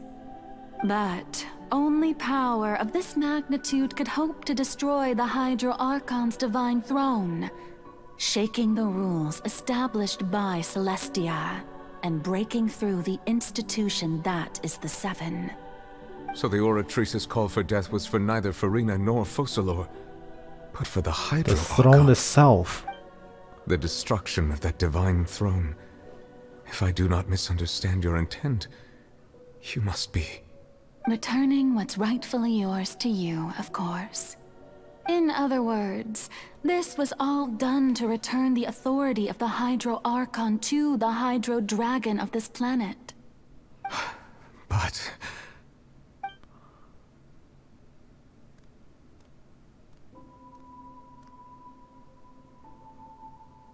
Oh, what? Getting sad again, are we?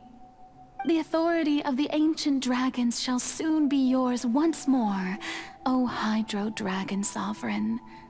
And this is the face you make. all you've done throughout the years is just so you can sacrifice yourself at the very end. I've never quite seen it that way, you know. Even now, I'm quite pleased at how well my deception worked. Until the end. We kinda ruined it for you.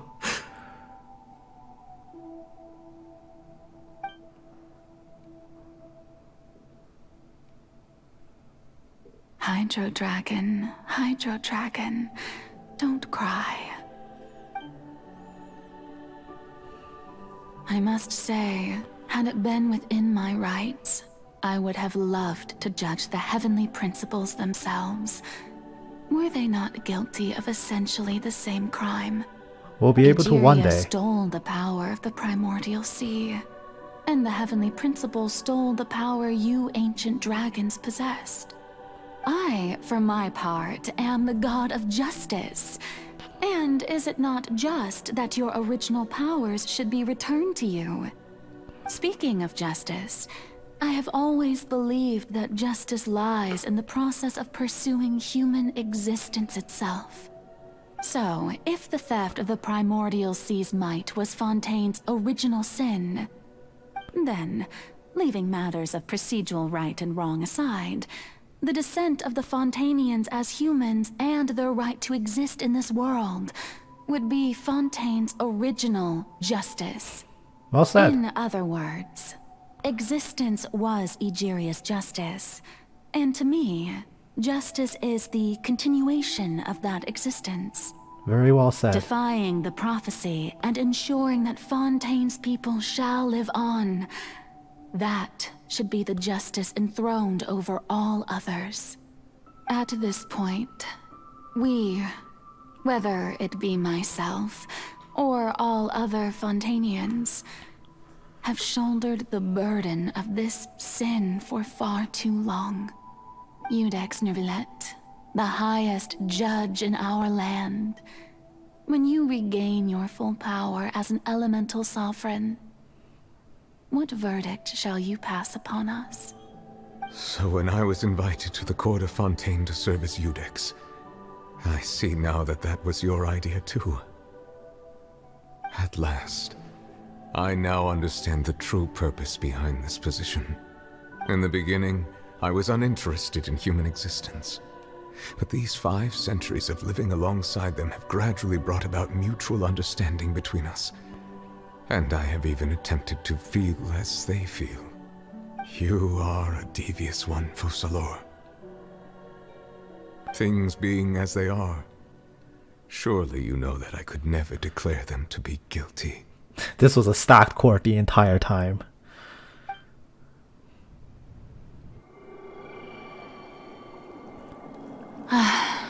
The hour of my execution is almost here. For the sinner, the curtain call has come. I know I may not sound it, but faced with death, I find myself a little afraid. Perhaps this is one thing both gods and humans have in common. Perhaps Celestia can also fear death. We always known that Celestia was cruel. I hope you've enjoyed the part you played these 500 years.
Raining so much.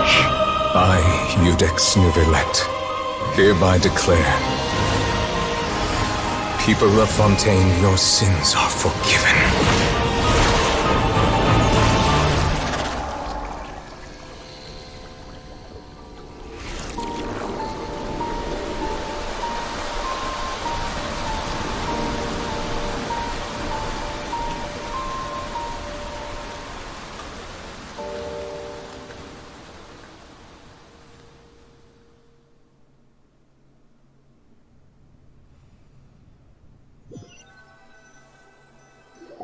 We did it.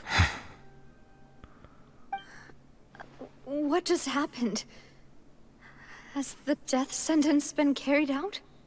Was that bright light some sort of misdirection?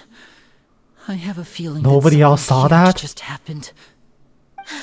But since we're all still alive and haven't been dissolved, I assume whatever happened was good for us. It's time to end this. We must mete out punishment to that beast.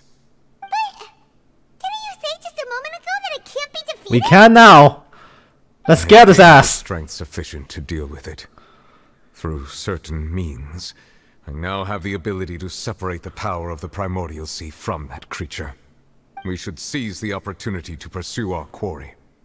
Traveler, now that the oratories can no longer function, I require an executor to help me mete out justice. The Let's root do of it. the calamities befalling Fontaine.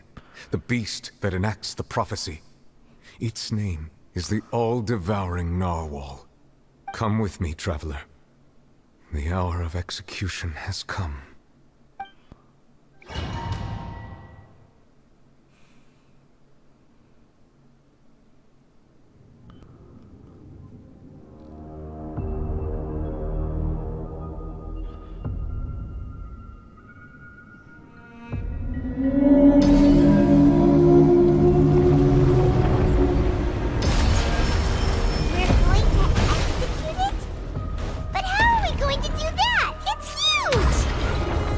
Hello. I've already done my best to separate the power of the Narwhal Sea from the whale. Considering the size of the beast, I cannot reach the power source.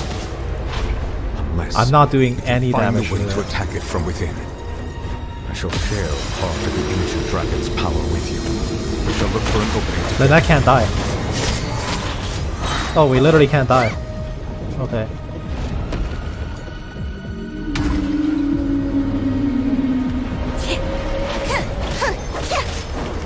I can feel its sorrow turning into hostility.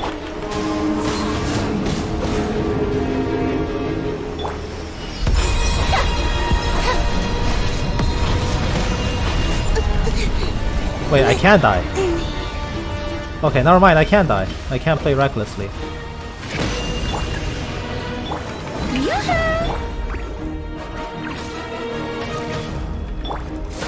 The all-devouring Narwhal cannot resist its instinct to devour. Continue to trigger its hostility. Chance will present itself. Ow. Jerk.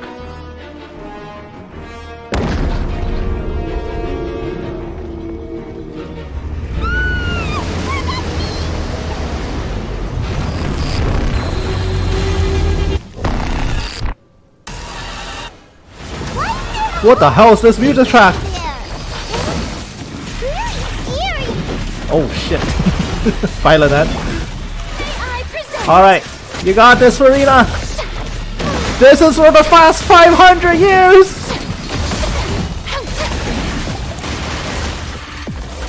I have granted you my protection. Do not fear.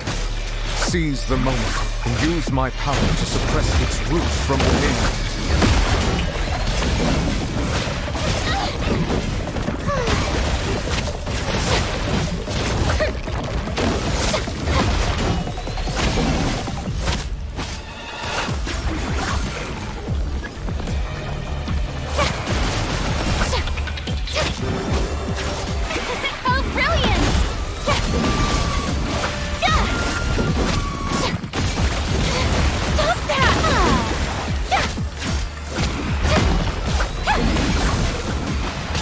It seems like I'm not damaging anything.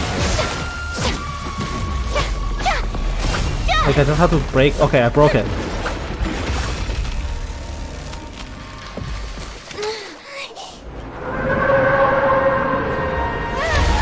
That's not the fight. That can't be the whole fight.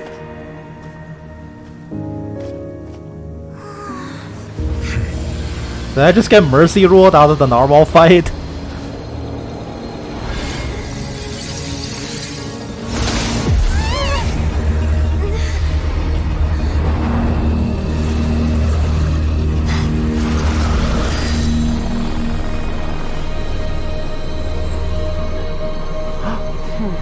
It's Skirk!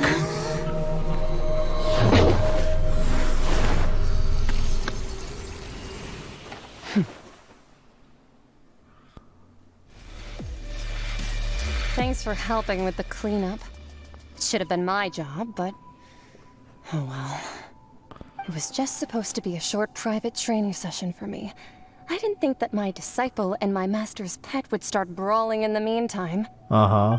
Well, actually, I had a feeling that it would happen at some point, but they bumped into one another earlier than I thought. What a blunder. I suppose I'll have to swing my sword 3 million times as penance. Nah, should be 3 billion. That power. I mean, you're Skirk. Million, billion, what's the difference of 1,000 magnitudes? Has an idea. From what she said earlier, she must be Child's master. Skirk, right? It's just that he gave us the impression that she was the less talkative person. I simply did not have anything to say to the weak. But you, on the other hand, managed to defeat the all-devouring Narwhal without using power from beyond this world. So you may speak to me as equals. I have to agree. Who the hell took it as a pet? The strange use of a planet's primordial waters just to raise an all-devouring Narwhal. That kind of power is wasted on it. It's not cooperative. It eats too much. And I have more important things to do with my time than pet sitting. Has to litter train it. Is its looks. It's on house sat. It fails as a pet. You have to walk it 10 times a day. I think you might have missed the point. The point being? Well, being that this pet almost destroyed an entire nation. So what sort of person is your master? Well, Child's master's master. Wait, is that right? Oh, right. So you don't know him. Him? Sorry, I assumed you did. His name is Sertologi. That's... Okay. I am unfamiliar with that name. Huh. So Master isn't sufficiently famous. How should I describe him then? Am I getting Mandela affected? I know this name. The Foul? Still nothing? Is this the first time it's been mentioned? How about the Visionary? Ah! Daughter then? Okay, Or yes. Gold Rhine Daughter? Rhine Daughter. That one we've heard. Rhine Daughter's part of the Hexen Circle. She's Albedo's mom, right? She. Oh, so you do know that name. To be honest, I also heard all of those names and titles from my master. I don't actually know them either. But I suppose you understand now, yes? My master is likely a similar sort to Rhine Daughter. They are both pursuing some form of perfection. Wait, didn't you also mention a visionary person? Paimon didn't quite catch their name. Actually, never mind that. I believe it expedient to inform So you that's N or that Mona's the master? all-devouring Narwhal used up nearly all its strength fighting you. Such roiling hydro energies will prove difficult for the planet's deep seas to digest. As such, the Fontaine back on the surface has most likely been thrown into chaos. In other words, the prophecy that you've been fretting over should now be in full swing. Well... Of course. It must come true. Not to worry. Focalor has already managed to deceive the heavenly principles.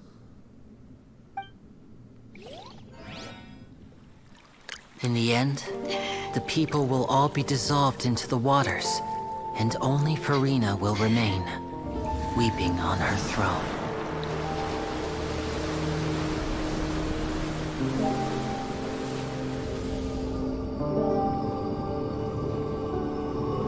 Only then will the sins of the people of Fontaine be washed away.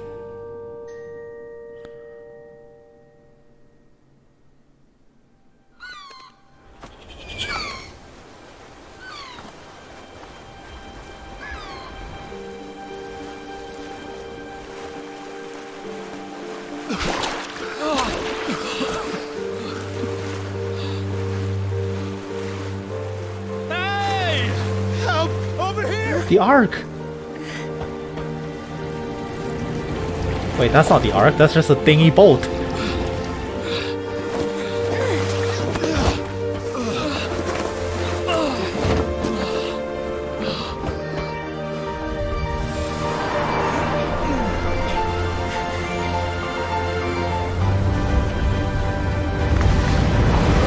That's the Ark. Let's go, Risley.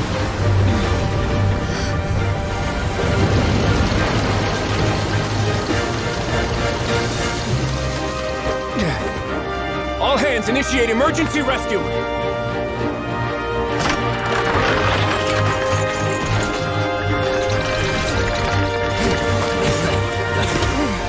Hurry!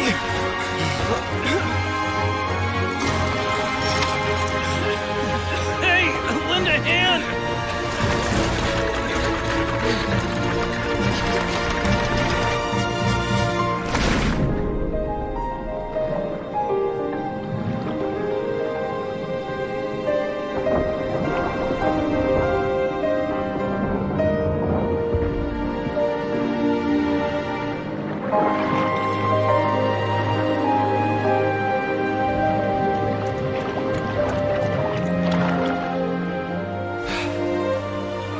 Look!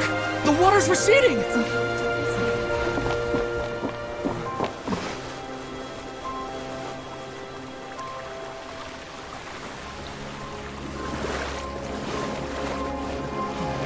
It's a miracle! Water's receding. We didn't dissolve. The prophecy was wrong. Technically, it wasn't wrong.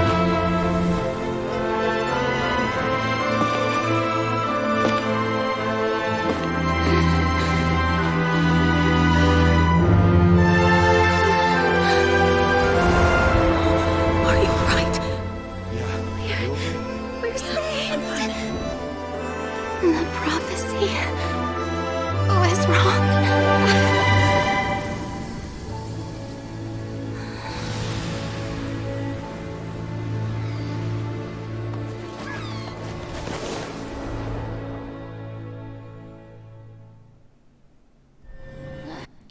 Technically, it was only subverted, but it came true. The soil renewed.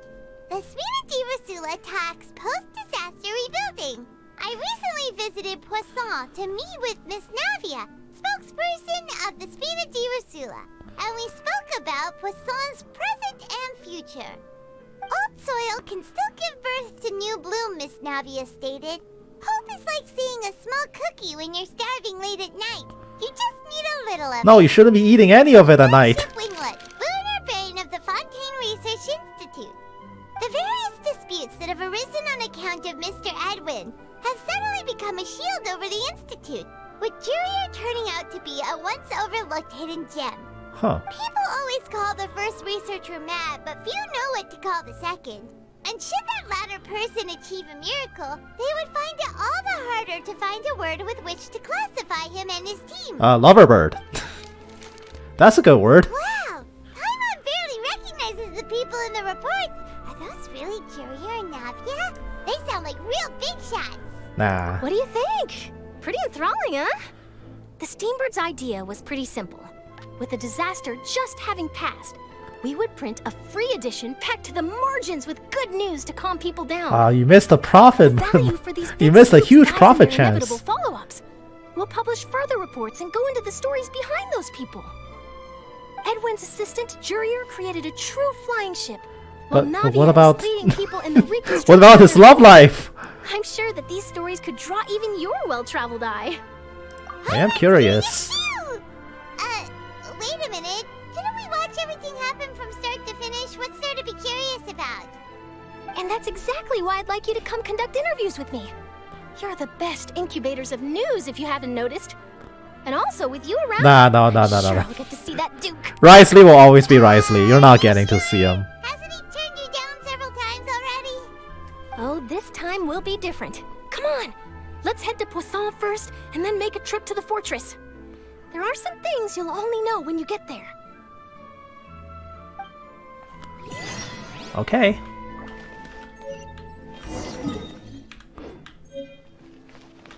appears among the stars. What is that?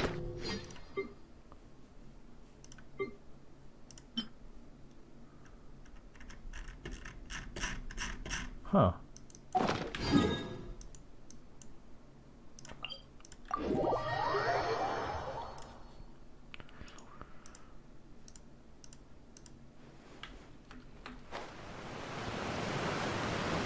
Oh, Lynette's still dead. You know what, Lynette? You did okay. You tried. You tried, Lynette.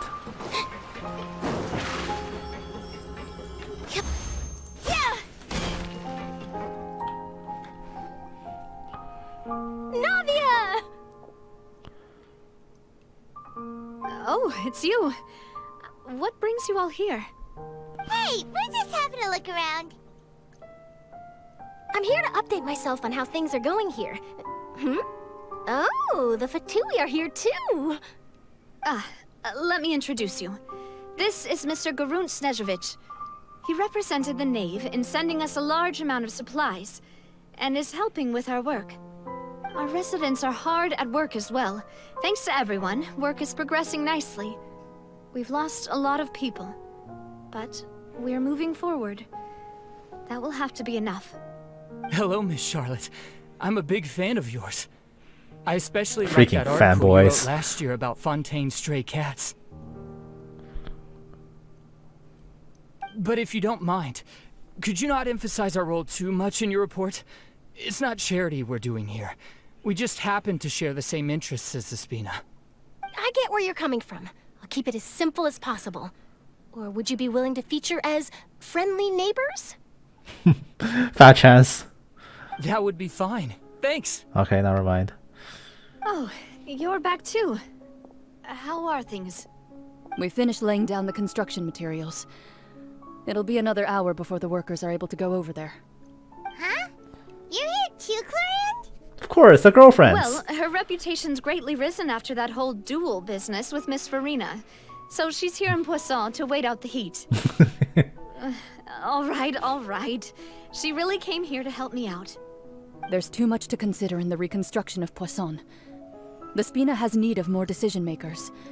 And, well, I do already happen to be connected to Mr. Callis. Oh, wait just a moment. Do you mind me asking a few questions? You know, about how you felt before the duel, about what it was like facing down a god. There's lots of exciting material there, I bet. Charlotte, don't get Forget greedy. it. I'm sure you can find a better theme than that, Miss Charlotte. I see you're the same as always. Couldn't you do me a favor, for Navia's sake? Well, if we're talking about doing things for my sake, you might as well just take a few more photos of me. Or of the Traveler. It's better than wasting time persuading Chlorand, at any rate. Of course I will. I'm not gonna let her off that easy. All right, then everyone who wants to be in the photo, gather up. And smile. Two of us are not in the frame. How did it go? Was it a good shot? Did Paimon look cute in it? Not bad. Your addition really helped the composition of the picture. All right, hang on a moment. Let me snap a few more shots. She's just background props. All right, that should do it. I'll be back here later anyway, so let's call it a day.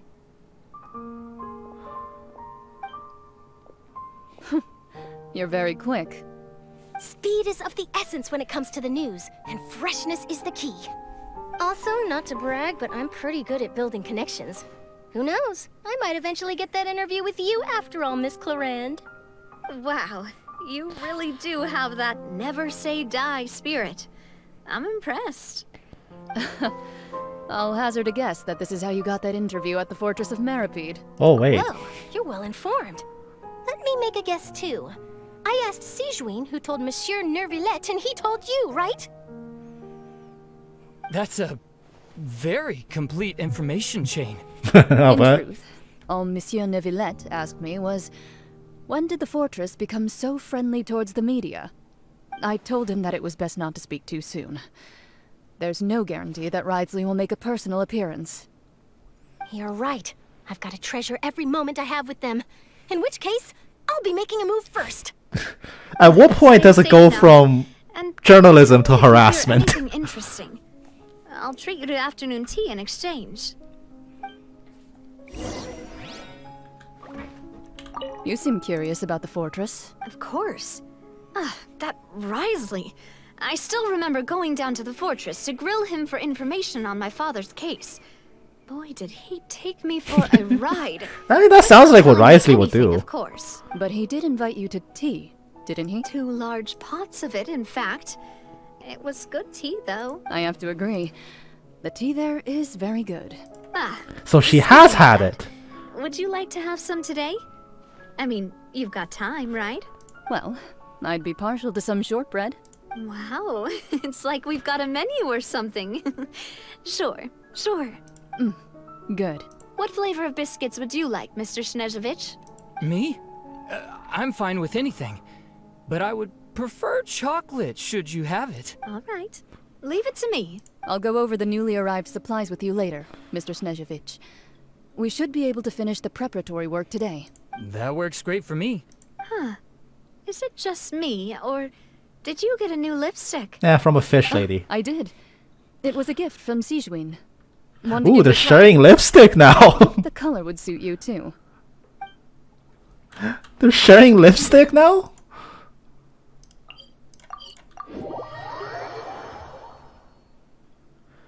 There's some tea for the shippers out there. Wow, guess we're here again, huh? There's a real nostalgic feeling to this place. We have some good and Looks like bad you've been times missing here. us. Duke, did you come all the way to the entrance to greet us?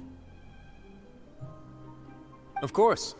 I'm here to welcome you and our dear Miss Charlotte, whom our good head nurse recommended to me. Cedron twisted his arm for this interview. Rumored Duke! Thank you for consenting to my visit to the fortress, sir. No need to thank me. But that said, I shouldn't be the focus of your interview. I trust you recall our agreement? Of course, of course. All right then, this way.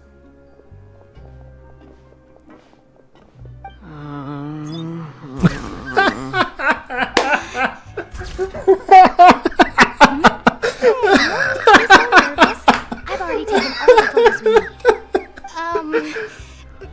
Miss Charlotte, do these pictures really need to be published on the cover of the Steambird? It would seem that Miss Lorvine doesn't want her face to appear beside that of Mr. Jurier. Oh, this is so much better than I could have imagined it.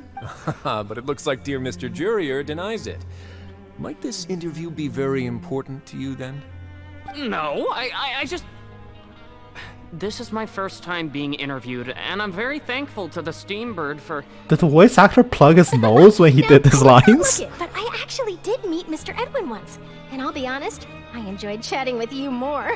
You've definitely got more of that genius vibe going on. The boat that brought about a miracle, the ark that saved the people. Why, you recreated a myth back there, like an emissary of legend. Lumine in the background's just like, what the hell is she on about? Where's that flying ship now? Huh! Looks like Charlotte's trying to get herself another exclusive scoop. I have to apologize, but that ship is presently in the bowels of our factory. I'm afraid it won't be easy for you to get a shot of it. Really? She's sure gonna try. And in that case, could I have an interview with you to make up for that? You drive a hard bargain, Charlotte. You already know my answer, I'm afraid. Best you interview our head nurse instead. Or perhaps you'd like to take another photo of this couple of researchers? Couple! You Emphasis. really have to use the word couple. Emphasis. Well then, 2 solo photos will do. Is my hair messed up? Please, someone help me have a look. Things sure are getting pretty lively here. Deny it all you want. Oh, seems like everyone's here. Would any of you like to try this new drink I came up with? Risley, run! Ah, Sijuin. Hey, Miss Charlotte. Why don't you, take some pretty photos of our head nurse? Sure. Come on, Miss Sijuin. Over this way. Let's find a brighter spot. Huh? Sure. Do I have to smile? Yes. So, how Mandatory. have you been at the fortress?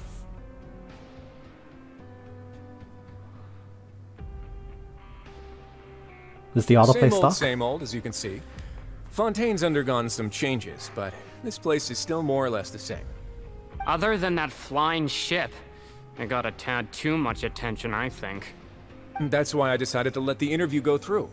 We should direct more public opinions toward the behind-the-scenes heroes.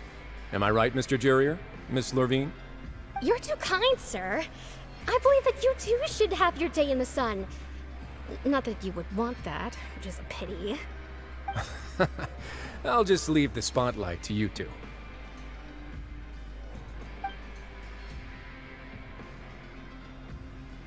I see. Lots of things happened that day, huh?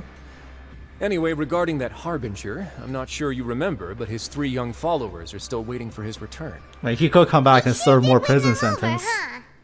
I'll tell them that there's good news and bad news. The good being that their boss seems fine, and the bad being that they must face extended sentences for abetting his escape. That's pretty fair. Oh, actually, what about you? Are things gonna change for you too? What change can there be? The fortress will keep chugging along, and so will my duties. As to what Miss Furina's departure will mean for the nation, and if our laws and governance will be transformed, we'll leave those to the folks in the overworld. Hey everyone, the photo shoot's done. I mean, it's patch 4.3, she's the director now. Not a bad life. In that case, let's call it a day here. Thanks for your cooperation. Come on, Traveler, let's go. Till next time, everyone. There'll be a next time? Maybe. Who knows? I might write a story about the underwater factory next time. Yeah, she wants a photo of that ship. You can't deny her. All right. Last stop, the docks. Oh, you know... Is that really necessary? Our line of work doesn't really... It's precisely because we don't need the picture that they'll have value as key. Maybe I'm just happy that I managed to once again avoid the spotlight. Yes, you successfully kept prying eyes away by using Mr. Jurier and Miss Lurvine. You should be happy for them. They have a bright future ahead of them. As what? Engineers or something else? Where are they? Step on up.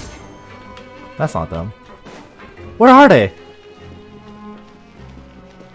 Oh, I gotta go find them. Did I run the wrong way? I'll take a full lap. Surprise!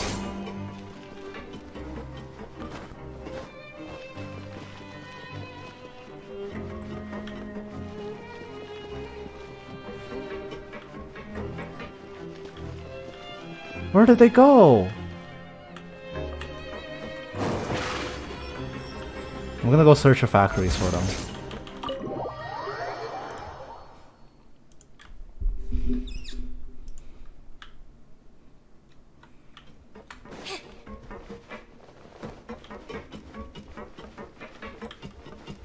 Not here. The ship is also gone.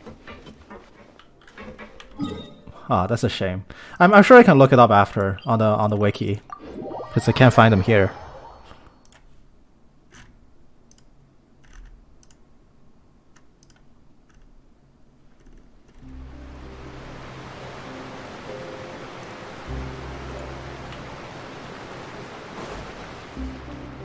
Oh, I don't have to call the lift. I can just drop.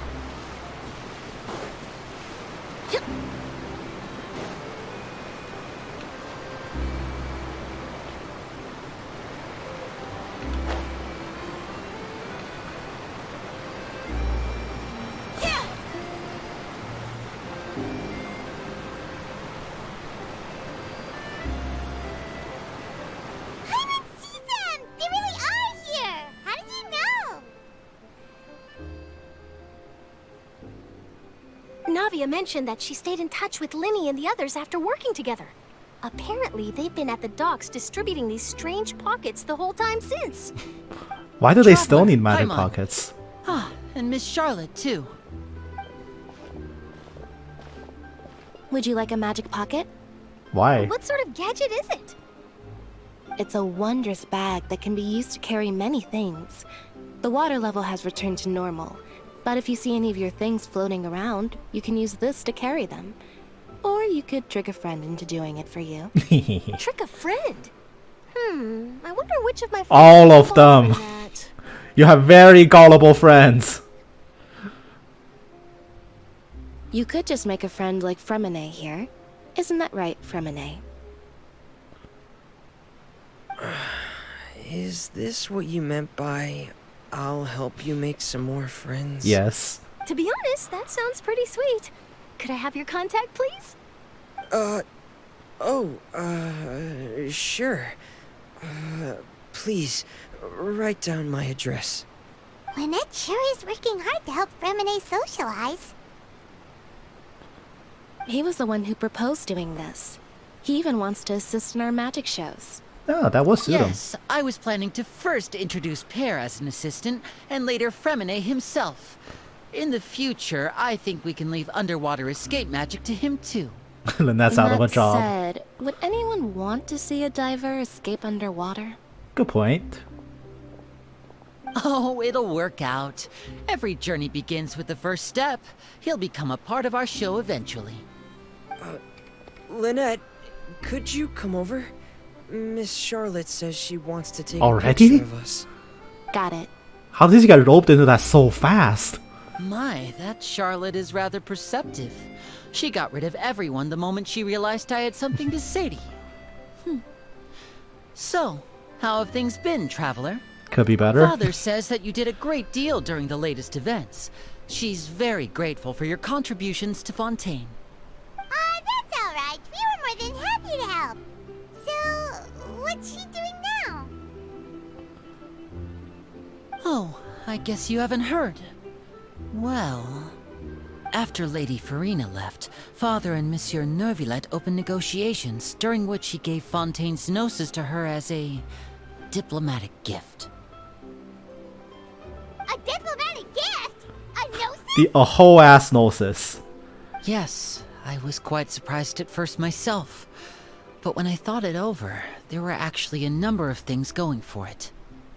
It could have been done as an apology for the incident with Lord Child, or as thanks for his help in tying the all-devouring Narwhal down. Furthermore, Father did also lend significant aid to Fontaine and Poisson. That's true, but this is a gnosis we're talking about. Doesn't this seem a bit... Or maybe knowing that Fossilor was executed in front of him. Maybe Nervillette was really disgusted by it. He just doesn't want it anymore. Right? I would agree, but I've also heard that it seems that Monsieur Nervillette has had a significant change of heart regarding the matter.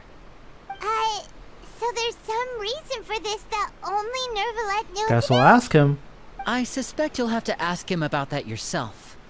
Ah, yes, speaking of which, I did see him strolling around the entrance to From the Fortress here? Parapet a while back. That's like 10 kilometers away. How did you spot that? Paimon didn't think he'd have the time for that. But back to the topic. The gnosis was given to the knave, right? What about Child? They say that he's returned to Snezhnaya to recover from his wounds. I hear that the recent disaster really did a number on his health. We're buddies, huh? That's true. When you think about it, we've had loads of run-ins with the Fatui. To think we'd be allied with them this time. So Might not be the shocked by first time. such a simple switching of sides? Yes.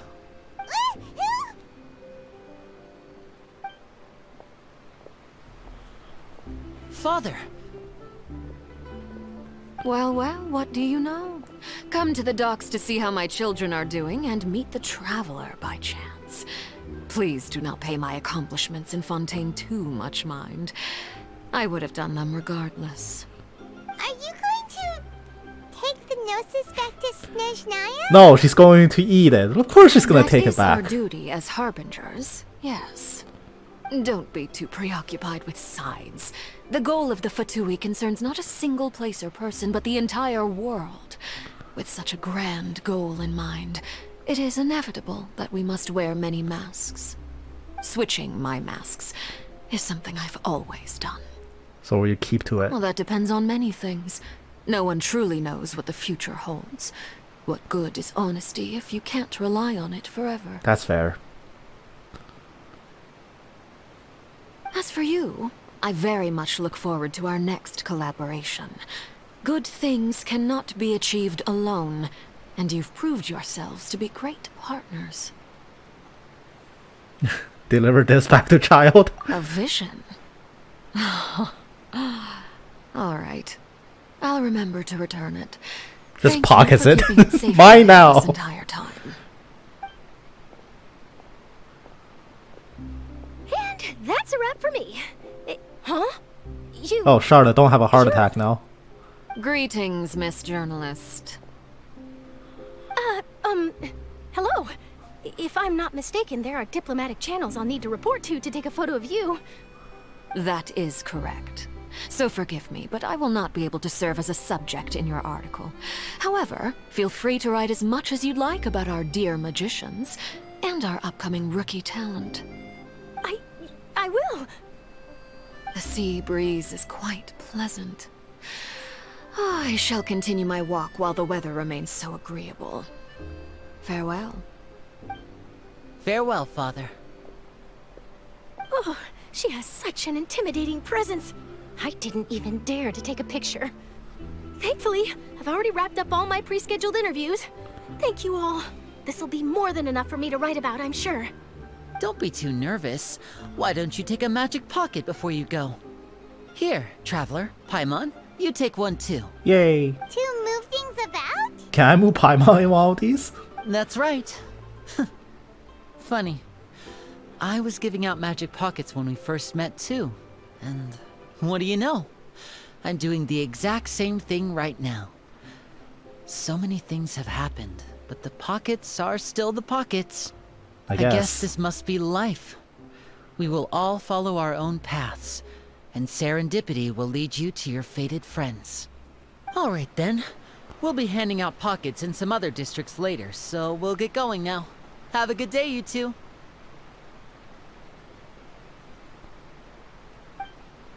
Well, guess we sent Charlotte off. Shall we go see what Neverlette's doing? As long as he's not so busy that he doesn't have time to chat anyway. Yeah. Oh, they all left. Alright, cool. Nervalette! Get over here, buddy.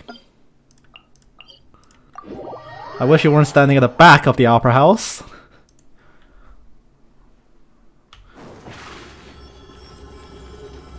Over here.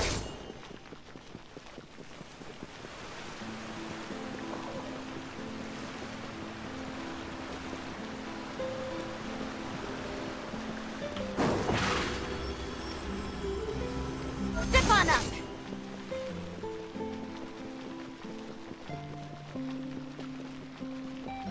The entrance to the fortress! Ooh, he really is there! Surprise!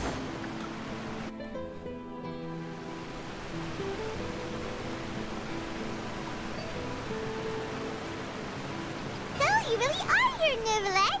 Paimon didn't think you were going to have free time this hour of the day. Really? Oh, I suppose you must have met Mr. Linney.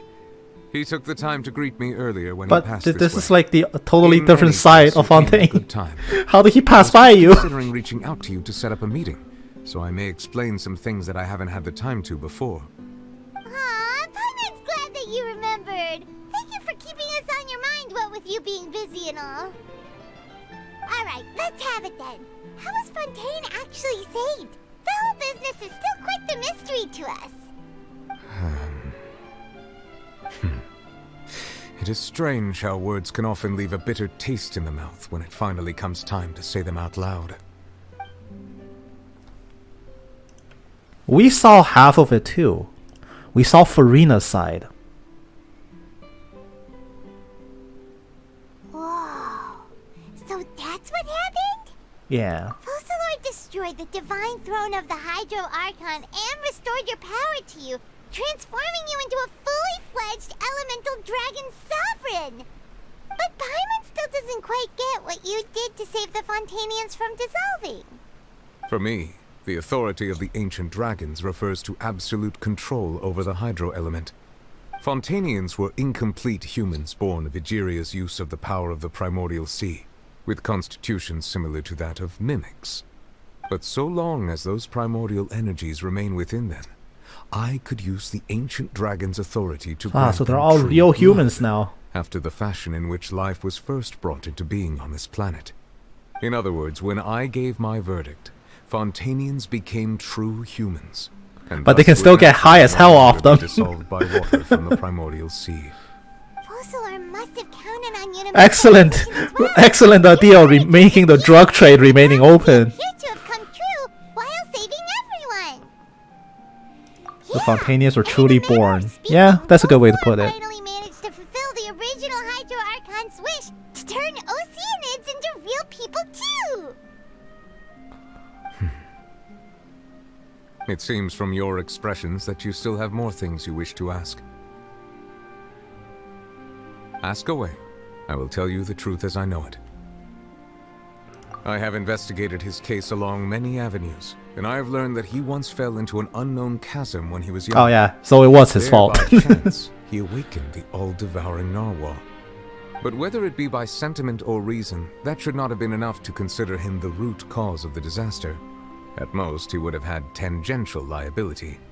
As for the judgment passed by the Oratrice during the trial, whether it was due to that liability by association, or Fossilor deliberately using him to buy time for us on the assumption that he would be able to hold the creature off, I cannot say.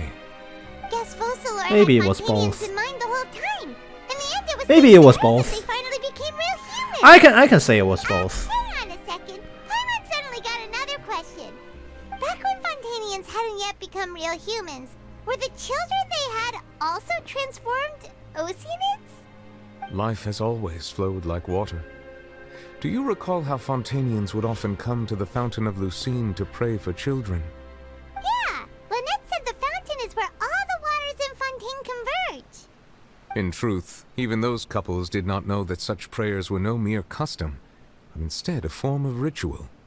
Those Oceanids who were blessed within the spring water would later descend as new humans in the coming months. Paimon sorta gets it now. Either way, seems like this ritual won't be of any further use. That's still not how Oceanids are born. They're born because their memories fracture into a totally different being. We learned this from the Wordle. Whatever. Yeah, about that. Risley said Furina has already left. What's that all about? Ah, Lady Furina. The people are only aware that her death sentence has not been carried out. She abdicated the post of Hydro Archon and left affairs related to that title to me, before leaving the Opera House. I related Fossilor's words to her faithfully and completely. After hearing them, she seemed neither saddened nor comforted. She simply said that she was tired and needed to rest. That's fair. Having said that, she then packed her things and moved out of the Opera House, not unlike how an ordinary person might. But she's still got a place to stay, right? In my team. You need not worry. I will make arrangements to ensure that she will not want for food, clothing, board, or travel. In truth, I am somewhat happy for her.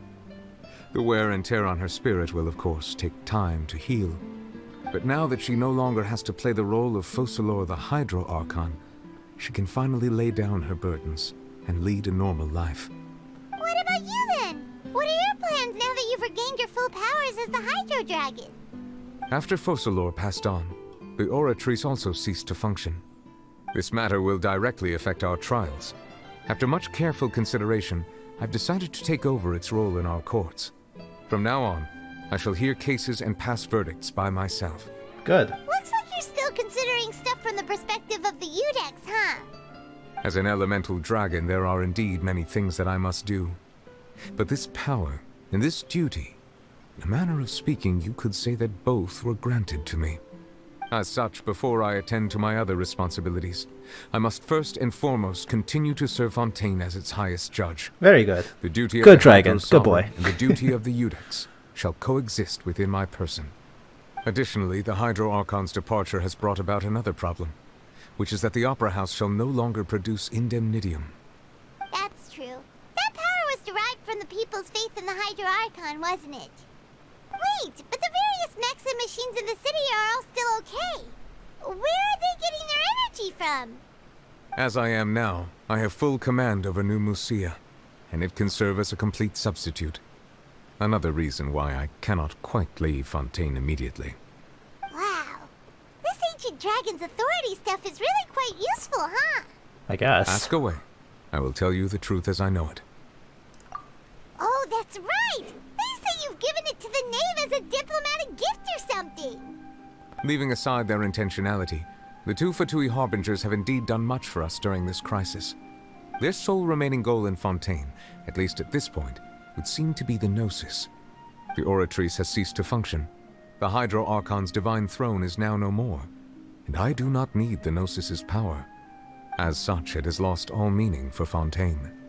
If the Fatui have impure designs, then we might as well accede to their request now, and avoid unnecessary conflict. What complicated considerations? Paimon thought you were just giving it to them out of gratitude to the Knave and as To be honest, does he really want it? Even if he didn't have to give it I away? will tell you the truth as I know it. You will soon be heading to Natlan, I presume. Natlan! I'm afraid that I have little talent as a travel guide, so all I can do is tell you what I know about that land. As far as I'm aware, Natlan can be said to be a nation of dragons. A lot of them, A huh? nation of dragons?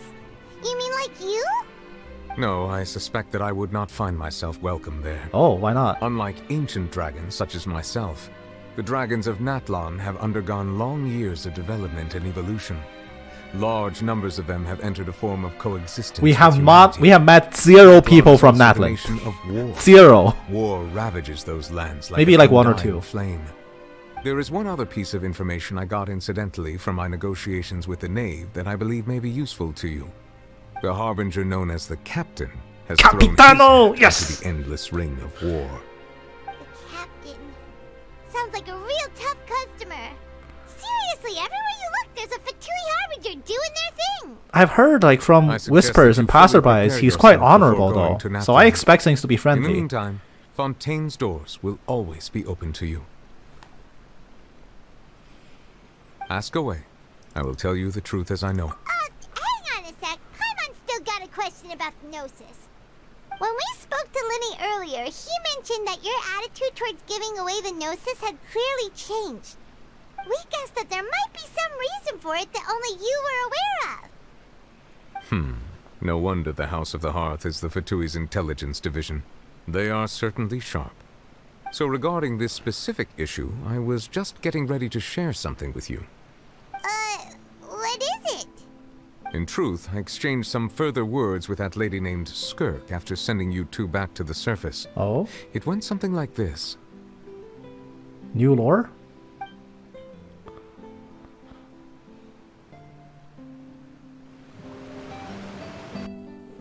I'm all ears. Well, we're going to head topside to see what's going on. You hurry over Okay, soon I can as well, skip all this right? line. Bye. What next? The all-devouring narwhal isn't here, so I'm no longer getting any interference. I can finally catch the scent of your power, what it's made of. It is the authority of the planet's primordial dragons, but with something very similar to a god's curse mixed in. It's quite a novel blend. I'm sure I've encountered something like this before. What was it again? I do not know what you speak of. Ah, of course. How could I forget? You should have the remains of the third descender on your person, yes? The Remains? Gnosis? I've never heard of any such thing. Huh. According to your parlance, I believe it may be called a gnosis. Well, that much is true. After Focalor's divinity faded, she handed her gnosis to me. But I fear I have never heard of it described in the manner that you just did. I've been training with my master, the Foul, ever since I was young, and I have never returned to the surface since. So most of the information I possess, I got from him. It is only natural for those who are greater than humanity to possess a different sort of common sense, which is why there are so many problems in our attempts to The communicate remains with of the humans. third descender. Regardless, you should probably get rid of objects of misfortune to prevent any disasters from befalling you. Then why is To Sarita live intentionally is a collecting it? blessing. But once a person dies, the bonds he once had with this world shall all turn to curses. What do you mean by that? No need to fret. These are just my personal thoughts. So the third And my descender is reason for no dead. longer wishing to His return remains to were the turned surface. into the seven Gnosis, and what used to be a blessing of life has been turned into a curse of death. However, Jester works for the Tsaritsa. He is probably from Kangria. He's probably a descender. He should probably know this. The Tsaritsa knows this, and she's willingly collecting the Gnosis still. This third descender you refer to, who are they? And when did they die? Master never mentioned them to me. Perhaps it just wasn't that important for me to know. Bring your freaking master here right If now. you're interested, though, I could ask him. I'll be sure to pass the answer on to you next time. Alright, go knock on her door. Next time. We'll go find out. You believe we will meet again? I do. Wait. I have a disciple of my own, don't I? He can be the messenger then.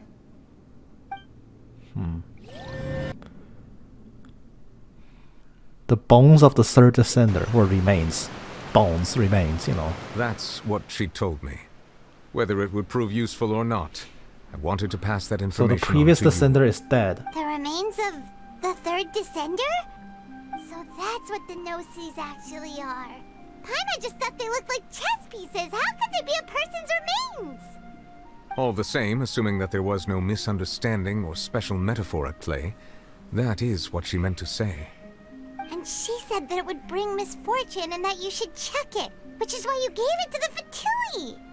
If she speaks the truth, then I would simply be putting Fontaine at unnecessary risk by keeping it here. Fair.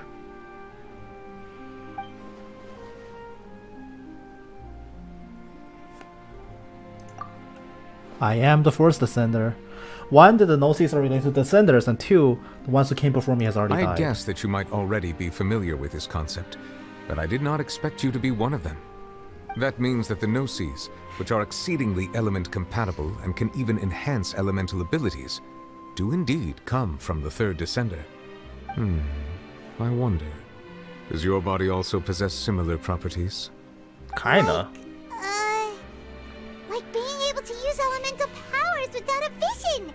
That does sort of count as special compatibility, right? No, let's not think about this stuff right now. It just feels creepy. So if Lumine dies, does her descent, can her remains also become Gnosis? I won't die so easily. This topic still feels like bad luck. Once Child recovers, let's get some more answers out of him. Or go look for his master and get the answers that way. I too believe it unwise to make too many blind guesses when information is lacking. The same is true of being at court. Alright. Whatever the case, it seems like the crisis here in Fontaine's over for We now. saved the world. Yes. All of Focalor's efforts were for this moment as well. But she sacrificed herself in the end as a god, and she suffered through all those years as a human. Was that really what she wanted? It was worth it, right? I suppose that would be the mystery of a god's will. But can you understand it? I suspect not. But once in a while I too would guess that if wishes were like the clouds in the sky, they will one day return to the earth as raindrops. Life flows like water, and rain is the final answer. The water levels may sometimes tilt one way or another, but the rain falls fairly upon all.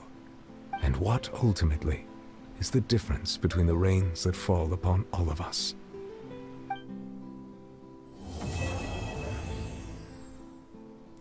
There's a lot to think about at the end there.